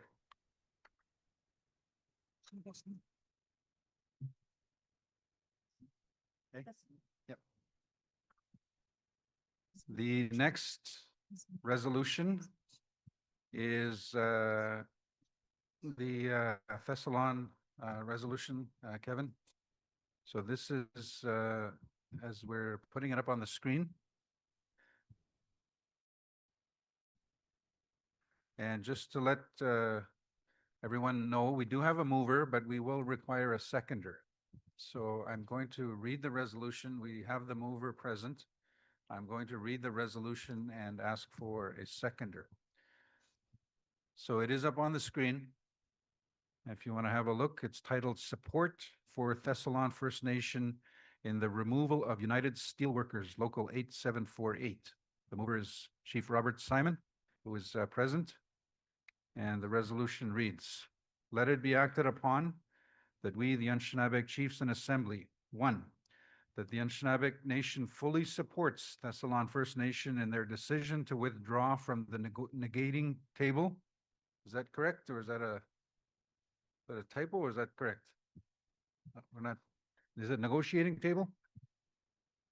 Okay, so we'll change that from the negotiating table with the United Steelworkers Local 8748 and removal of this union from their territory. 2, that the Anishinaabemowen Nation calls upon all relevant authorities and stakeholders to respect the decision of Thessalon First Nation and to ensure that their sovereignty and rights are upheld without external interference. And 3, that this resolution be communicated to all relevant parties, including the United Steelworkers Local 8748, to affirm that the Anishinaabemowen Nation supports Thessalon First Nation's sovereignty and self-determination. So what I will do, just so that you can get a little bit more information, we do have a mover. Normally, I would confirm that we have the mover and the seconder. We don't have a seconder yet, but I am going to ask Chief Simon if he can speak to the resolution. And they're just having a discussion, conference. Chief Simon.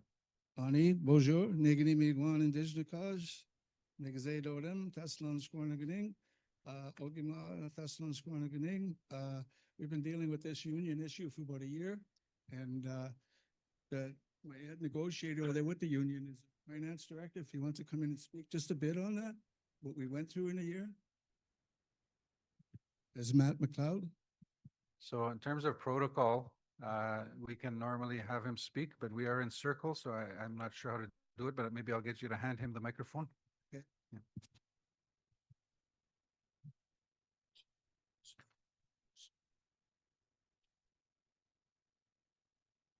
Ani, bonjour.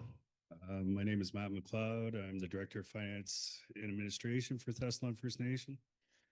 And I've been asked to be the negotiator when the union came knocking on our door. November 2023, we had an election where a new chief and council were brought in with a mandate to end years of neglect and sort of bring an end to overall corruption. And so with that mandate, one of the first moves was to end the relationship with the longtime band manager at the time.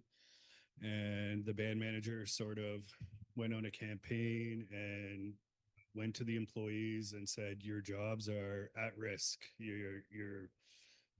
This chief and council is going to clean house. And that was never the case. There was only the one person let go. So months went by. And in the background, I guess they approached the United Steelworkers of America to organize, and the under the assumption that they were going to protect the workers and make sure that their jobs were secure. And there was no indication to any of the employees at the time that their jobs were not secure. So when we received this notice to certify the union, there must have been a vote. We have 59 employees, so about 40 of them would have been eligible. So approximately 21, 22 voted to unionize. And we talked to our legal team at the time, and they said because of the Canada Labor Code, because Thessalon First Nation is under federal jurisdiction, that the Canada Labor Code stands, and we would have no choice but to enter negotiations with the steelworkers. So in good faith, that's what we did. But along the way, we're realizing that like Thessalon is a sovereign nation. We have a right to our own self-determination, our own governance decisions, and having the steelworkers involved now, it's sort of it's chipping away at that. And another thing with the Canada Labor Code, when it was put in place, there was no negotiations, there was no consultation with the First Nations at that time. It was sort of like a blanket document that covered across the board. And because of that lack of consultation, we feel that the union lacks jurisdiction here, and we would like them just to go away. I do know that their head negotiator sees this as an opportunity to make history, and Thessalon First Nation won't be the last. Once they get the foot in the door with us, they're going to be coming to your doorstep and trying to implore your employees to organize also. And that, again, that's just a level of control that I think should be in the hands of chief and councils, and that all those sorts of decision when it comes down to employment administration should be at your decisions, your actions. And I just feel like we in Thessalon don't want to be that person that later on, when they're coming to your First Nations, and say, oh, those guys let them in and now look what we're stuck with. And so that's why we're here today, to garnish your support, and we hope for unanimous support on this. And hopefully we can exercise our self-determination, exercise our sovereignty moving forward. Miigwech. Miigwech.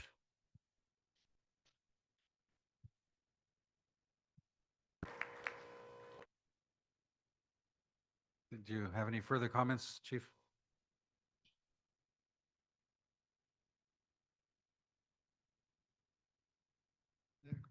I'd just like to say miigwech to everyone here. Thank you very much. And Grand Chief there for helping us. Miigwech. Miigwech, Chief Simon. So Chief Corbier, I see your hand is raised. We are looking for a seconder. Are you willing to? I'll second it, but I have a comment. So I did talk to your previous chief about unions to get legal advice. I gave him a name of a lawyer, because what happens when your staff join labor unions like this, they're the only ones that can get out of it. So we're in a 2-year court case right now where interveners, Andikdamnikanit is in an intervener in the Corbier case of a construction company in Chagin First Nation. Linda can talk about it and how difficult that is. We've been, I think the Anishinaabemowen Nation is an intervener, and we tried to get support from different people. So maybe the Anishinaabemowen Nation can be an intervener in that case that you're doing. But your employees need to withdraw from that. I don't know if the band has the authority, because I know when we built and constructed the Manitoulin Health Center in Little Current, our employees down there unionized, and we had a hard time trying to get them out of the union. They're still not out of the union. but it's up to the individual workers that work there to withdraw their support from the union. So I think you need a lawyer, and I recommended Catherine Stokes, who's from Weaver and Simmons, who's dealing with the court cases that we're dealing with in regards to unions. And yes, we've had other organizations affiliated with UCCM Tribal Council that have tried to unionize. We had our police department who did that 20 some years ago. So what we did, we actually shut down the police department and nobody had a job. So the employees at that time ended up taking themselves out of the union just so that they could have jobs. So it's a bigger issue of not just a resolution, but you need to get legal advice. And I know that lawyer has really helped us to deal with what we're dealing with.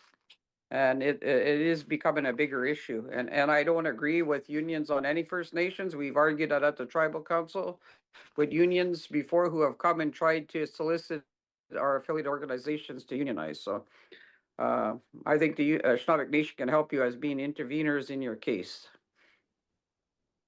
And I will second the motion. Very good. Miigwech, Chief Corbier, with some comments and recommendations on strategy moving forward. So thank you, Miigwech. Any more comments, discussion? Anything else in the room? I see none, so I'm going to ask all in favor of the resolution before you. Raise your hand. All in favor? Miigwech, thank you. Any opposed? Do you want your opposition noted for the record? Okay, we got that. Resolutions team, Garden River. Any abstentions? One abstention. Do you want it noted? Okay. You got that, resolutions team? Thank you. Miigwech. So with that, resolution is carried with the noted exceptions. Miigwech, thank you very much. The next resolution is, I'm going to look to the resolutions team. They're just finalizing the previous one. This one is titled Continual Advocacy Efforts by Anishinaabe Nation Departments Without Having to Wait for a Resolution-Specific Mandate. So I just want to make sure that the team can find that resolution while they're doing that. The mover is Chief Joe Muskokoman, who is in the room. Seconder, Ogama Tim Omanika. Chief Tim Ogama Tim Omanika.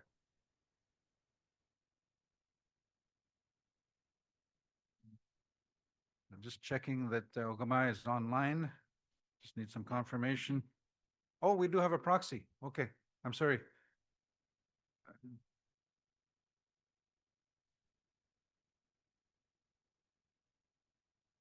Sorry, Bernadine Francis is the proxy. So the resolution is up on the screen. Mover and seconder are present. So I'm going to read the let it be acted upon that we, the Anishinaabe Chiefs and Assembly, number one, direct that the Anishinaabe Nation reassert its advocacy role on behalf of and in the best interest of the Anishinaabe Nation and its 39 member nations. Number two, mandate that all Anishinaabe Nation departments of the, I'm not sure if that's a typo, it says departments of the, have the authority to, I'm going to look to the resolutions team if they can sort of do a correction there. The authority to, number one, to be responsive and act in the best interest of the Anishinaabe Nation to address advocacy needs as they arise. Number two, to initiate advocacy action as soon as possible, even without a mandate, and at the earliest opportunity, report to Anishinaabe Nation Grand Council. Number three, to direct Anishinaabe Nation team to develop guidelines concerning the above. Number four, work collaboratively with leadership and advocacy efforts on behalf of the Anishinaabe Nation. Number five, work collaboratively with the Anishinaabe Nation Political Office, federal departments, provincial ministries, municipalities, or other entities. That might be a typo as well, other entities, to ensure all requests for Anishinaabe Nation advocacy are met in a timely manner. Number 6, work collaboratively with all Anishinaabe First Nations on advocacy needs as they arise and on their behalf, and report on those efforts to the member First Nations, Executive Director of the Anishinaabe Nation, Anishinaabe Nation Leadership Council, and the Anishinaabe Nation Grand Council as required. And number 3, direct that all departments of the Anishinaabe Nation report back annually to the Chiefs and Assembly on all advocacy efforts made throughout the year on behalf of the Anishinaabe Nation and its member 39 Anishinaabe communities. So I just want to go back. There was a potential typo on number 2, or maybe I was reading it wrong. So it now says, mandate that all Anishinaabe Nation departments have the authority to, and then it lists the authorities. So that's the resolution. Mover, Chief Muskokomen. Thank you, Mr. Chairman. Chiefs, we've noticed over the past year and even before this, that a lot of our process that we have at the organization actually acts in a way that handcuffs a lot of our staff. We have a process that says essentially that our staff can't act unless we have either a Grand Council resolution to direct them to do certain things, or unless there is financial resources available for them to do things. And there are times when things come up, just like Bill C-5 came up, and we have no resolution to that effect. So what is our staff to do? To sit back and say, well, we don't have a mandate to protect our interests? That's absurd. That's exactly why we're here. We have our own mandate to protect our interests, and we should be not handcuffing our staff, but we should be empowering those intelligence and bright minds that we have employed to be part of our team, not separate from our team, a part of our team.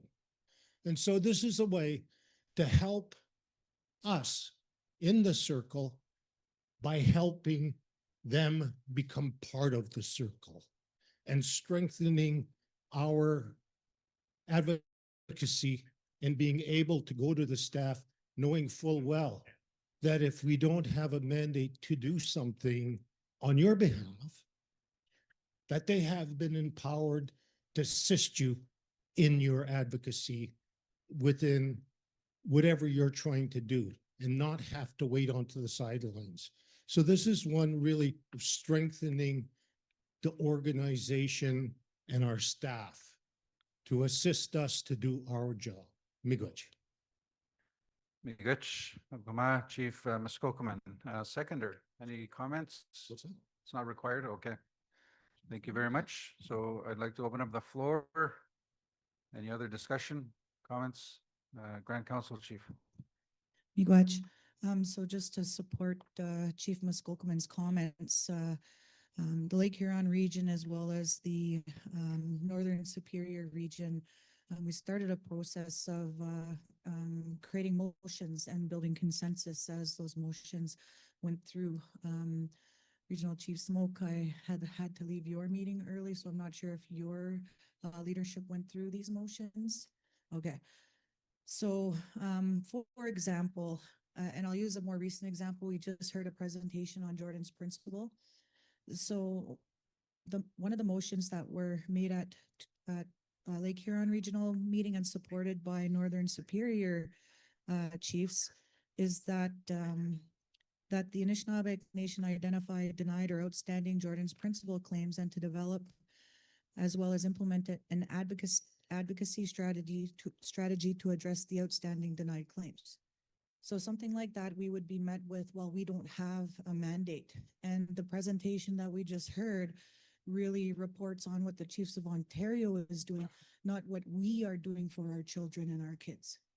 So those are the challenges, some of the challenges that we see, and the motions that have been made by both the Lake Huron and Northern Superior regions look at the Anishinaabe Nation as a whole. So there's mental health, MNO, Métis Nation of Ontario, a meeting with the Canada Border Security Agency.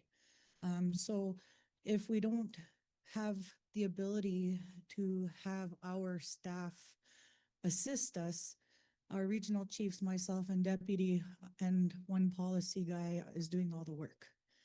So that's the other part in support of Chief Muskokumen's resolution. That's where we start to feel that, we need a resolution such as this to support the ongoing needs of our nations and to ensure that we're relevant right here, right now, not at the next Grand Council and the issue is gone, or we lost our opportunity to advocate for it. So, miigwech. Miigwech, Grand Council Chief. So a little bit of an explanation, support, and background on the need of the resolution. Any more comments, questions, discussion? I see none. Nothing online. So I'm going to ask all in favor, if you can raise your hand, please. All in favor. Miigwech. Any opposition? I see none. Abstentions? I see none. So resolution is carried. Miigwech. Thank you.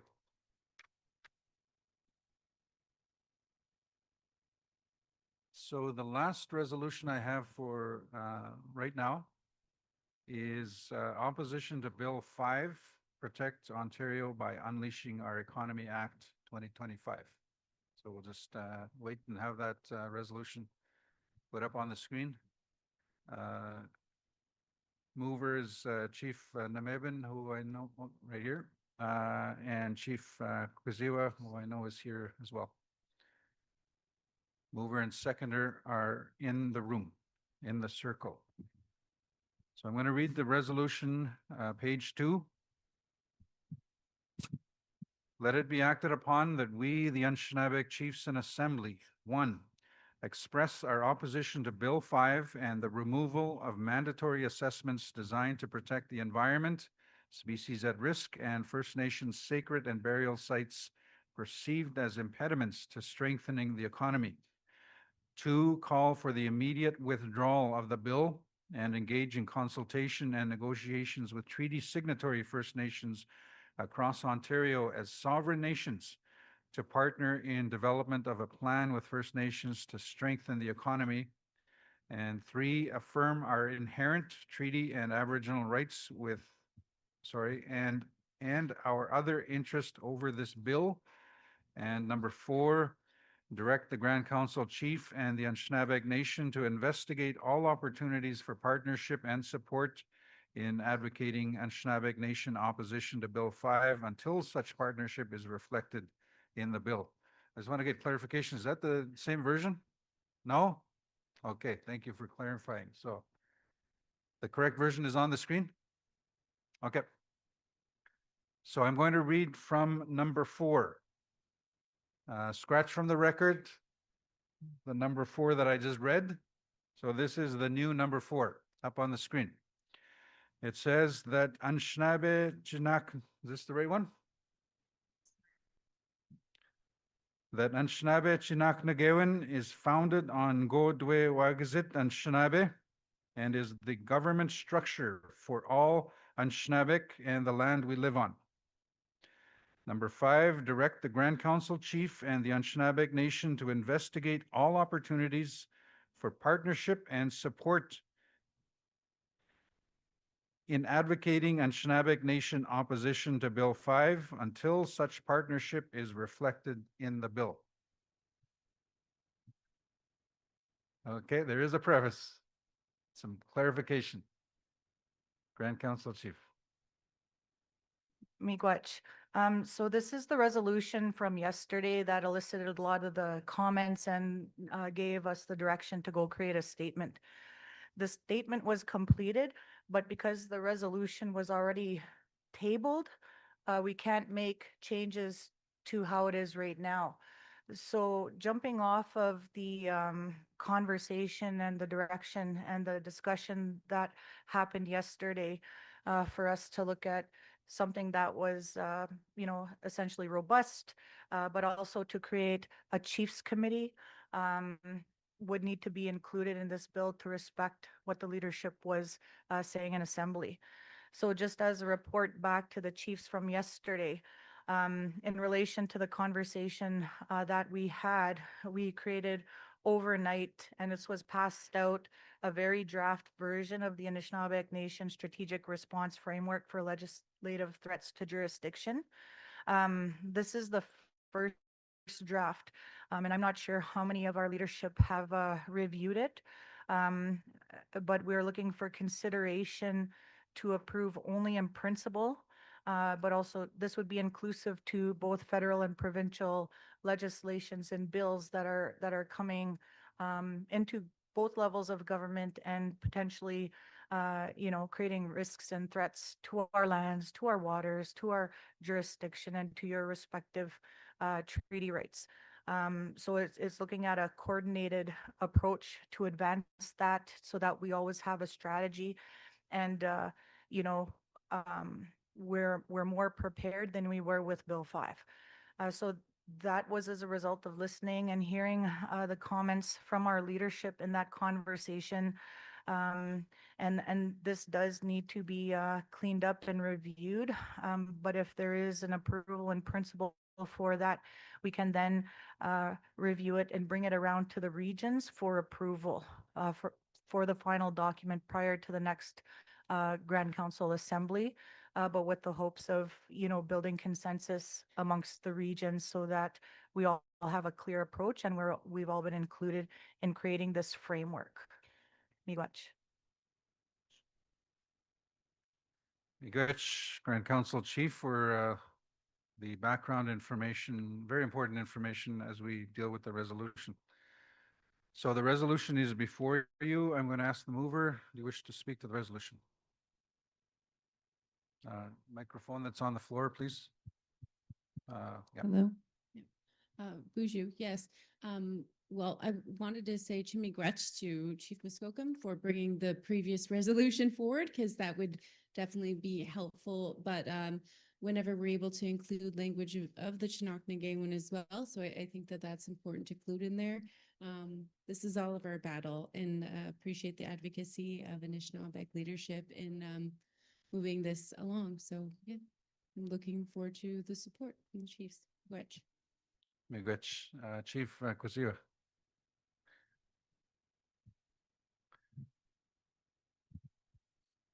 Good afternoon again, Chiefs. Chief Louis Koswa, Anishinaabe, Pigmower First Nation. I think the resolution speaks for itself. The actions in the last week or so, particularly the last couple of days, and the conversations we had, I think I know where the Chiefs stand, so I'll leave it at that. Miigwech. Miigwech. So we've heard from the mover and the seconder. Floor is open. If anybody wishes to address the resolution or speak to the resolution, either online or here in the room. Just looking around, I see no, give me the nod or raise your hand. We'll have you recognized. I see none, nothing online as well. So if not, final opportunity. If not, I am going to ask the question, the resolution before you. All in favor, raise your hand, please. All in favor. Miigwech. Any opposed? I see none online. Abstentions? I see none, so resolution is carried unanimously, I'll say by consensus. Miigwech. So that concludes.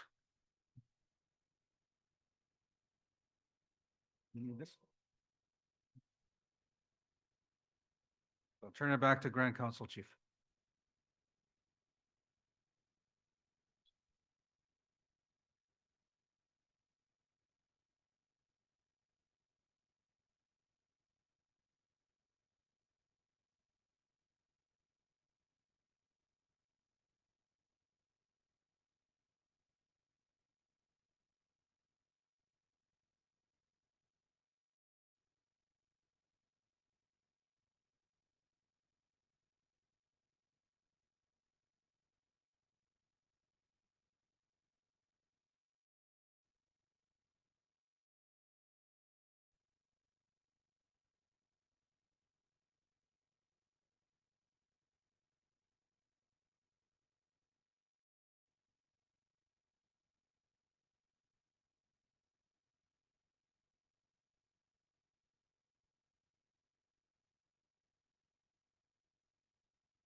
Miigwech, gumakwek for your patience. We are looking at the agenda. We do have about 5 topics remaining today. This chief circle, which we've convened, there's not a set topic, but it's normally an opportunity to speak to any issues. But I will say that this is actually very unique for me. This is a different experience and actually a very positive experience dealing with the resolutions in circle. And it's new for me, and actually it's a good way of doing it. So I'm really glad that we've gone through this process. But there is a couple of things, several things on the agenda for today. The other thing is there is, as part of the honoring that was started, so there's part 2 of the honoring from last night. And if you see the blanket, I'm not familiar with what part 2 of the honoring will be, but I'm assuming that that's what that is. So I'm going to ask you, chiefs, Ugmakwek, if you would like to proceed with the honoring, or do you want to start a circle now and open it up? Okay, there's a recommendation to proceed with the honoring now. I'm getting nods. Okay, so we will do that. We will proceed with the honoring. And once that is done, I'll get an indication of whether we want to continue with the circle or whether we can move on with the other agenda items. So we got for the honoring. Okay, so this is a very special, I have to be careful with my words, this process. And so we've been asked that for this, the live feed be turned off. So, and no pictures, please, no cameras during this process. So unfortunately, we will have to turn off the live feed, the Zoom. So I'm going to look for some guidance. The Zoom will have a camera, but it's chiefs that are on Zoom. Can they stay on? Okay. Yeah, they can.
it's the live feed. We just want to get clarification that we're back on.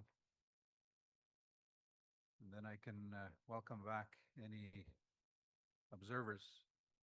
I know there's a lot of people listening back home and others.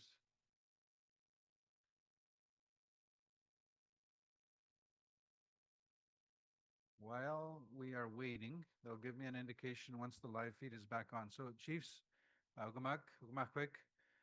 We have a couple of options. It's 11 minutes after 4. We have about 3 or 4 items remaining on the agenda for today. A couple of options. Number one, would you like to continue the circle and open it up for dialogue as part of the chief circle? That's the first option, and just continue. And then we'll continue on with the agenda items once you're complete. The other option is sort of pause the circle and reconvene the circle tomorrow, knowing that we still have agenda items tomorrow. The other option is to close the circle now and then move on to the other agenda items. That's the last option. So one is to wrap up. The other is continue, or the other is continue tomorrow. So are we on live feed yet? We are? Okay. So while you're thinking about that, I'd like to welcome back those that are watching online. We did have a ceremony, and we were advised that we would not be taking pictures or recordings or any visual or sound recordings, so we had to turn off the live feed. It was not an in-camera session, but a very sacred ceremony, I will say, that took place. So we're just having a discussion on the Chiefs Circle. We've had the resolutions in the Chiefs Circle. We had the ceremony, and I'm asking chiefs in regards to the Chiefs Circle. We have many agenda items remaining for today. So the question is, do you want to continue this circle, or do you want to wait until tomorrow and continue, knowing that we have an agenda for tomorrow? Or again, keep going or close the circle now? Show of hands. Okay, first option is to suspend it. I don't know if that's the right word, but continue the circle tomorrow. Postpone it. We started, so yeah. Continue tomorrow. Continue tomorrow. That's the first option.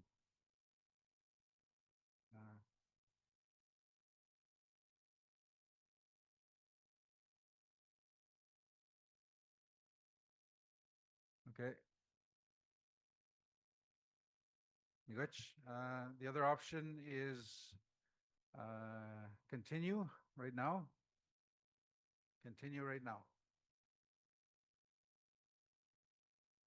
Okay, Miigwech. The other is to close it. Be happy with what we've already done, and to close the circle and continue on with the agenda for today and continue with tomorrow's agenda. Okay, so it looks like most are recommending we continue tomorrow. So we will do that. So we're going to continue tomorrow. The circle, yes. Yep. So we'll continue on with today's agenda items, and we will continue with the circle tomorrow. We're not sure what time, but we'll figure that out. 9 o'clock? Okay. We'll start with the circle 9 a.m. Good suggestion. Okay, so we'll get you to take your spots at the table, and we'll continue on. Okay. Suggestion is a short break, but you have to promise to come back. We'll take a 5-minute break. We're going to remove the chairs, just to rearrange to back the way it was. 5 minutes.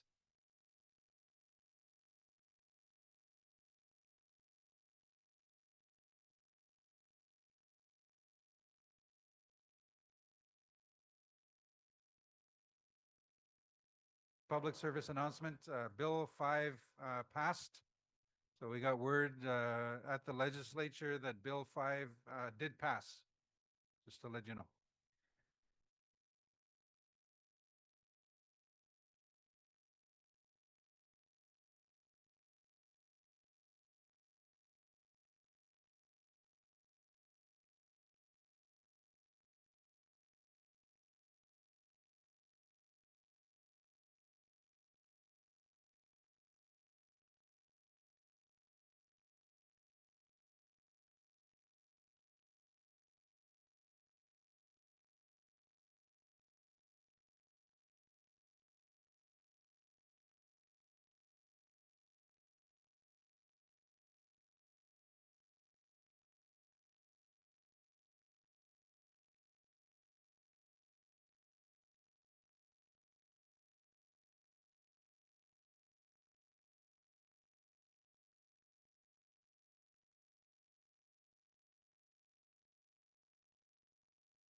would like to reconvene the session. So welcome back, everyone. I recognize we are behind schedule. We'd like to get through as much as we can. So on the agenda, the first thing we'd like to do is go back. We did not complete as part of the social development Wawaskesh Dodem theme. As part of the negotiations update, following that, we were to have the fiscal negotiations update. So we will go back to that. And then following that, we will come to the Shigen Dodem legal theme. We'll have Fred come up with Todd Lewis. They'll be talking about UNDRIP, the additions to reserve. We'll have the Ontario Labor Board, Crystal Stevens, AN Legal Counsel. And then we were going to talk about Bill 5, but I think we've already talked about that. Just to note, we were advised that Bill 5 did pass in the Ontario legislature by a vote of 71 to 44. So it did pass. Then following that, we will have Canadian Armed Forces, the Grey Wolf program. So we'd like to get through as much as we can, so we'll get started. If I can have your attention, please. There is discussion happening. We'd like to reconvene. So I'm going to turn it over to Jade Afolabi, who is joining us online virtually. I hope I pronounced your name properly, Jade, to talk about fiscal negotiations update. If we can have Jade unmuted, please. Ani. Ani. Here. Okay, great to be here virtually. Thanks for having me present. I know the day's kind of long in the tooth, so I'm going to try to keep it as brief as possible. I think there's a presentation, just a few pages that I have that can accompany the presentation as well. If it can get put up. But essentially, this concerns the fiscal negotiations that are ongoing as part of the child well-being agreement process. So to just dive in, the first thing is the idea of a bit of a delay because of the first the provincial election that's taking place, and then on the back of that, the federal one as well. But we're just now getting back to the table. We finished up a pretty intensive round of consultations with the 22 Anishinaabemowen First Nations that are currently in the middle of the negotiation process, and just to figure out what they would like to see in terms of a fiscal package, so that we can reflect that in terms of a fiscal framework that we'll table with Ontario and Canada. We finished that process, and we've tabled that now with them after getting the go-ahead from the Child Wellbeing Working Group that's been put together to support the negotiations. The per capita amount is around 5,000 plus that we're asking for. It's more, of course. If you think back and if you know from following the child wellbeing decisions handed down by the Canadian Human Rights Tribunal. So the amounts there is around $2,500, solely focused on prevention. So we're kind of doubling that in terms of our ask, but it's not just a ask drawn out of a hat. It's all defensible figures that the two governments now looking at. They've already begun to make some noises about, okay, this may be higher than what they had in mind, but you know, everything in that package is justifiable. That's on a per capita basis, $2,500 per person, essentially per capita. In total terms, in terms of the whole figure, it's about roughly 180 million in the first year. So we're looking at, you know, if we begin to add adjustments to that, we're going towards about 200 million. So at some point, so we're looking at roughly in the neighborhood of about over 5 years, about $1 billion. That's what the ask really is ultimately. So it's still a long process of negotiations. We're in the middle of it. There's going to be a lot of back and forth. But they have it now. They've asked a number of questions, a number of follow-ups that we're going to answer for them. They've also begun to do a lot of work in terms of figuring out what they've found already. And, of course, that'll be credit towards the total figure. But at some point, we're hoping to really get into the weeds with them. I would say if I were to identify a problem in terms of keeping things just brief and pointed, it would be like the fact that Ontario, they don't have a mandate to increase their funding, and their funding is not very healthy to begin with. Canada does have, a mandate to increase funding. Of course, the quantum becomes the issue there, but at least we know that we are heading towards a situation in which, we can have discussions about a higher figure than what the First Nations get right now. Ontario, we keep bringing that issue back to the table just to highlight for them the fact that at some point, if you're going to be able to bring this stuff home meaningfully, you got to increase figures.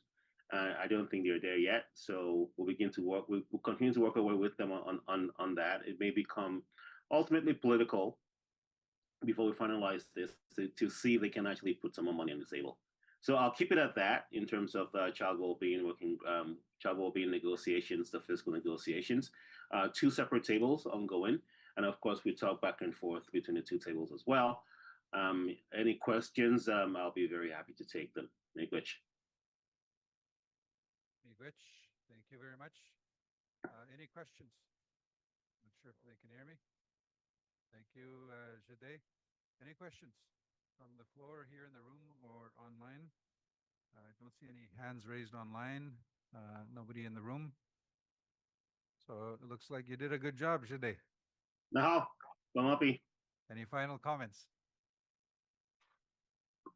None from me. Okay, Miigwech, Jade. So thank you very much for your patience, and thank you for the presentation. Miigwech.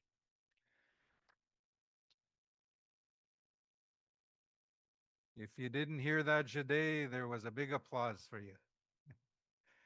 So next on the agenda, I am going to call on Fred Belfoyle to come up.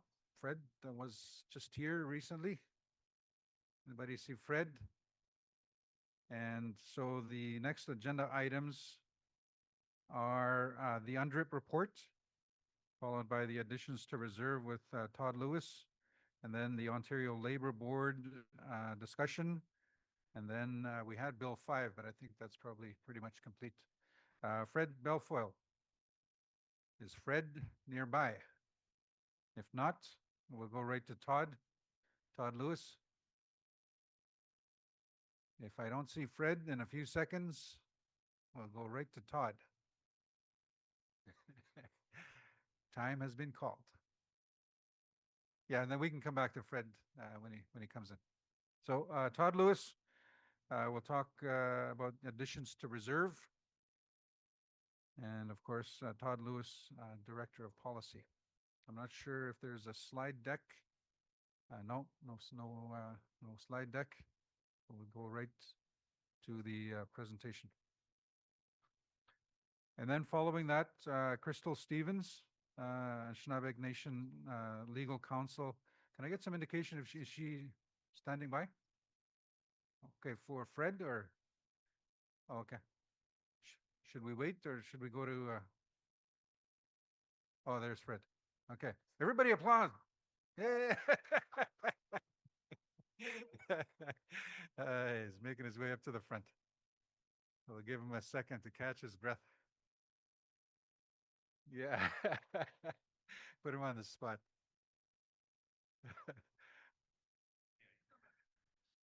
Okay, this is the UNDRIP report. Ani Bojo Kokoko Dejnakaz Nipissing Jinjaba Fred Belfay, Legal Department. Yeah, I'm sorry, I apologize for that.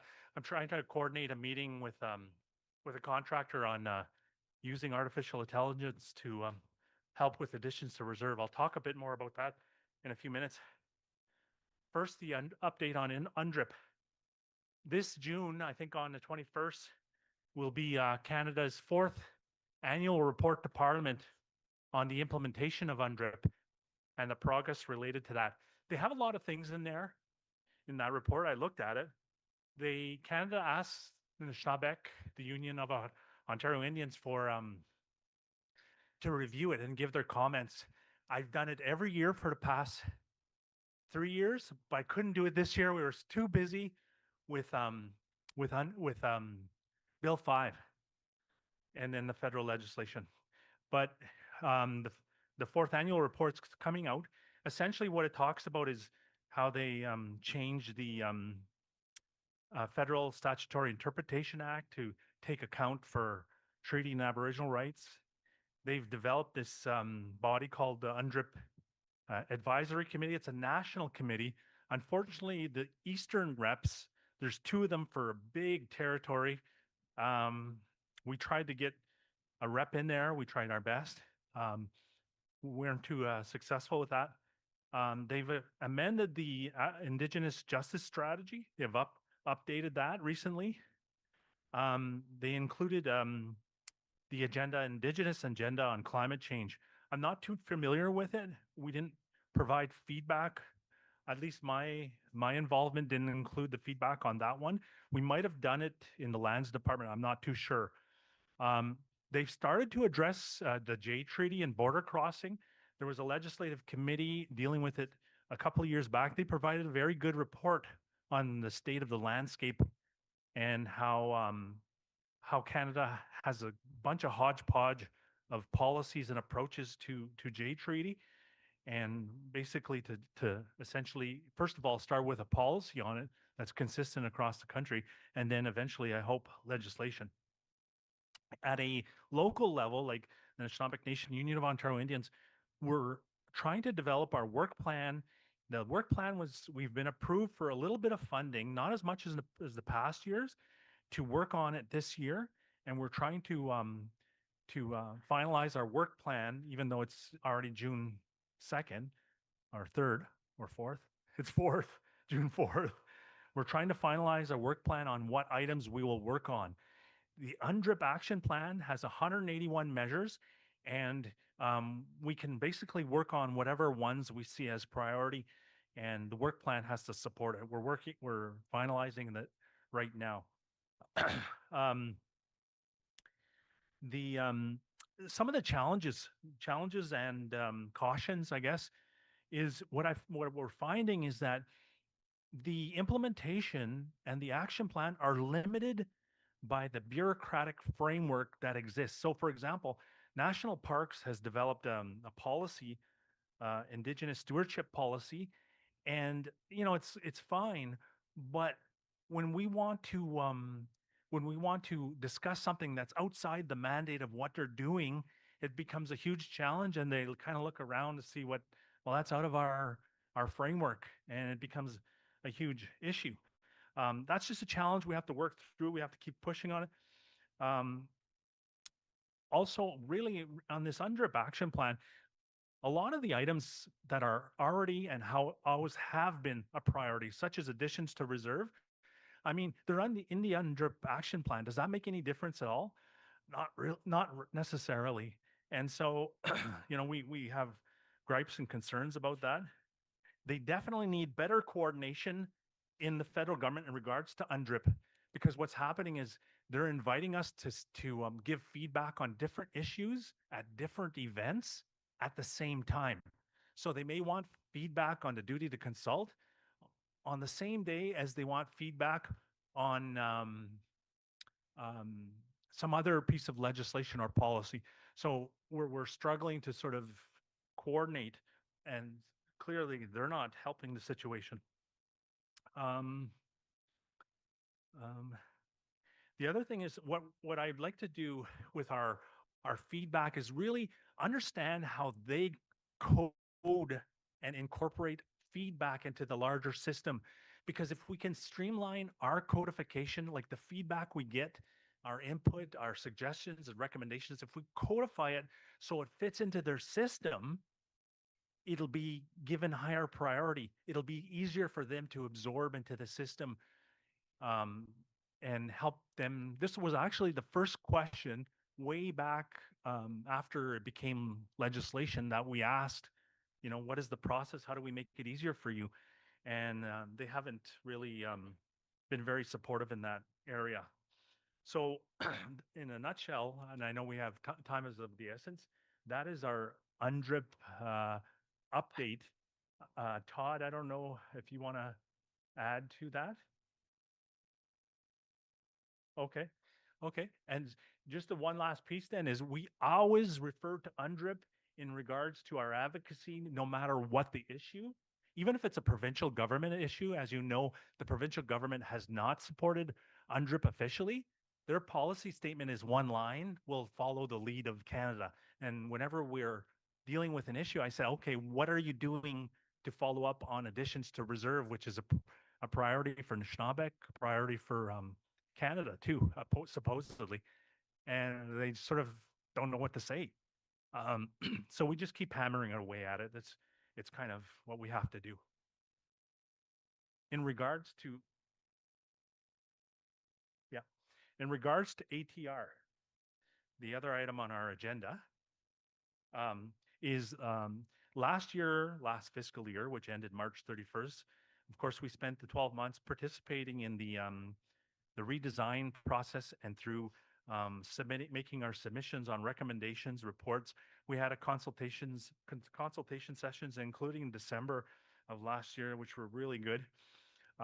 We submitted that to government. The consultation phase is done, but the reform is continuing. And I asked for a meeting with the federal representatives at a technical level last week, and they gave it to us, and they gave us their latest updates. Really, they're working at developing the options. They're working at clarifying the interim measures that they call it with their technical advisory committee. They're starting to make subcommittees to the technical advisory committee, which is at a national level and includes the lands area board.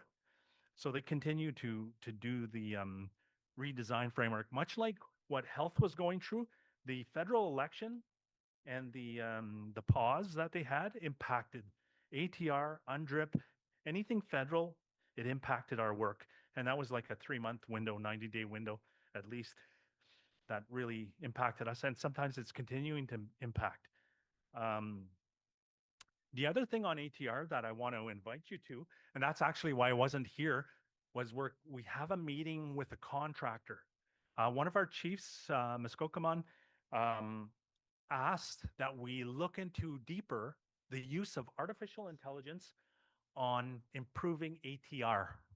And we had this contractor called Indigenous Tech do the research and the study and determine how we can use artificial intelligence to support that process.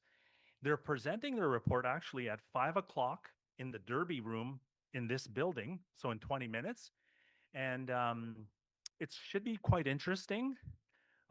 Just to give you a sneak preview and whet your appetite for that, there's challenges to ATR. First of all, the federal government is so cautious about ATR. They don't open the doors to it very easily. And they're trying to use their own system that is enclosed and doesn't attach to the broader World Wide Web in terms of artificial intelligence. So it's going to be a very challenging uphill climb. For First Nations, there's a challenge because soon as you introduce information to artificial intelligence, it uses that information to inform itself about what's going on in the world, about the issue. So there's confidentiality and privacy issues. As you can imagine, our land claim processes have a lot of confidential information. And if we use AI to help streamline and make decisions and for government to really move this along, we have to be aware that there's risks involved. So that's some of the topic for tonight's meeting at 5 p.m. We continue to push on ATR, even though that the consultation phase ended March 31st. And as I was saying, we had a meeting with a federal representative just last week for updates. Todd, I don't know if you had more information or... Sure.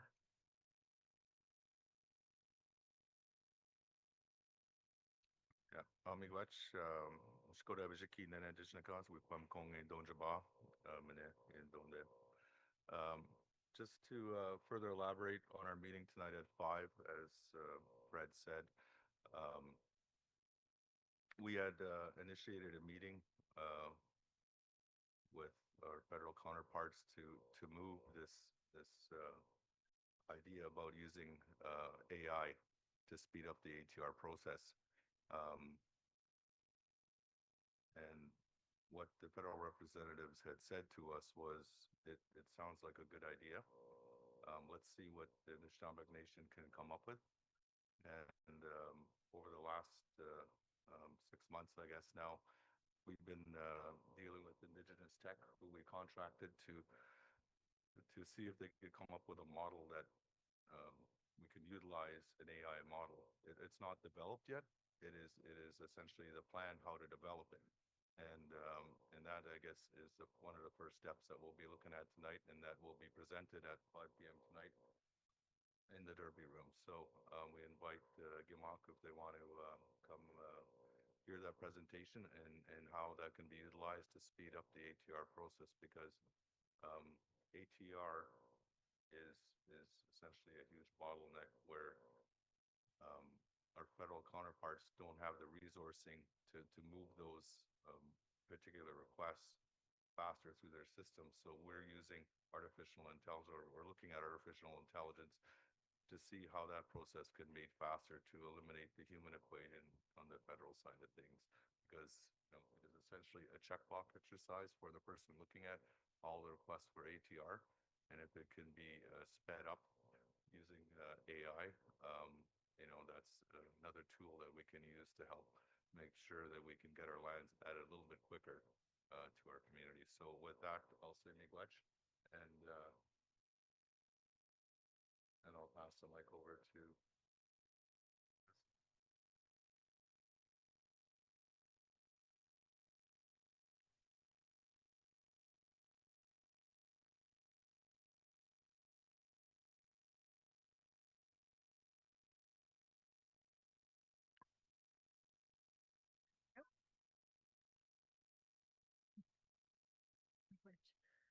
Crystal Stevens.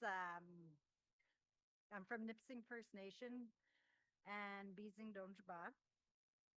I'm here to present on the Ontario Labour Relations Board. So in June of 2023, Anishinaabe Nation was granted intervening status on a case that's currently within the Ontario Labour Relations Board. So in this case, there's a union, and the International Union of Operating Engineers, Local 793. It's a construction union. And so they put in an application forward to the Ontario Labour Board to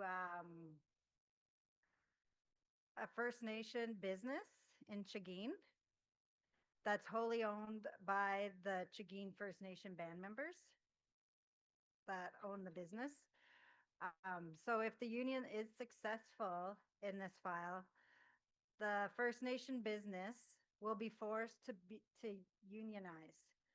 So unionizations of First Nation relation related to employees interferes with First Nations affirmative actions and our preferential hiring.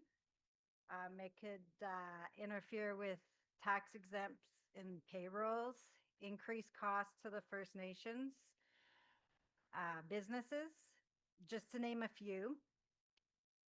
Some unions also discriminate against Indigenous workers that lack recognition of First Nations rights to regulate labor relations on their own lands, and their historical roles of unions in upholding the colonial practices. So some unions have been accused of excluding Indigenous workers or prioritizing non-Indigenous workers. And so if this business is forced to unionize, an example of how it could affect some of the First Nation members and the First Nations are that With this business, sometimes they'll go to another First Nation and they'll make an agreement that if they do services for the First Nation, they'll hire some of their band members to help with the construction work. So if they're forced to be unionized, then the only people they'll be able to hire will be people that are members of the International Union of Operating Engineers. They won't be able to just hire the band members of the First Nation. So, like I said, this has been 2 years that we have been intervening in this file.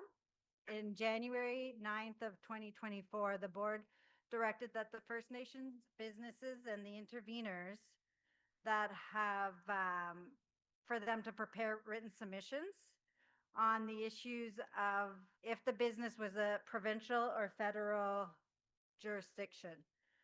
So Anishinaabe Nation submitted written submissions that the First Nation business was a First Nation jurisdiction. The board determined in the end that the First Nation business falls under the provincial jurisdiction because of the percentage of work that's being on and off reserve. So in August 8th of 2025, they'll be addressing the next issue. It's a constitutional issue on duty to consult.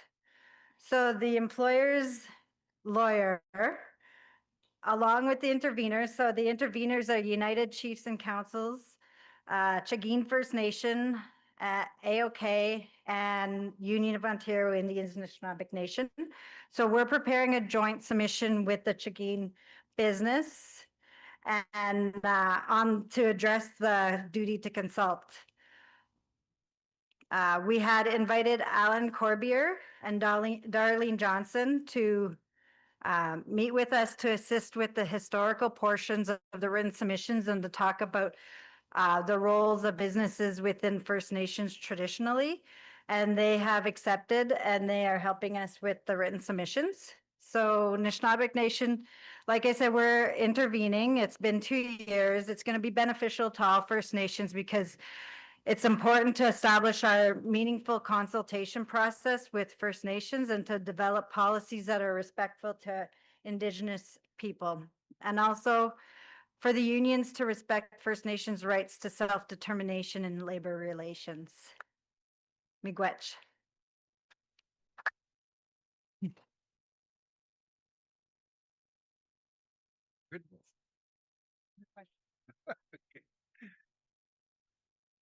If there are any questions for either Fred, Todd, or Crystal, there is an opportunity if there are any questions. A very concise, quick update, so really good information. So I don't see any, and I don't think we had a resolution or anything. No, okay. The other item as part of this was Bill 5, but we've been talking about it for 2 days, and we did the update already. We did the resolution, so we're going to move on. Final agenda item.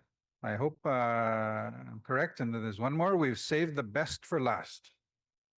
So I know Private Debasage has been in the room, and I'm going to invite Pierre Debasage, as well as Sergeant Starks, who is the Indigenous recruiter for the Canadian Armed Forces. They've been here throughout the last 2 days, so I'm going to invite them both to come up to talk about the Canadian Armed Forces Grey Wolf program.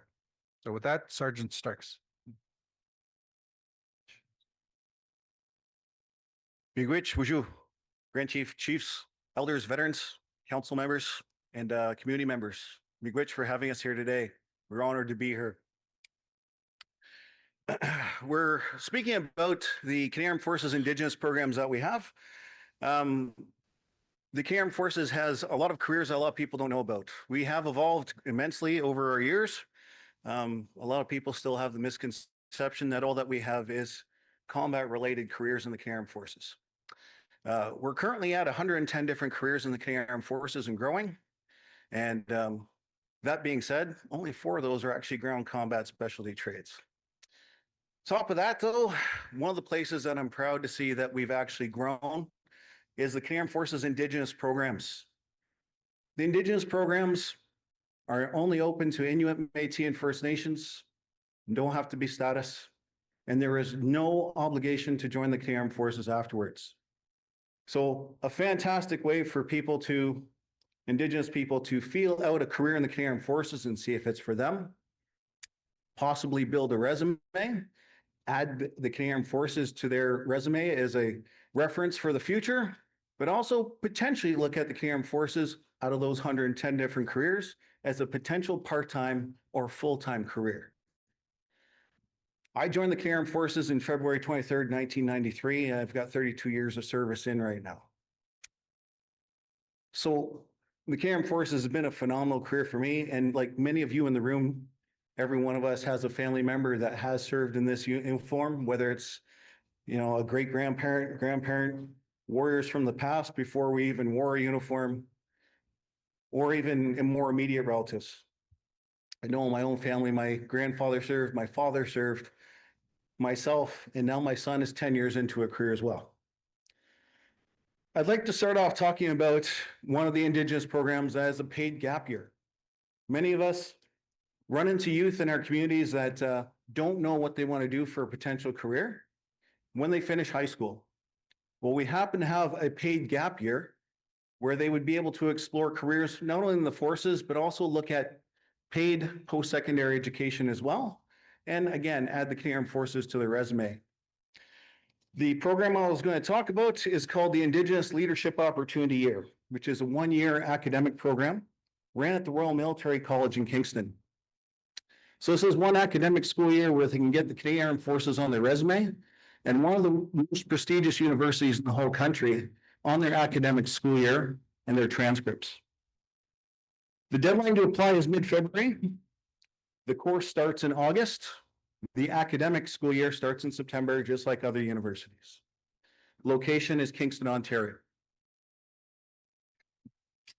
The academics are individualized. So there is not a blanket education program for every single student on the course. It's an individualized student program.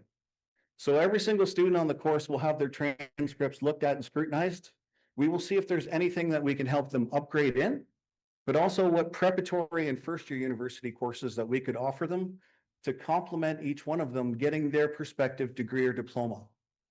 So nice small class sizes, access to tutors at no additional cost, and on top of that, your professors have the time of day for you. So all the academic supports are there for these students to do phenomenal and flourish.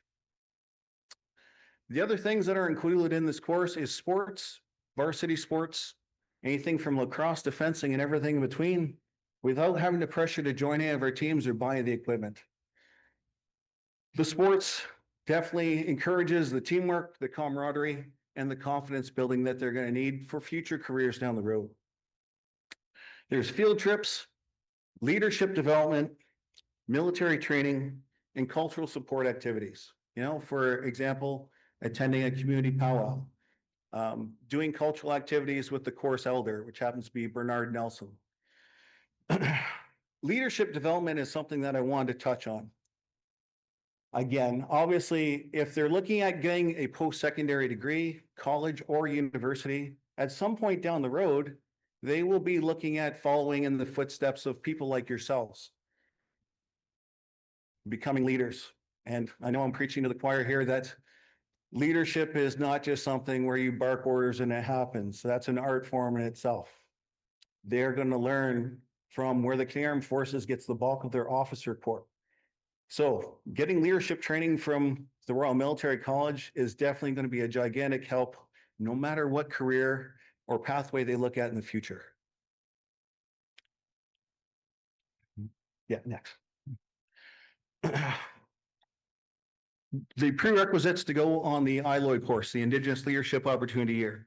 Obviously, be Indigenous, First Nations, Inuit, Métis, status or non-status can take the course.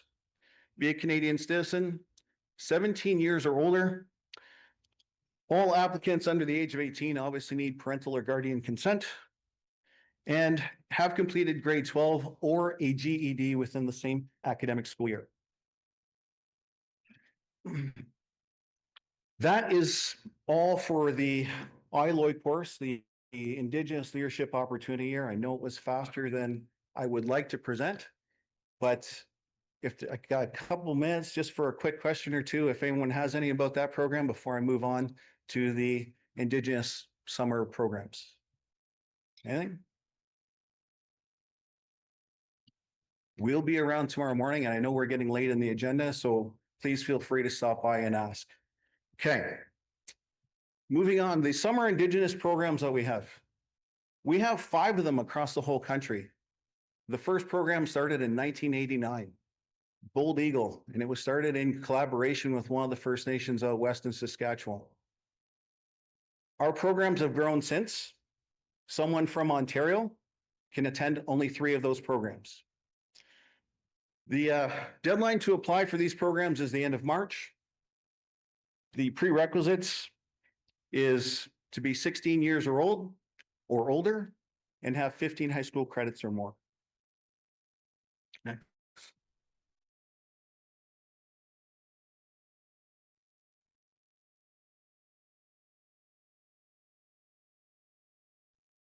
Is actually a full Army Reserve basic mission in which course they take. The Army Reserve basic military qualification is basic general military knowledge and soldier skills that every single trade, all 110 of them, actually earn. So no matter what a person looks at for a career in the Canadian Forces, every single person does basic training, which is dress and deportment, weapons training, land navigation skills, first aid and CPR, marching and drill. And the first week of the course is actually culture camp. There are elders that attend these courses and do cultural teachings and practices and team building exercise with the students and help that transition from civilian life to military training. It's a fantastic way to start the course. They're not training with a bunch of strangers for the next 6 weeks. And on top of that, they've got friends in every province and territory when they're done the program. Thanks. We're going to start with the one that's the farthest away. So the Raven program. The Raven program was ran in Esquimalt, British Columbia. It's, again, a mix of basic training along with that 1 week of Indigenous cultural practices. Top of that, this is the only program we have that's actually ran by the Royal Canadian Navy. So even though they are getting an Army Reserve basic training qualification, the Royal Canadian Navy will be running this course. So ran at a major Navy base on the West Coast. Again, that training that I just went through is what they're going to receive, but one small bonus on this course is that they will actually get exposure to careers in the Royal Canadian Navy. So one day on this course, they will actually go out on an active Royal Canadian Navy warship on a day sail, see them put that ship through some of its maneuvers and drills, try out some of their equipment, tour the ship, and check out the different careers it takes to make a warship work. So it's a pretty epic day on the water. Thanks. All right, Bold Eagle is one I'm not going to go into depth with because this was the first of the programs. It is only open to the Western provinces and territories. This was the very first program that we did initiate in the Canadian Forces. Everything has been cloned off of Bold Eagle. This is also the largest of the programs. This program usually has a course load of 150 students. Thanks. Carcajou. Carcajou is Wolverine in French. And this program, you must be bilingual for, only ran in French. So again, it's not going to be one I'm going to be talking about, but if you do have someone or youth in your community that do speak both languages, they could attend this program if they wanted to. Bringing me to Grey Wolf. Grey Wolf is the longest of the programs we have and the youngest of the programs we have. Grey Wolf kind of got a bad shake because it ran 1 year before COVID basically put a tranquilizer dart inside of it. So it was sidelined for basically 2 years while COVID lockdowns were in place. However, Grey Wolf is one of the most fantastic programs we have. It is the longest of the programs. It is all of July. It is all of August. It is 8 weeks long, whereas the other programs are all 6 weeks.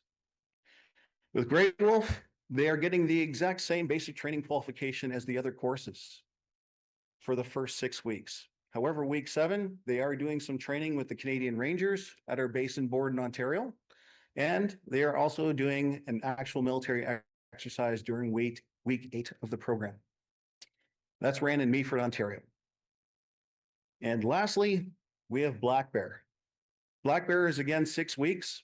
This program's ran in Gagetown, New Brunswick at a major Army combat training center. Identical to the other 6-week programs. Again, though, in New Brunswick, with this being ran at a major Army combat training center, we do have a career day where they get exposure to Army careers that you'd see on a regular basis if you were to join. So one day you'd actually get to see all the Army Reserve units on that base, show off all the different careers and equipment they use on a daily basis, go out for a ride in some of our armored vehicles, and rip around the base in a helicopter. It doesn't hurt either. So again, pretty phenomenal course. Thanks. All travel is covered for these programs. So someone from Ontario that wants to go to British Columbia, no problem. Someone wants to go to New Brunswick, absolutely. All covered. Travel, food, accommodations, meals, military clothing and equipment. They're getting paid a salary the whole time while they're there. If you're looking at doing the 6-week program, you're looking at roughly $4,200. If you're doing the 8-week program, Grey Wolf, you're looking at approximately $6,000. So well-paid programs. And on top of that, depending on where the student is from, there are certain school boards that work with us where we would be able to supply the credentials for the school for the course material so that they would be able to get co-op credits if their school board would authorize it. And not to mention, like it says in here, the lifelong friendships. Like I said, I've got 32 years in and I still have friends from my basic training. All right, so by the time the course comes around where you're going to be 16 or older, must have completed grade 10, which is 15 high school credits or more. Be a minimum of 16 years old or a maximum of 56. So far, myself personally, the most mature person I've seen on the course, she was 43 and she was a postal worker from Toronto. And she ran circles around most of the young people on that course. Must self-identify, status card not required, and be a Canadian citizen. Once your nearest recruiting center receives your online application, and it is an online application only at this point, they'll contact the applicant to make sure that they know exactly what particular program they're applying for, so we can make sure it fits their education, their age, and exactly what they're looking at going into or experiencing with us. Once they complete the online application, eventually they'll be getting contacted to do a medical and an interview and background checks. Currently, there's no physical fitness test required. Pre-COVID, there was. All right, so steps to join. Submit that online application at forces.ca. This is also where people go to explore careers. Like I said, a background check is done, and also to see what potential careers that a person could be looking at, part-time or full-time.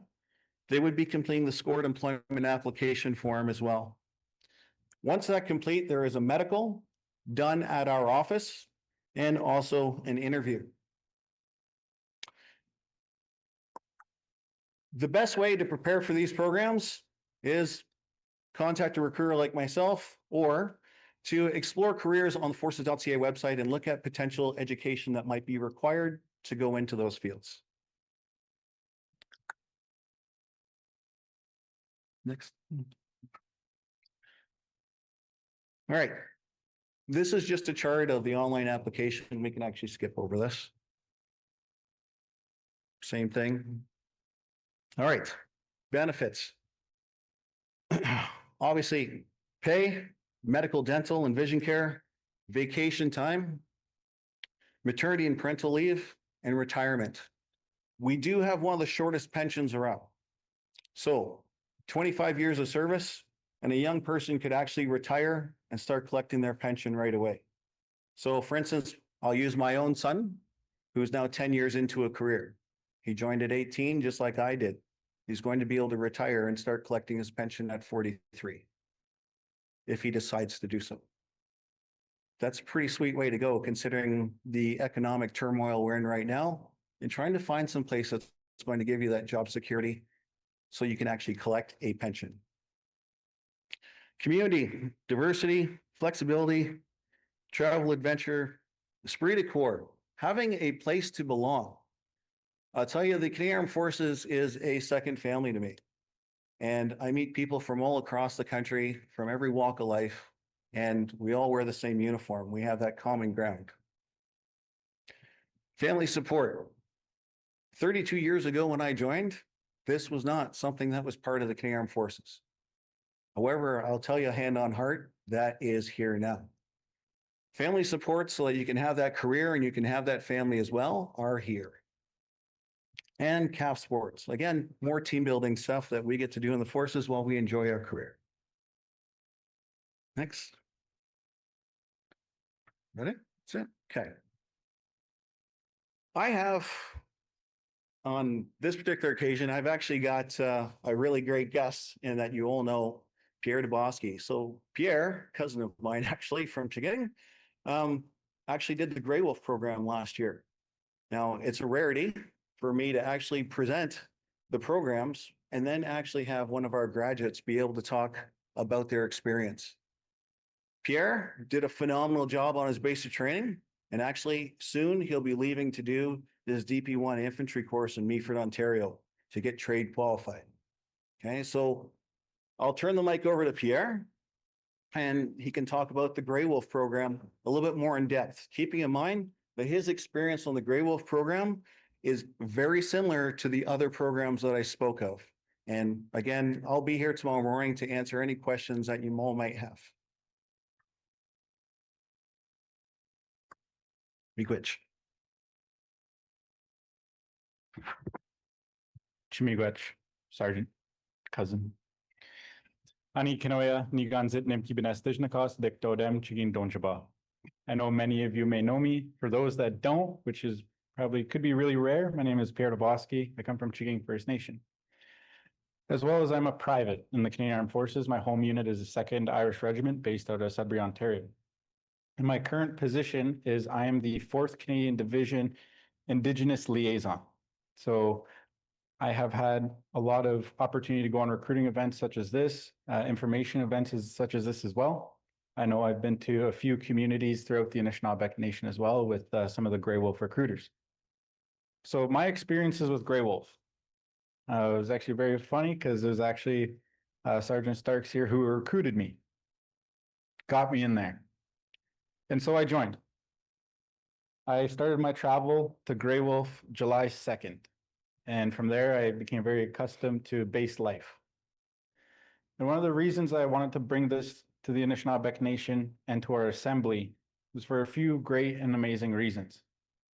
It's such an amazing opportunity to nation build, in my words and how I saw it. So here I was on a military base with, at the time, 50 applicants who made it through the process as well. And like some of the slideshow was saying, it created friendships, it created a family. I met youth from all the way as far up as the James Bay coast, all the way down to Amjanong to Akwesasne. So there's a wide range of Indigenous youth and young people who are on this course. The youngest being 17 and the oldest being 43. And they passed the course with flying colors. Another reason that this is such a great opportunity for our young people and members of our nations is it is a deterrent to going on a bad path to say, drugs and alcohol. There's a few members on my course who I call them my brothers and my sisters now, who have stepped away from that bad path, sort of say. And I talk with every single one of them as much as I can every day. And they've told me, they're like, Pierre, you know, I haven't drank or done drugs since before course. They're like, it showed me an amazing path and it gives you structure. What I mean by that is on course, like our dress and deportment, we had to keep our bunks and barracks clean. So it taught cleaning skills. It also taught a few young people who actually didn't know how to work a washing machine or a dryer the skills to do that. And on course, we built each other up. We never tore each other down because I couldn't pass that course by myself. I needed the support from all of my course mates. And since the time I graduated, I volunteer quite a bit in every exercise we do. So after I left Grey Wolf, I went to my home unit and I started my training, more training, and my career with the 2nd Irish Regiment. And I didn't know at the time, my regiment was actually full of First Nations people from the surrounding area, from Sagamok, from Wikwemikong. And when I was on course, there was 2 of us from Chiging, there was 5 from Wikwemikong and surrounding areas. Another point that I wanted to add, during the culture week, that first week of our course. Oh, Chimigach. Could tell I'm getting real raspy or what. That first week of our course, that culture experience week, I'm going to touch on that. I know we're the very last presentation of the day. That culture experience, we all went into a sweat lodge together with our course elders, and the elder who ran the sweat lodge was actually from our territory.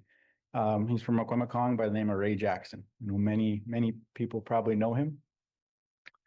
But it also taught team building. For that first culture week, for that week, we didn't do anything military. We learned about our culture, we learned our values. We also did a lot of team building. So one of my favorite experiences through that week was we did teepee races. So Grey Wolf, the course actually had 3 teepees on site, and we had 3 sections. So it was a competition for all of us to work together, build these teepees, and then bring them back down again, and then put them back up. So that was a really big highlight for a lot of the young people, as well as continuing that cultural learning.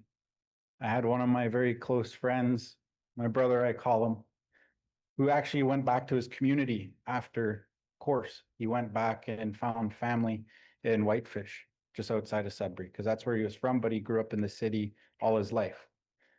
So reconnecting those ties back to our community.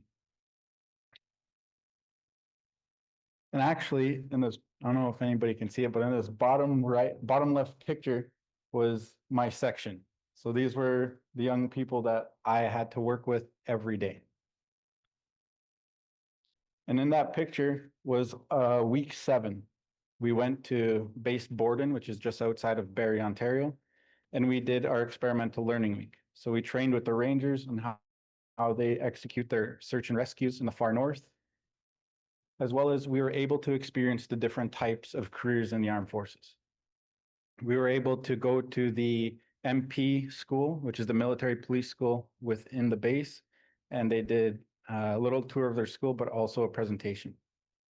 We also got to visit the CBRN school, which is chemical, biological, radiological,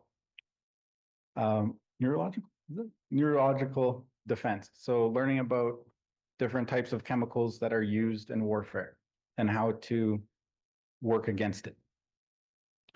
We also got a really awesome helicopter ride around base Borden. So they brought the helicopter in, we got to go in it and fly around, which is a very unique experience because some of the guys that I went back to in my regiment, they've been in the military for 10 years and never been on a helicopter before.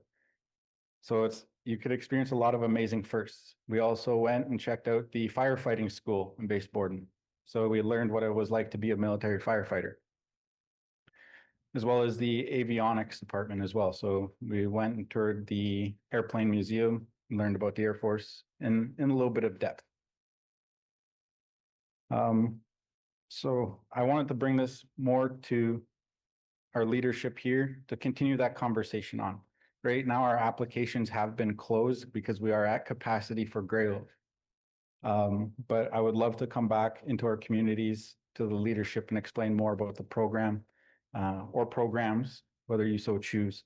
And I really want to say a big chimigwach and thank you for having us here. This is all to start that conversation, that dialogue.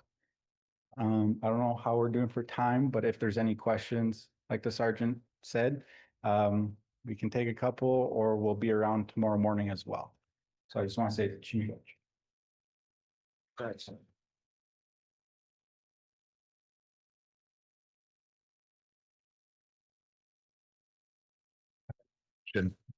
Sorry. Maybe more of a comment if I can. I applaud, You broke it. okay. I applaud your efforts and what you're doing, and I've known Ray for quite a while in his recruitment stages, in my community and such. And, I know the military, for those people who, choose to enter that career, it's a very rewarding career. And I'm not too sure how many people are lining up at your recruitment door, but upon review of the agenda, it was brought to my attention by one of the members of the member nations that their grandson had applied twice. And so what their message was, I know it's not the recruitment, but they never got back to them, and they applied twice. And so, I don't know if you can pass that message on to whoever does those background checks, but, even if they don't meet the background check, there's a young person who went to do above, like on his own, to apply again, and both times not to be heard back from. So, I applaud your recruitment efforts. So if you could just pass that message on, I think it would go a long way to, our communities are small, and so that message gets around, and you know what I mean? It might, persuade somebody else not to apply. So if you're not going to show, any efforts to reach back out to people who you're recruiting to apply. So that was, and it's a young person, so I'm not going to share who it was, but I just wanted to pass that message on. Miigwech. We did have an issue with our online portal this year. They changed our online application process as of March. Unfortunately, that young person is not the only person that was not heard.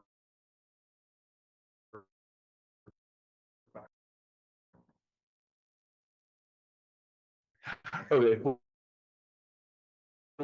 Some of the people that are, the grandparents may be in the room and they may be able to approach you. Not for me to share the name, but just wanted to, and I appreciate your answer, because obviously they probably didn't know that, and it might go a long way to maybe another further attempt. So yes, they do stop by, because I would really like to make sure that that gets made right. So that person can explore one of our programs next year, hopefully. It's a real unfortunate incident, and that online portal has not been as successful as it should have been when it was launched. So I do appreciate you bringing that to my attention, Chief. I can't thank you enough for that. And I do hope the grandparents of that young person do get back to me, please. Okay, and I think as important as the Canadian military is, maybe if that connection is made, an apology can be offered to that young person. As a young person making those efforts, to those life choices, and not to be heard back from, we don't know what that might do to that young person's psyche. So we just want to make sure that if the military isn't their choice, that they don't use this as a barrier to additional types of seeking out employment opportunities. Miigwech, Ray. Pierre. Thank you very much. Thank you very much. Okay. Okay, thank you. Yeah, they also have a booth at They also have a booth out in the hallway, and they'll be around again tomorrow. So if you do have some more questions, you can pop by their table and talk to either one of them in regards to everything we talked about tonight in the presentation. But that concludes our day. It's been a long day, and I just want to do some closing remarks. So we had the draw at the Anishinaabemowen education table there, and that was for filling out the survey. So the winners are Mary Larondo, Kevin Mossip, and Natasha George. So again, thank you for filling out the prize or survey. And they say miigwech for participating. And just in regards for tomorrow, we're going into day 3 tomorrow. We have the sunrise tomorrow at 5 a.m., breakfast at 8. And please don't forget to register when you come in the morning.